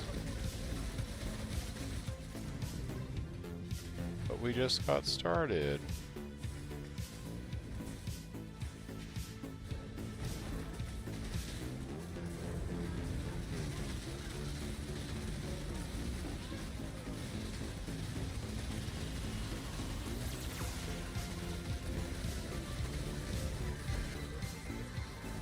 Where's my maps? Give me maps. That's the whole point of what I'm doing.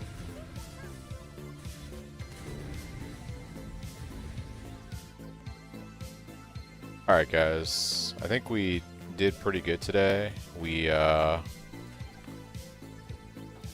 some pretty good upgrades. Killed Exarch. Yeah, so basically I'll probably start grinding maps out for Shaper Elder on top right up here. That'll be the next watchstone I'd go for. And also balancing that, which is doing some heist farms for the Replica Stampede. So that's what we'll be doing tomorrow, basically. But yeah, like, pretty insane weapon that we crafted today. I say crafted, I gambled this thing. But yeah, I'll be on tomorrow, guys. We'll do some heist. We'll do some Shaper Elder, hopefully. And yeah, having a good time. The private league is available if you want to join and test out anything.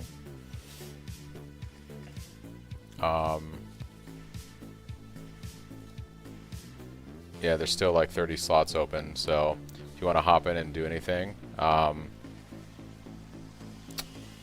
it is. I have a post here in the forum index under private league discussion on the PoE website.